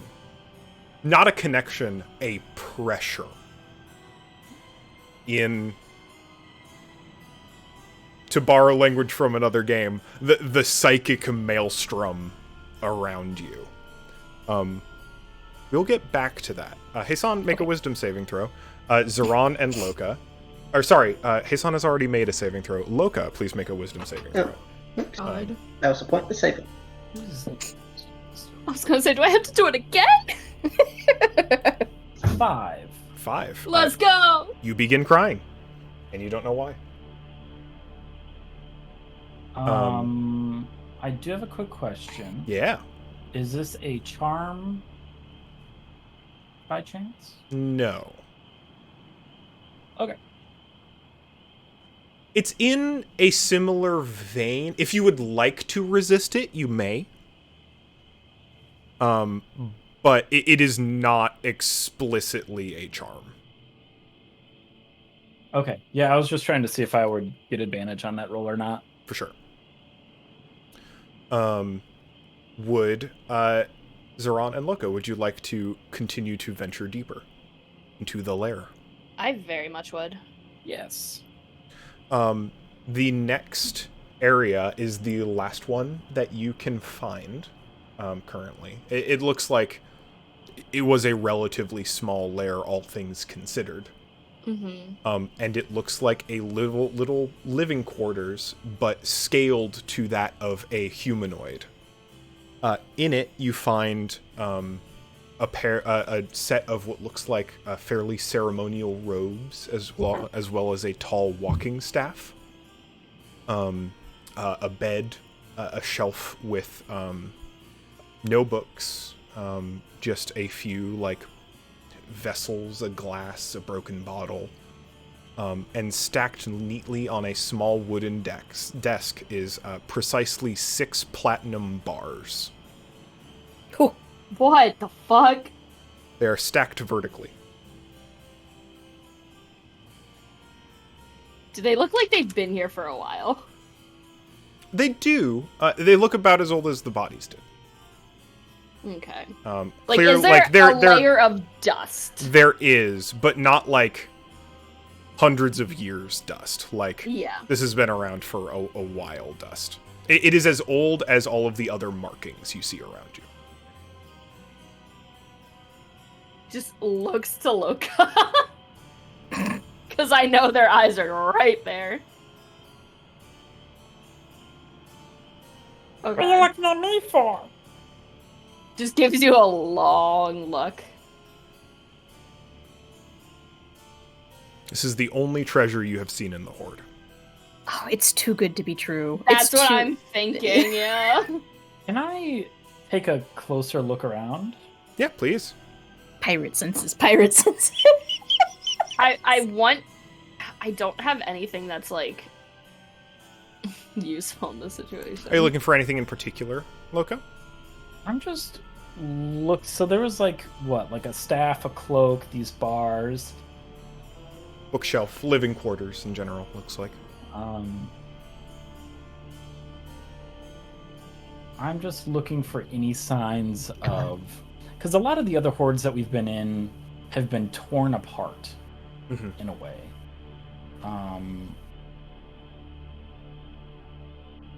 Yeah, investigation would be great, or insight. Yeah. I'd give you either in this context. Motherfucker. 10? 10. You can definitely tell, trying to keep an eye on it, that things have definitely been taken. There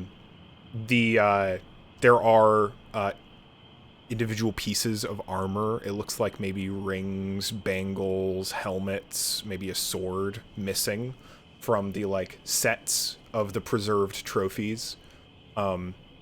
As before, that you see no coin, you see no gems other than these bars. There is like, even with a 10, there's certainly places they were supposed to be, like pedestals, maybe even like a cracked open chest that is just fully empty.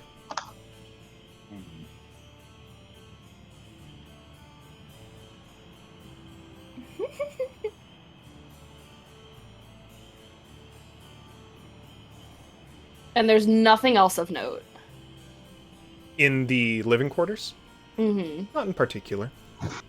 If you'd like to roll insider investigation to take a closer look at anything in particular in that room, you may.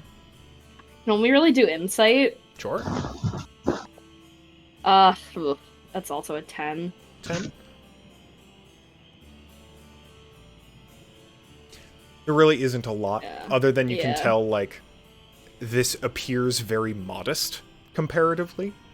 Mm-hmm. Even Feiyu has a more luxurious living space than this. Yeah. And from what you can tell, like, world history-wise, like I said, the robes definitely look ceremonial. And and they look ceremonial, they look humanoid, and they look like they would probably belong to someone with a position of power in the village. Is it like a specific kind of ceremonial? You would the kind of thing a town leader would wear. Okay. Okay. Have I heard anything of the whisper since I've been down here? Just the one. Just the one. Okay. Which reminds me. Loka gets a whisper.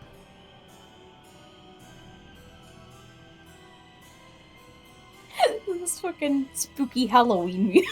Yeah. I'm gonna wait for that whisper to get resolved, and then I'm gonna do the dumbest thing imaginable.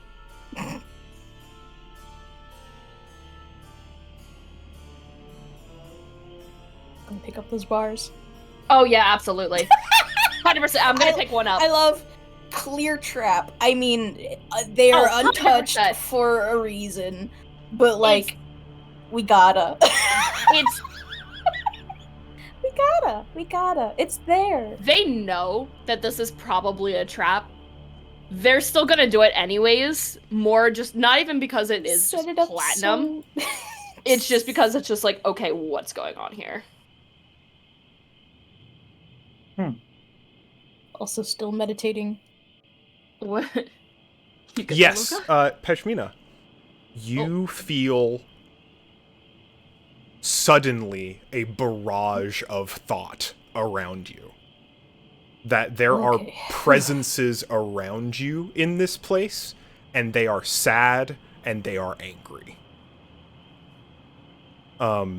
If you would like to do so, having already been touched by these consciousnesses, in exchange for 1d4 psychic damage, each time you ask a question, I will give you an answer. It may not be honest. Oh fuck yeah. Okay. That's okay, okay. really good. Okay. Yeah.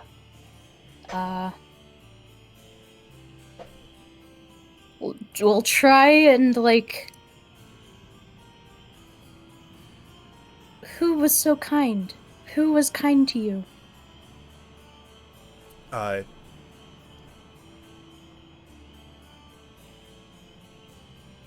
The communications you get back are not voices, they are thought and raw emotion. And it practically, tears through your mind every time you reach out to connect with this. I'm going to roll the damage first. Okay. Before answering. Go ahead and take 2 psychic damage. You get in a barrage, the leader, the elder, the man. Were you betrayed? Go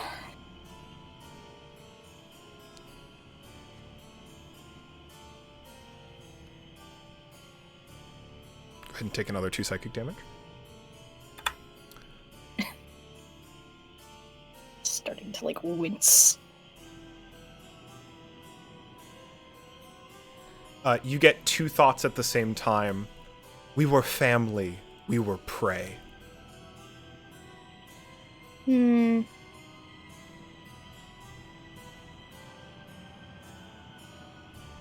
What did he do?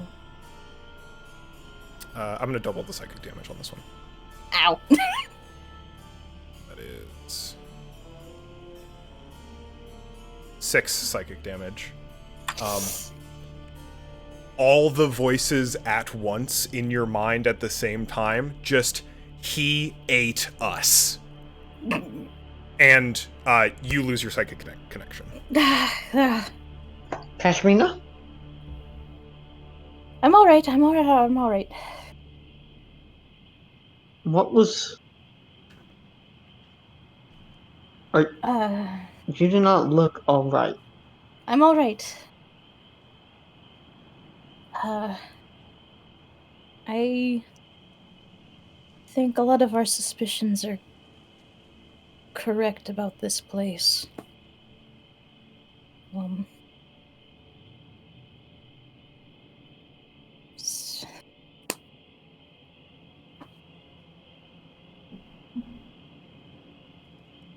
don't know.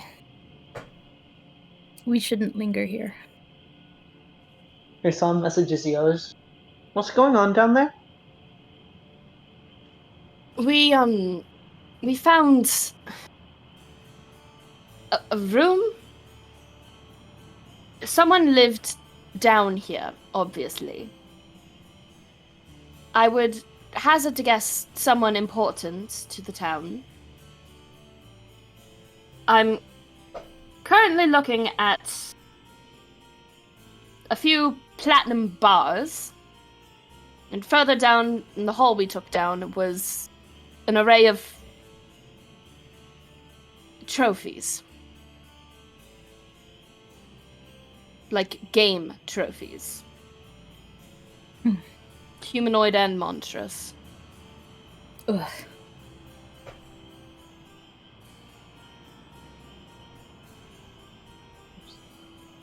We also believe this would have been a place for a silver dragon.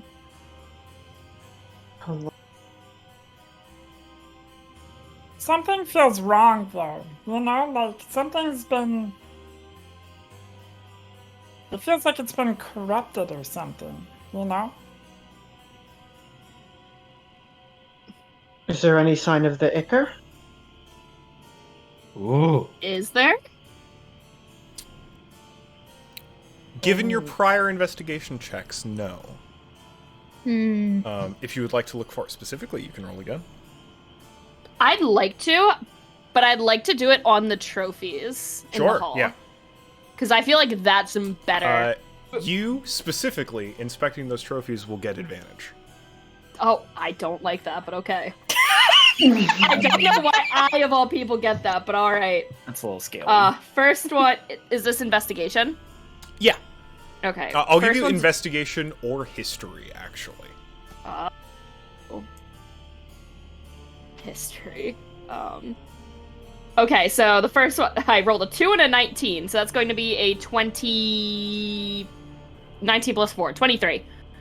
One of the lesser-known abilities of silver dragons is they are able to exhale paralytic gas.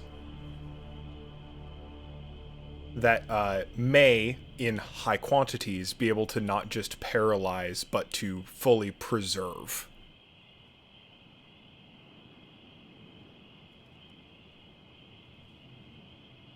I need to check.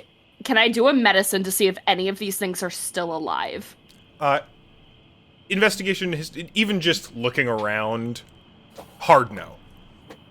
Okay. None of these. Because I heard the preserved, trophies- and I just went like, oh no. Right. No, you are fairly certain. In fact, it looks like, despite the fact that they were preserved, because this lair has been broken into and exposed to the outer elements, most of the trophies have begun to rot. Because they are no longer in an environment that is conducive to preservation. Okay. Doesn't smell great in there. No, I'm sure. Smells like formaldehyde. Gross. Okay. I'm gonna report this. And insofar as that, you do not find any signs of Ichor. Yeah. I'm gonna report back no to the Ichor. And I'm gonna go back to the room. I want to pick up a bar. I want to do it. You simply I want to do it. I want to do it. Just one? Yes. All right. You pick up I'm a gonna bar. grab the first one on the on like the tower. It's quite heavy in your hands. It seems perfectly shiny, perfectly smooth, very well crafted, very dense. But it has a particular like almost blue-green sheen to it when your lantern light reflects off of it that so clearly indicates platinum. Mm-hmm. And Loco, nothing what are you up to? happens. Not that you can tell. Love that. Okay. Love that. Loco, what are you up to?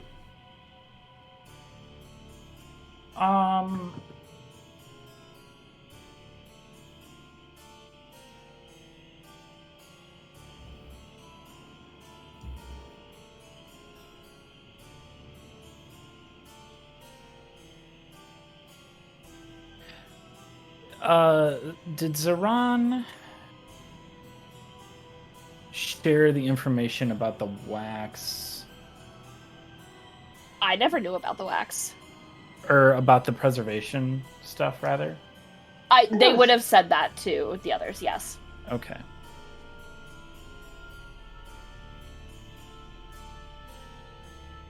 I think Luca's next thought is this entire place is under the effect of that breath then.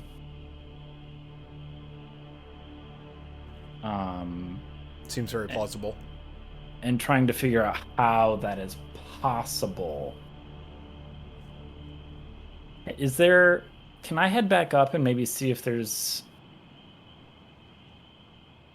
somewhere that could be emanating from? Like observed? Yeah, absolutely. Yeah, you can go ahead outside. If you want to make me like nature or survival, I'd give you advantage on nature because of gestures at all of you. That's pretty good. Did Luca have a report about the suspiciously large arrows? I would have, yeah. And I actually, as a player, forgot about that. But 23 on survival. 23, quite good. So it doesn't look like there's any... It doesn't look like it's emanating from anywhere. You imagine if this lair was the dwelling place of this creature, then that lair was probably permeated by it. And it seems like the preservation of this ruins was intentional. But again, kind of walking around the ruins, you start to notice at the far edges where that clear cut was happening and the growth is invading back into the space. Those edges are starting to rot. There's like almost a gradient ring of green to brown grass and brush where the preservatives over a long period of time are now beginning to wear off. And maybe have been for a while now. Not maybe, you rolled a 23. They have been for a while now.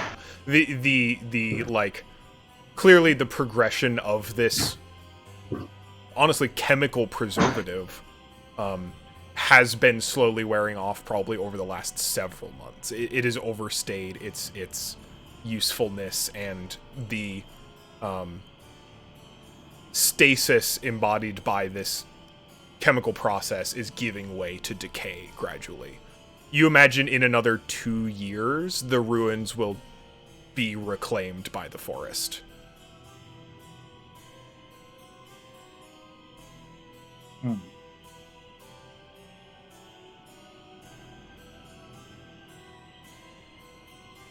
Zeron, are you leaving the lair?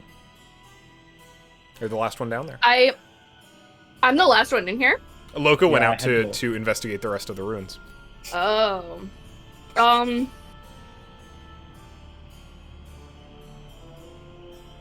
With the bar, I'm going to take, like, that single bar, I'm going to take it out of the room and just look back into it to see if anything has changed. Nothing has changed.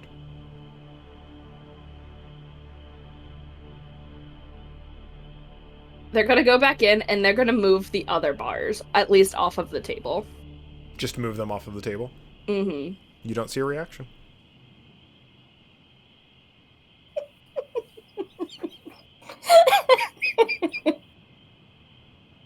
I'm playing with fire here. Just yoink them. That's what I'm thinking. Do I have the bag of holding? I think Hassan I still believe has Hassan that. has the bag of holding. Hassan will come down if you ask him. I can go up and get it. Yes, you can. Then yes, I'm gonna I'll leave the one bar there and like the other bars on the ground. I'm gonna go out and go up to get the bag of holding. And then I'm gonna come back down and I'm just gonna pocket them. Have you told anyone else about the bars or that you are doing this? I can do so now. There's... How many was it? 5? 6, precisely. 6. So it was layered like 2, then 2, then 2? No, just straight up. A stack of 6. Straight up. Just okay, wow, God, okay. There's a bunch of platinum bars down here.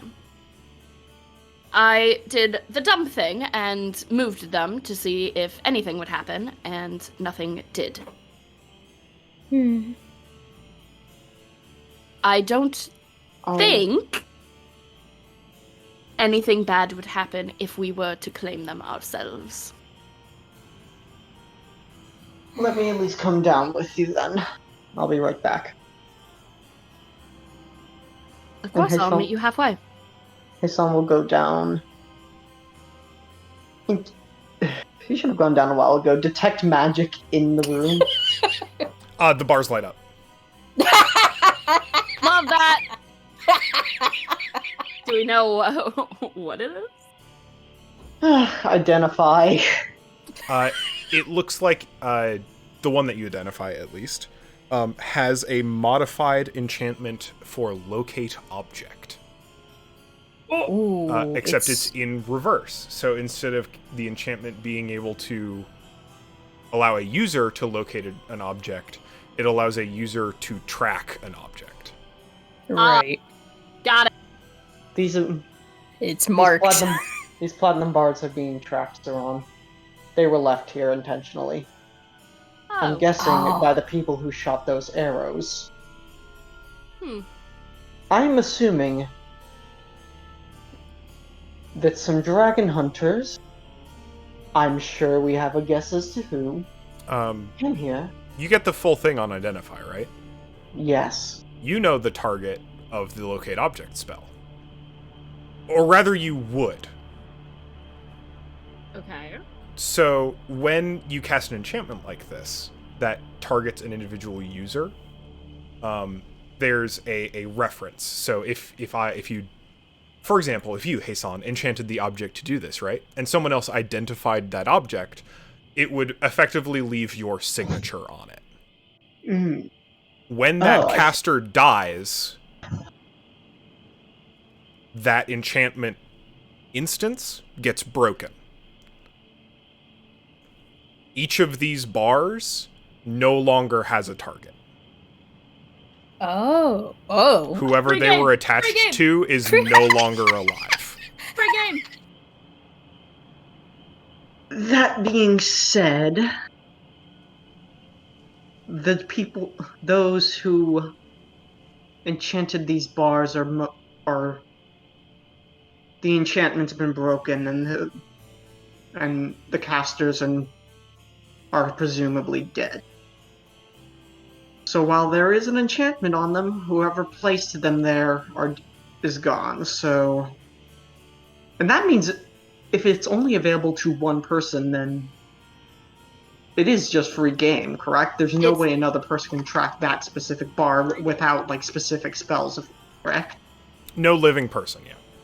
Oh, yeah. I don't like that. Then, yes, Zeron, they are free. They are free game. It's just free game. Free game. It's free money. It's free real estate. Yoink! You're putting it in the bag of holding? Arms. Wait, but this is for Jim Booney. Jim Booney's. These are Jim Booney's. Yes, I'm putting them in the bag of holding. Okay. And Hasan is going to take some of the ebon arrows with him. Like, I'm guessing they're broken for the most part. Yeah, if you'd like to. They're actually surprisingly durable. Several of them appear like in perfect condition. Hasan is going to take a couple then. Sure. You've got a couple oversized arrows. Is there anything else anyone wants to do down here? Because I'd like to get back to the ship, personally. Please. Although, Hasan is going to just write, for the record, Silver Dragon poses as elder, question mark, question mark, question mark. preserves town in stasis, creates lair. That's his explanation. Or at least his theory at the very.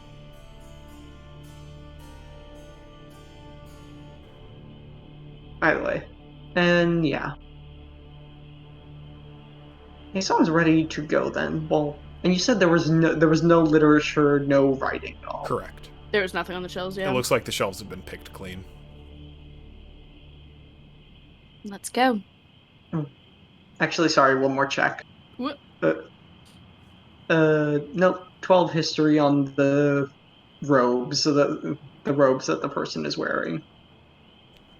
Pretty standard for the region. Like, this is in a similar decorative style that you would It's very bestow upon an individual who is a leader of a village.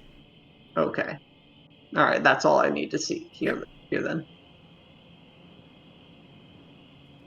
San is going to go back up then. Climbing back out of the lair? Yes. Alright. Yeah, you're back at the top of the village, in the little mound, of which you know is now hollow and occupied. Mm-hmm.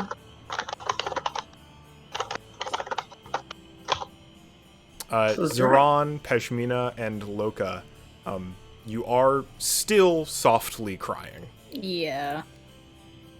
Ashmina, has been crying and probably also looks a little worse for wear. Just a little worse than when you went down.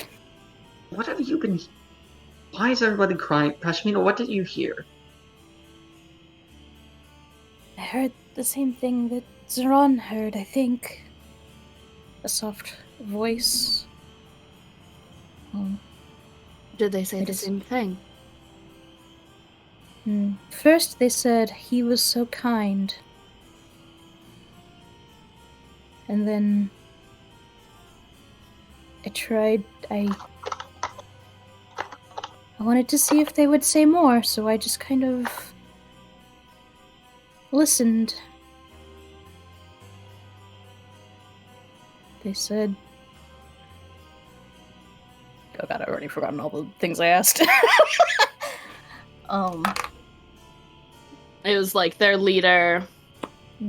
All I remember is they were their leader and that they were eaten. I know there's one other question, but I don't remember. Haha.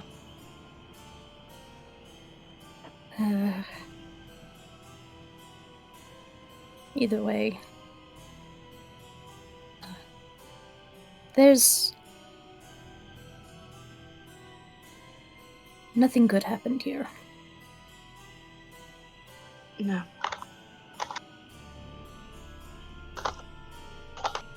I don't know if there's much else to gain here. Oh, I would really like to get back to the barge. Likewise. And he's just gonna go up to her and just kind of like, with like the pat of his thumb, just kind of like brush the tears off of her cheek. They just won't stop coming. Likewise. Still, hand just kind of like lingers on her face for a little bit.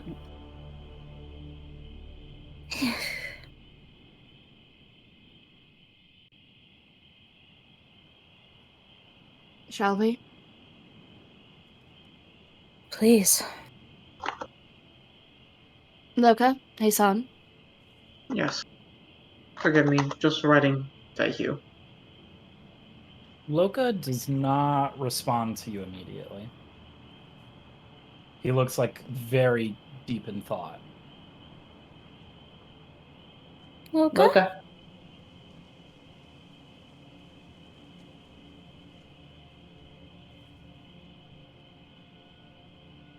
Is ultimates.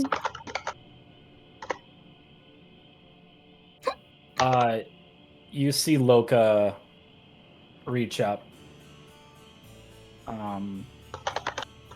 with a hand, kind of like you saw when he called lightning from the sky. Mm-hmm. And Cole, I'm gonna try it again. Takes a step back.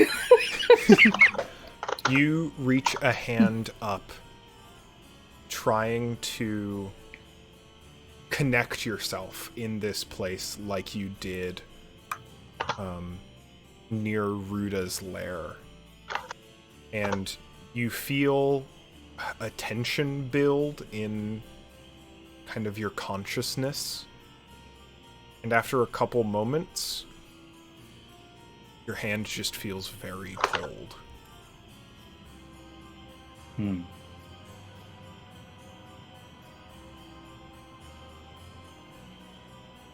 Are you trying to make lightning again? It was really big and scary last time. I don't know if you... Yeah, it was.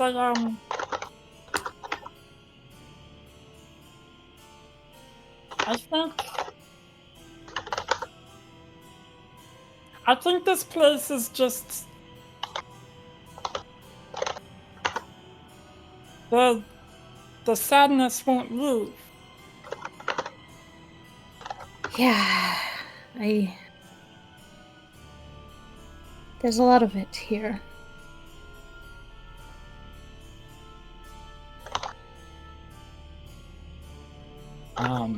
So much is giving me a headache. Oof. I would like, for when I had tried to cast and call lightning, that when Loka's tear hit the ground, it was a cast of Druidcraft. And Yeah, so as he absolutely. walks away, a flower blooms. Oh. It even, almost more than blooms, it almost, forces its way up and through this layer of dead, preserved dirt and grass, and, punctures up as something new and alive in the space.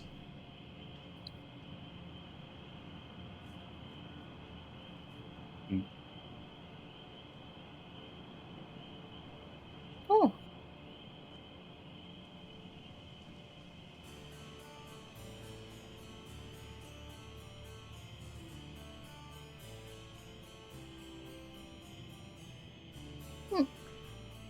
As you all turn to walk the path down the hill into the rest of the forest, it's been a while since you got here. Hiked up here, got here at midday, spent a good amount of time investigating. It's not twilight yet, but the sun is certainly starting to set. And in the dimmer sun, shaded by the forest trees, looking down upon the village from this hill, you see flickers, little silhouettes in doorways, on the roads, in windows, that you see just for a moment and then are gone. And Loka, you see something that no one else does. You see that Zoran has two shadows. Oh no. And that's what we're going to call it for tonight. Oh no, what the fuck? What? God damn it. Oh. Okay. Can't be tracked by any living creatures. Yep, yeah, I was like, you are phrasing that so specifically, you sneaky, sneaky. Bad. Oh man, I actually took, 10 damage. Ow. It turns out, opening your mind to a bunch of sad and angry ghosts, not good for your mental health. Yeah, no, that hurt real bad. She's got a fucking migraine. Alright, that was a lot of fun.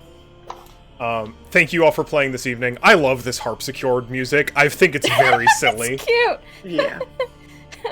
I like it. spooky castle. All right. A lot happened this session. Into stars and wishes. Let's go ahead and go right to left.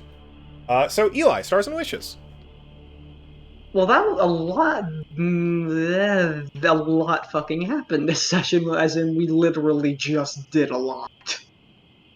Which was all very fun. Particular highlights, the entire magic show sequence was incredibly funny. I found that incredibly enjoyable. This last entire freaking section was amazing for how quick it was, and the fact that we just stumbled upon another dragon horde like it's nothing, but that's also awesome. It's what we do, baby. This is what we do now. I'm almost a little bit sad we couldn't do more for the ghosts, but hey, that's neither here or there. That is not our speciality. That is more Taxel's. Yeah. I'm not that kind of monk. Yep, and I'm not a necromancer. Well, not yet. Well, I am not a cleric of death, is what I mean. That was all incredibly fun. I am happy personally to have find another little character connection for Hassan, so something he can just as in an actual human being. Flesh and blood human being in the world he now has a contact with, given the fact that as much as that it's kind of hard to it is kind of hard to, as much as I love role playing through letters, it is kind of hard to role play through characters that of course I know are completely in a separate location. I am very happy about this. What else? Oh yeah, wishes. I am looking forward to the second leg of the journey, and I don't even know what's going to happen in the second leg of the journey, but I just hope it's fun, and I am looking forward to it. I am very curious to see what the heck happens with Zeron's two shadows, and now maybe he's being possessed by somebody. That's unsettling. Oh, alright. That's all I can think of in the meantime. Awesome. All right, Matt, stars and wishes. Stars. This was a really good session. I think the thing that really just blew me out of the water was these boards, honestly. Yeah. Thank you. Like this one and the dock. It wasn't a dock, but the lakeside, was it? Yeah. They're just very good. Very well done. Yep. I appreciate that. All actually, I was gonna say all taken and modified. The river was actually done entirely by me, except for the boat. Using a terrain generator tool. But like, yeah, I put a lot of work into these boards. Yeah, it shows. It really does. I loved also just this village in general, like the mystery of it. Wishes, I'm just gonna move straight into wishes because one, I was like dead tired until like an hour after we came back from our break, and then finally woke up. So apologies for that, first of all. It's okay. Second of all, I want to know what happened here. I want to get the full story of it. And I have ideas of what happened, and it has me really concerned. Or at least potential ideas. But yeah, so I hope at some point we can learn, and some point soon we can learn what truly happened here. And the other thing what's my other wish?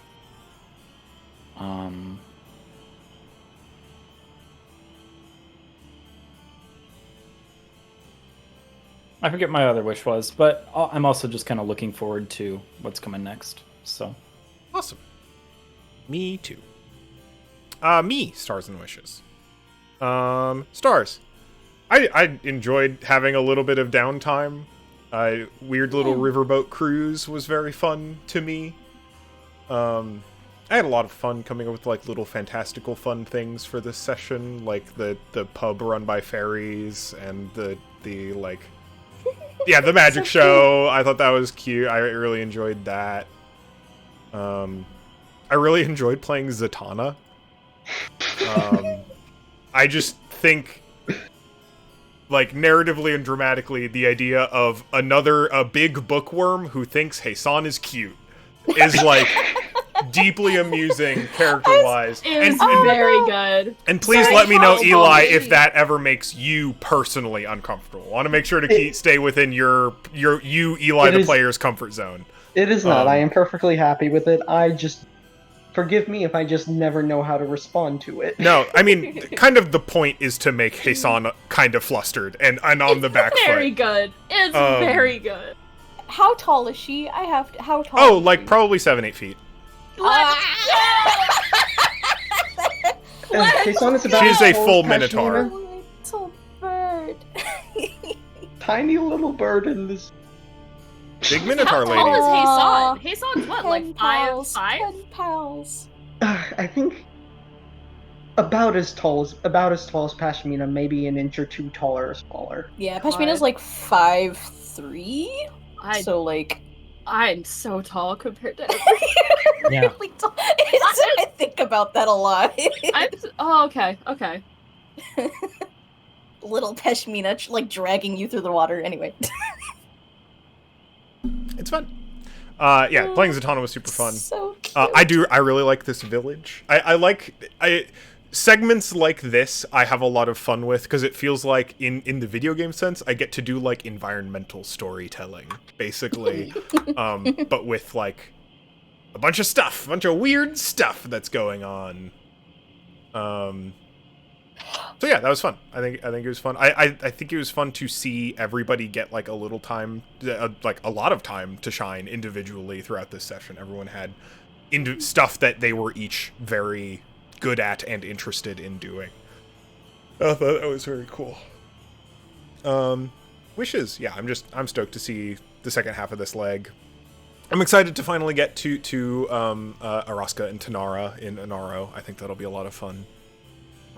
But I am also excited for the journey there. So, yeah. Caroline. All right. Stars. Honestly, the entire thing of just Loka shoving Zeron into the water, not knowing they can't swim. I love that trope. I know it's super overplayed. I love it. It's fun. Very good. The magician is very good.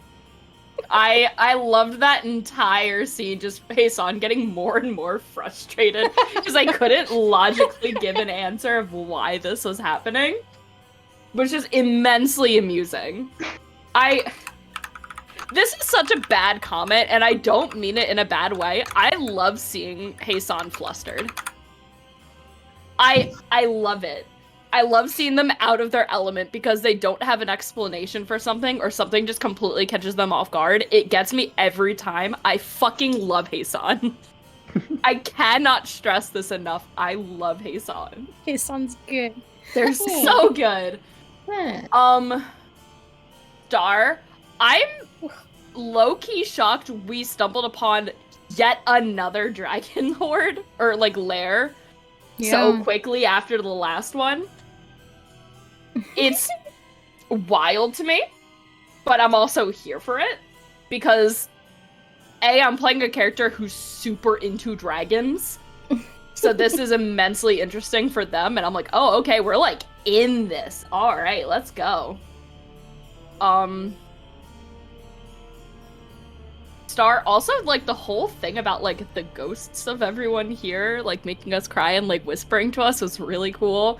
Pashmina be doing like the meditation thing to speak with them, also really, really cool. I liked that a lot, even though it damaged you, but still, like, that was good. I liked that a lot. I fully submitted myself to that, so I was ready for it. Yeah. Wish, I'm excited to get to Anaro. it's one of the locations I've been very excited to get to throughout like the campaign. What the fuck's up with that shadow? Cursed treasure. It's part of me wishes that it's not like a possession sort of thing, just because a possessed Sauron attacking the party is going to be fucking devastating. Just looking at their spell list. So it's like, oh. So I hope it's not that. We'll see how it goes. Cheers. We have 6 platinum bars now. Ill-gotten I'm goods. gonna add 6 weirdly enchanted bars into my inventory now. And that's me. Thank you. Hell yeah. And Hannah. Oh man. Stars. Getting to play my favorite game with my favorite people again. So excited. Yeah, good session. Good session to get back into it. Man, yeah. I don't think that there was a moment where I wasn't having fun this session. This was just a really fun session. It's like, it's true. I'm having fun hanging out with my friends, and that's just true. Kashmina said it, and I'm saying it now.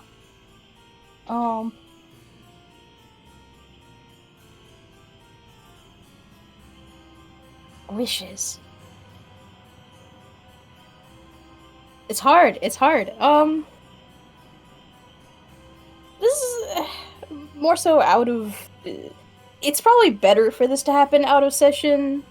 We had briefly talked about maybe doing some more letter back and forth in session, but I think it's just too clumsy to try and work it in there. I don't know. And I don't know how you feel about it, Cole, as far as, like... It turns out writing is hard. Yeah. Especially in session. Mm-hmm. So, like, I'm down for either. I think if it happens in session, it should probably effectively just be dialogue. Yeah, that's kind of, I'm on the same page with that. So it's like, there was a part of me that wanted to be talking to Peshmina's parents more, but it's just too clumsy directly in session. Unless we're having very short back and forths. Which, my real wish is that this shadow thing doesn't super mega fuck anyone up real bad. That'll suck. Another little note about that shadow. This is kind of what I like to see in D&D. People like going further along and getting progressively more and more cursed and morphed and fucked up. It's Well, kind of I'm here for it, baby. Well, so Corruption arc, baby. I am, to be fair, I don't want to ruin expectations immediately, but I don't want this to sit for like a whole week. I did forget to say a thing at the end of this session, which is that I'd like you all to roll initiative. Oh my god, okay. So we're going to be doing that at the beginning of next session. Wait, like actually? Yes. Okay. Oh no, so, it actually is a corruption arc. Okay. I mean, okay. So, You don't know what's going on. Yeah. we'll see. I'm excited. You no. know, no notes. Just, I'm excited to see what the fuck happens. Oh Also, date night, yay. choo-choo, here comes the third wheel. Hey, as long as you Oh survive my until date night. God. no. What? As long as you survive until date night. Concerned laughter. Don't worry, it'll be just us and my really weird new shadow. Weird wraith that It's follows fine. you everywhere now. And Emra. So it's gonna be Oh four god, people. It's fucking great. Emra. I forgot about Let's Emra. go. Always. You got to remember to leave room for Emra. You have to leave room Fuck. for Emra. It's like Oh, 1 foot shit. between the two of you when you're dancing. It's very important. You got to leave room for Emra. Mm-hmm. Alright, so I'm gonna figure out how to put Emra in the Hey, yo! Cock blocked by fucking elemental. Got him. Get out of here. This is why we can never kiss by the fireplace. Or Hey-san just walks in and The lantern has to be on the other side of This is what Peshmina's like. It's not always the 4 of us. It's always the 5 of us, and that shit's getting old. Amazing. Oh god. I love this so much. Yeah, thank you all very much for playing. This is I fucking love this. I was so stoked to have a session today, and this I've was missed super everyone super so fun. much. I've missed you all so much. I also missed you all a lot. More D&D. Yeah. I want to play again too. Soon. Always. I mean, like, look, I've got prep, and we're gonna see if we can get another session in next week. I would love that. We'll see how it goes. I would love that. All right, well, time to get this uploaded for Vivian. I'll go yell at her right now. Vivian, if you're hearing this, I love you. And any other viewers, I love you too. Hearts. We love you too, but less. Except for Comrade Moist, who we also Never. love the most. Cut that. Don't cut anything. I salute you, comrade. Work hard for the working class. All right, I should probably stop recording now. Yeah, we. All right.